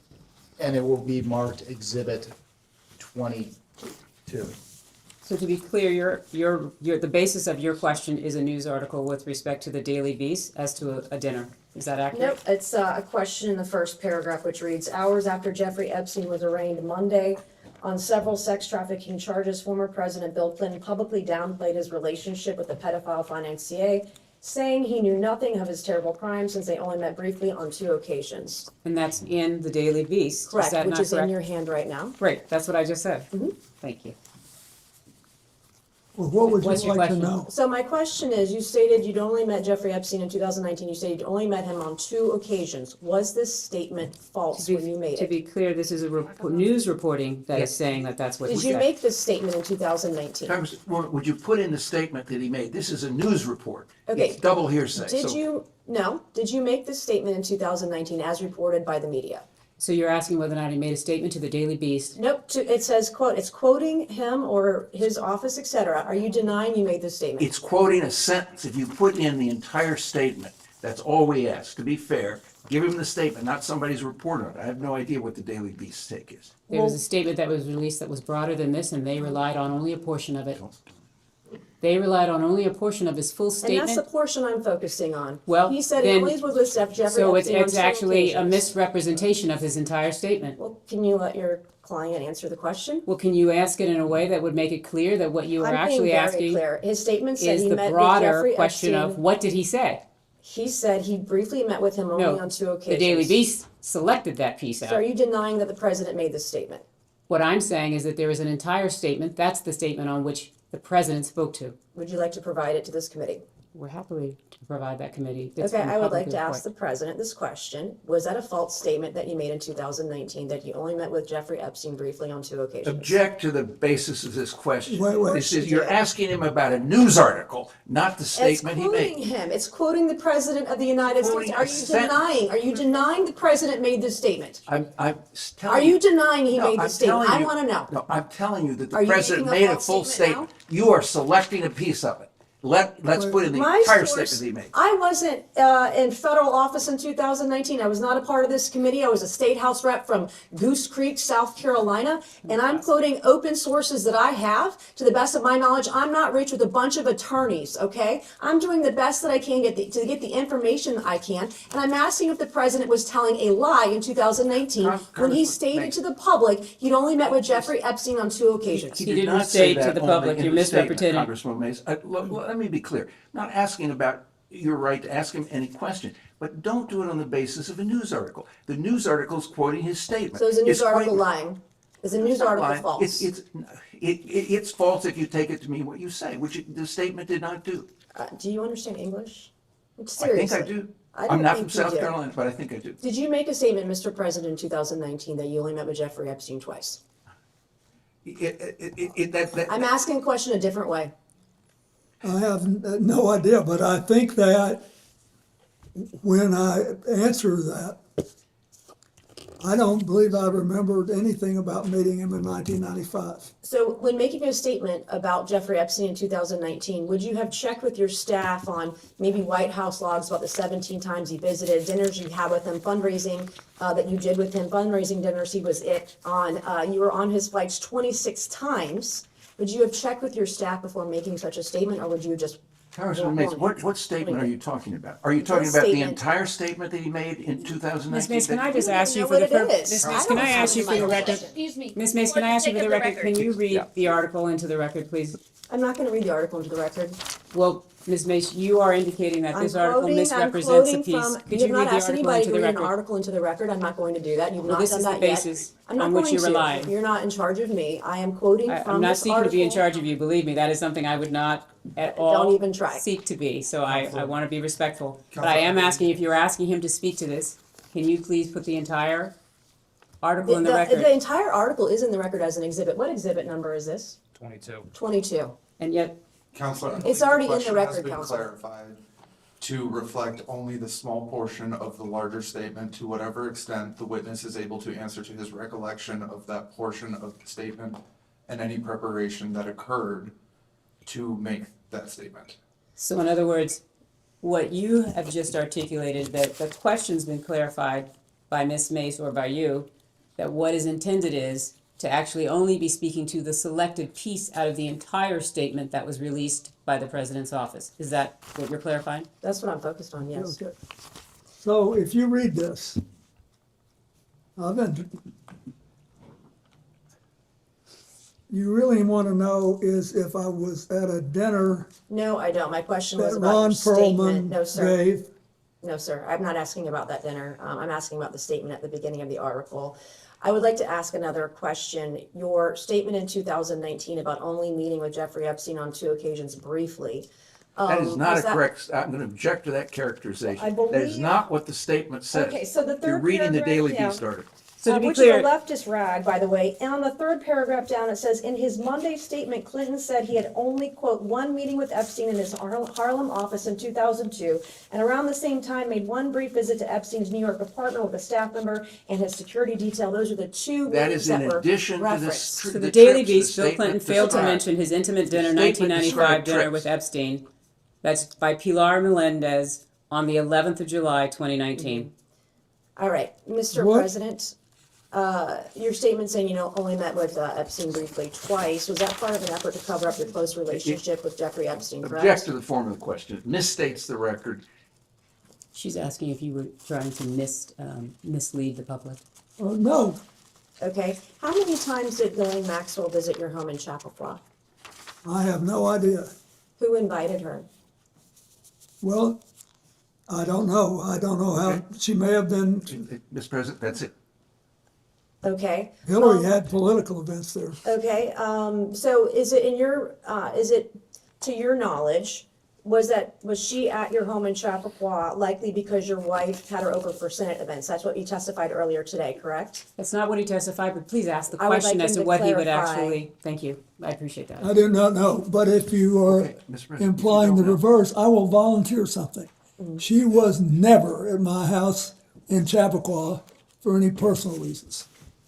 I didn't say anything for anything No, personal. you I just- didn't, but you had a great tone in your voice and you're Mr. very President, good Mr. at it. President, that's just, Thank you, I'll take that as a compliment. I am It is a very good at compliment. Thank you, and I did not go to Yale Law School or any law school for that matter. So yesterday, your wife testified that Ghislaine Maxwell was never at her home, and I believe you stated earlier today, you thought if she was over there, it would be for Senate events.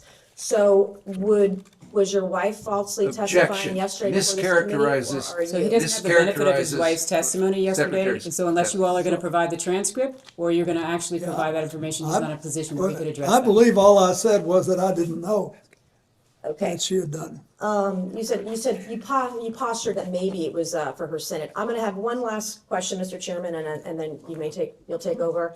I believe you stated today, on around, I know it's been a number of years, on around 2008, you ended, or before that, ended any communication with Jeffrey Epstein, correct? That's Around the time correct. he got arrested or right beforehand. And he was arrested for child sexual prostitution or hiring girls for sex, or one girl for sex, correct, roughly? Child sexual exploitation. If you were aware in 2008 that Jeffrey Epstein was having sex with kids, and you knew of his close association with Ghislaine Maxwell, why would you still associate with Ghislaine Maxwell, who you dub essentially like your Doug Band? She was the body man to Epstein, Doug Band was the body man to you, and why would you allow Ghislaine Maxwell to associate with your daughter up until, 2004, 2015?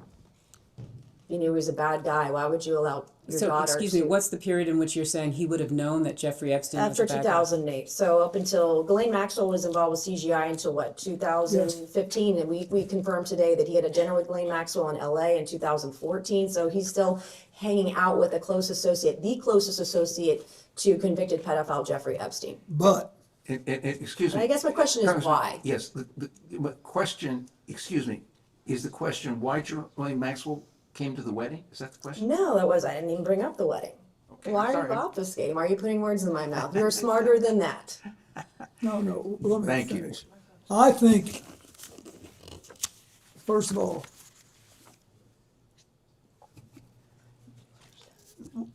when the wedding occurred,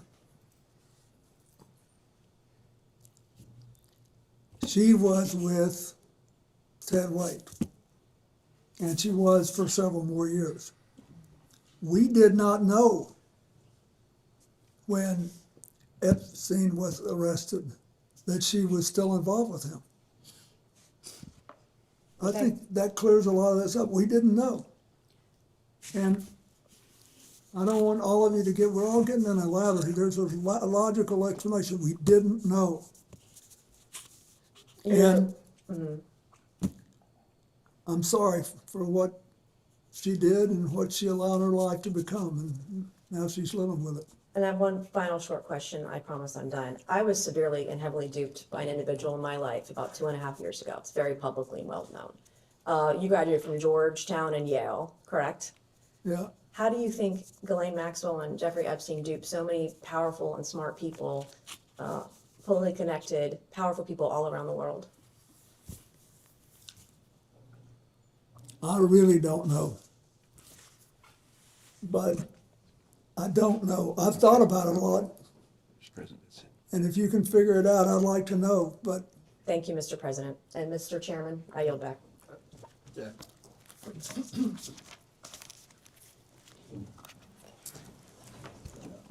Point of privilege? I would like to say, since you made a great deal out of all this Ivy League stuff, I am also the last president ever to live in a place without indoor plumbing. There's a full statement which we'll be happy to provide for the record that it might be that Representative Mace is unaware of, but the full statement says President Clinton knows nothing about the terrible crimes Jeffrey Epstein pleaded guilty to, Florida, some years ago, or those with which he's recently been charged. In 2002 and 2003, President Clinton took a total of 4 trips on Jeffrey Epstein's airplane, 1 to Europe, 1 to Asia, 2 to Africa, which included stops in connection with the work of the Clinton Foundation, staff and supporters. Secret Service detail traveled with him on his trips. He had 1 meeting with Epstein in his Harlem office. 2002, around the same time, he made a brief visit to New York. That was the full statement. Ms. Mace was selecting portions out of the statement or relying on an article which only shows certain portions of the full statement. Let's go. Miss Luna from Florida. Mr. President, I just wanted to do a couple of follow-ups. Regarding your personal conversations with Mr. Epstein, you said that he wanted to discuss economic and political questions. Was there ever a particular region of the world or topics that he wanted to reoccur and address?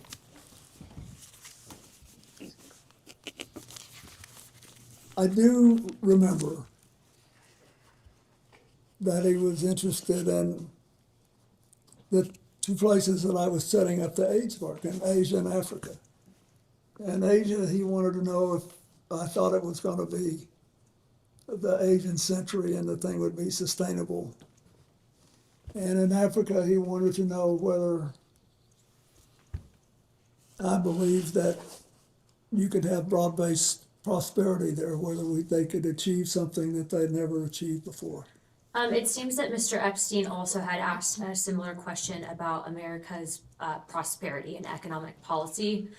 Did you feel that when he was asking questions, particularly maybe pertaining to the regulation of our stock market and or derivative trading, did he on a number of occasions come back to that and maybe pick your brain about policy or future policy here in the United States? No more than any other big issue. I knew that, everybody lives in New York with money, and look at, he made his money advising Les Wexner, so he had to be interested in markets. Okay, and then I know that Ghislaine was a little bit more probably chatty with you. Did she ever share a similar interest to Mr. Epstein on economics or political topics of discussion? Were there any reoccurring topics that you felt that she was wanting to focus on? Not that I noticed. Okay, all right, thank you, Mr. President. Thank you. Good.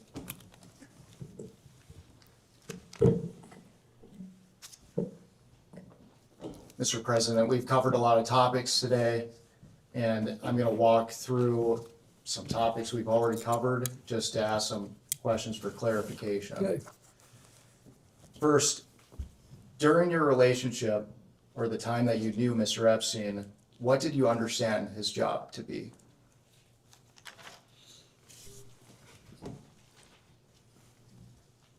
I'm not sure I knew. It was never clear to me. But he could have been living on investing the profits he'd already made. I knew he was his finance guy. And you just testified to Les Wexner being one of his clients. Did he ever make any other representations about who his clients were? No, but I never asked either.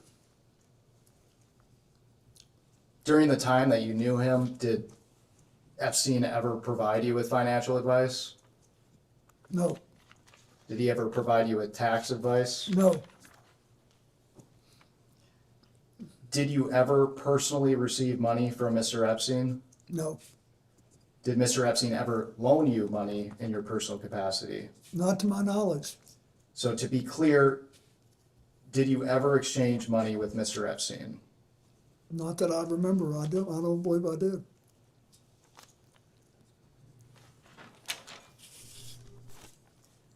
And throughout today's questioning, we've talked about the various properties that Mr. Epstein owned.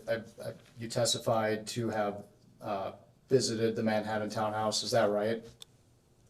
Yes, I did go there once. And just for clarification, it's been reported and what we've seen from the files from the DOJ, Mr. Epstein decorated his home with creepy and disturbing artwork. Did you notice anything unusual as far as his decor at his Keep in residence? mind, I was only on the first floor, ground floor. I did not see anything like that there in any of the rooms that I saw. It's been reported that Mr. Epstein had cameras on his premises. Did you notice anything, any cameras at the Manhattan townhouse? I didn't, but that may have been the whole point.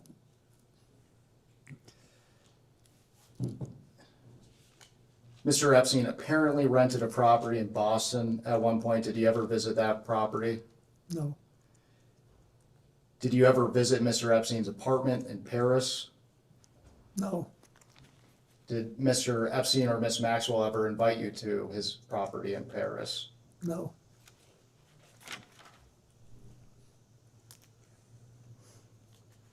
Did you ever visit Mr. Epstein's home in Palm Beach? no, Were you ever invited by Epstein or Maxwell to visit the Palm Beach property? I don't think so. Did you ever visit Ghislaine Maxwell's New York townhouse? No, I don't even know that I knew she had a townhouse.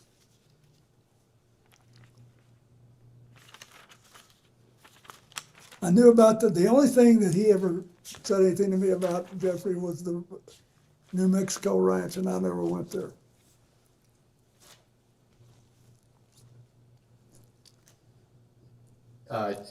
Did he invite you to the New Mexico ranch? Sort of. Can I you- mean, he was a little, but I didn't go. By then, I didn't go.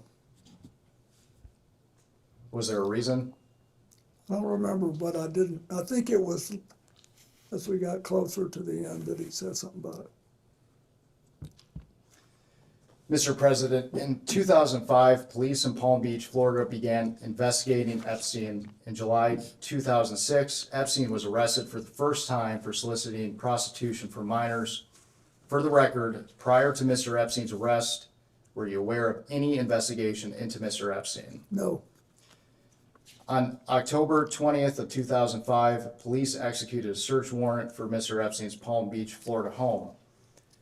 Palm Beach Detective Joseph Carey spoke out about his belief that Epstein was tipped off about the raid since multiple computers expected to be at the house were missing when the search warrant was executed. To your knowledge, was Mr. Epstein tipped off about the October 20th search warrant in Palm Beach? Just asking to your knowledge. I don't know. I don't know. It's the first I've heard of it. They're only asking for your knowledge, Mr. President.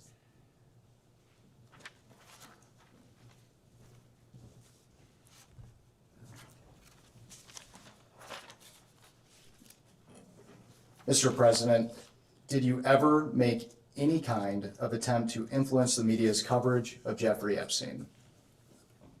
No. At this time, I'd like to introduce what we've marked as Majority Exhibit 23. And this is Bates number EFTA 02792895.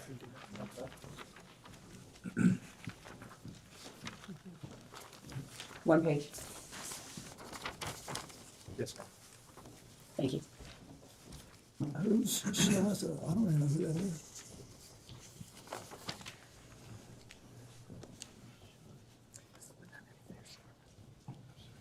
And this is email from Virginia DuFrey, an Epstein victim, that alleged that you walked into Vanity Fair and threatened them not to write sex trafficking articles about your good friend Jeffrey Epstein.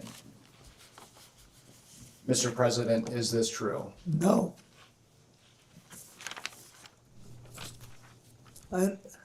No. Not no, hell no, not close no. Why do you think Ms. DuFrey would make these claims? Are you asking to have an opinion don't about know, Ms. but- Dufresne's point of mind? Can we not do that? Like, ask him about the facts that he knows, as opposed to asking about the facts in other people's minds. Mr. President, have you ever asked any other publication to shut down a story related to Mr. Epstein? No. And by any other publication, counsel, he's answered the question about Vanity Fair, correct? Yes. Thank you. I absolutely didn't. Okay. No. That was hell no.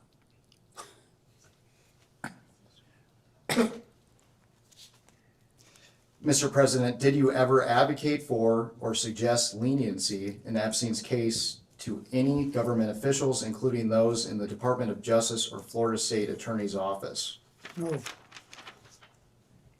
On June 30th of 2008, Epstein pleaded guilty in Palm Beach County, Florida State Court to 2 felony charges, 1 count of solicitation of prostitution and 1 count of procurement of a person under 18 for prostitution. He was subsequently sentenced to 18 months in Florida County Jail and began serving his sentence on June 30th of 2008.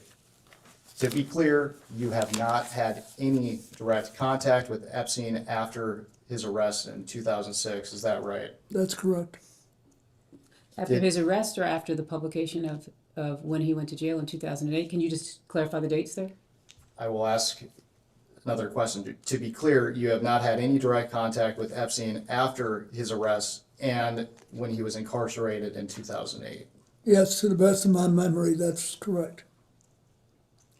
Are you aware of any effort by Epstein to contact you while he was incarcerated in Florida? I'm not. Mr. President, who is Arnold Paul Prosperi? I think that he's a son of a guy I went to Georgetown with, named Paul Prosperi. I think that's right. And I saw in all these things that my staff gave me that he was mentioned, but I don't think anybody said anything to me. I have no memory of that. So is it your testimony today that and actually, let me back up here. So according to jail logs, Mr. Prosperi visited Epstein at least 20 times while Epstein was incarcerated in Palm Beach County Jail between 2008 and 2009. Based on what you just said, is it your testimony that you believe that to be the son of the man you went to college with? It could be.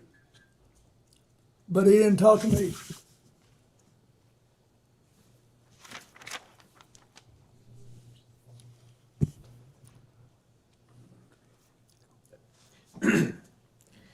Thank you, Mr. President. Last week, Lex Wexner testified that Jeffrey Epstein often name-dropped powerful people to give himself an air of credibility. Did he ever do that to you? Brag about people he knew in high places, kings, princes? Yeah, he did a little bit. Okay. Going back to what was mentioned earlier about the search warrant on October 20th in Palm Beach for Jeffrey Epstein. Mrs. Clinton testified yesterday. I think she mentioned that it appears he got a sweetheart plea deal, and I don't think anyone on this committee would disagree with that when Alex Acosta was the U.S. attorney down there. And we've already deposed Mr. Acosta, and we've got the transcripts and everything. There's a lot of speculation, as had been mentioned, that he may have been tipped off prior to the search warrant, that Epstein may have been tipped off. Are you aware that whether or not Sandy Berger may have tipped off Jeffrey Epstein? The president just testified that he was unaware that anybody had been tipped off. So are you asking Well, him to? this explains why I was asked yesterday about him. But no, I know nothing about that, and I wouldn't. Mr. Epstein was indicted by a grand jury on July 19th, 2006. According to an IRS Form 990 filed by the COUQ Foundation, a known Epstein entity, Mr. Epstein donated $25,000 to the William J. Clinton Foundation 1 day prior to Mr. Epstein's indictment. Are you aware of this donation? I know that they tell me that the records showed that he'd given $25,000. When did you become aware of that, Mr. President? Were you aware of that then or in preparation? No, now. I mean, when I was preparing for this. Yes, sir. Did you solicit that donation from Mr. Epstein? Not personally, I didn't know. Did someone else solicit it? I have no idea. Do you know why Mr. Epstein made that donation? He's asking you to speculate about what No, Mr. I don't. Epstein would be thinking. We try to raise a fair amount of money every year to pay the bills. It seems to me that as investigators were narrowing in on Mr. Epstein, he may have been trying to earn some goodwill with you. What do you think about that? It wouldn't work. Right. Did it ever seem to you that Jeffrey Epstein was trying to suck up to you or get on your good side in order to further his schemes? No, I didn't think about it that way. I thought he wanted to do what he said. But he was, very idiosyncratic. Right. After his arrest in 2006, did you have any further contact with Mr. Epstein? I don't believe I did, no. Did anyone affiliated with Epstein, including Miss Maxwell, contact you on behalf of Jeffrey Epstein to discuss his arrest and the allegations against him? No. Did they ever ask, either Jeffrey Epstein or Miss Maxwell ever ask you for their assistance once Epstein was in trouble? No. Or once Miss Maxwell was in trouble? No.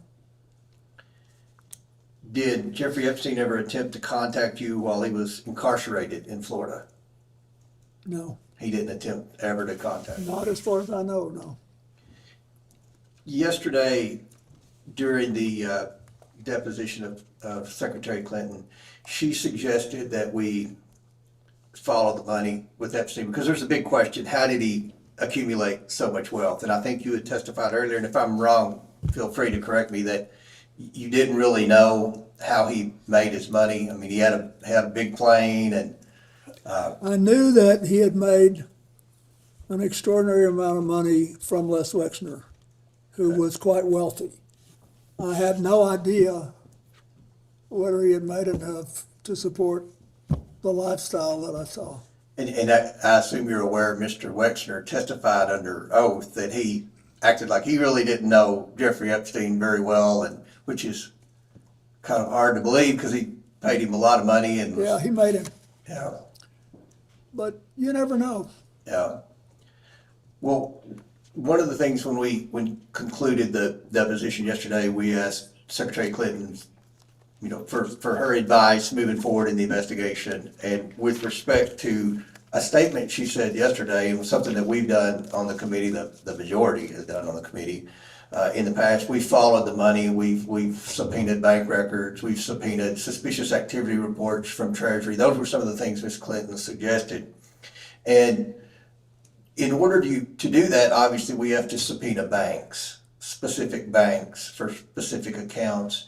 Do you ever recall in the conversations you had with Mr. Epstein any particular bank that he was affiliated with, or any particular big banks that maybe he had deals going? No, you never asked me about that. Okay. And with that, we can go off the record.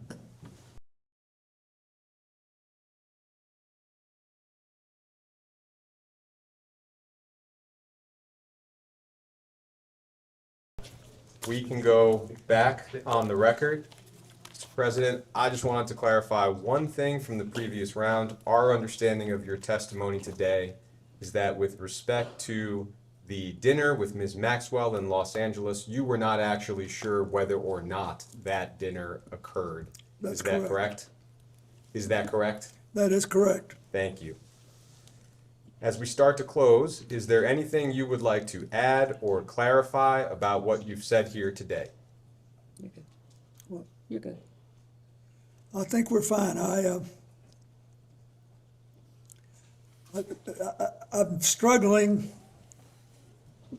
because it's hard to know exactly what I knew when I knew it, given what I've learned since. It's become a kind of a compelling challenge, but I've tried to tell you what I knew then, and when you ask what I think now, I think you have, all of you, Mr. Chairman, you've had a chronologically challenging thing. You've got all the stuff that happened with Jeffrey Epstein, some of it as regards to President Trump going back to the late 90s. And that's a long time ago.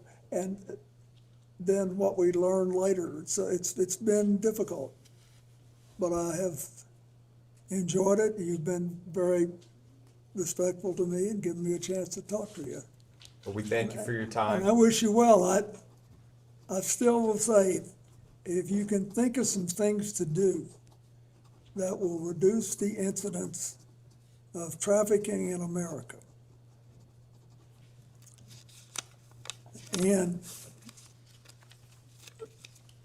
it should be possible for us to virtually eliminate underage abuse. It should be. We just got to figure out what kind of technology we need and what kind of policies. So thank you. And the answers that you've provided today are to the best of your recollection. Is that correct? Yeah, the answers I provided today are what I believed at the time and what I think was in my heart, including about previous testimony. Great, thank you. Unless there's anything else you would like to share, we can go off the record.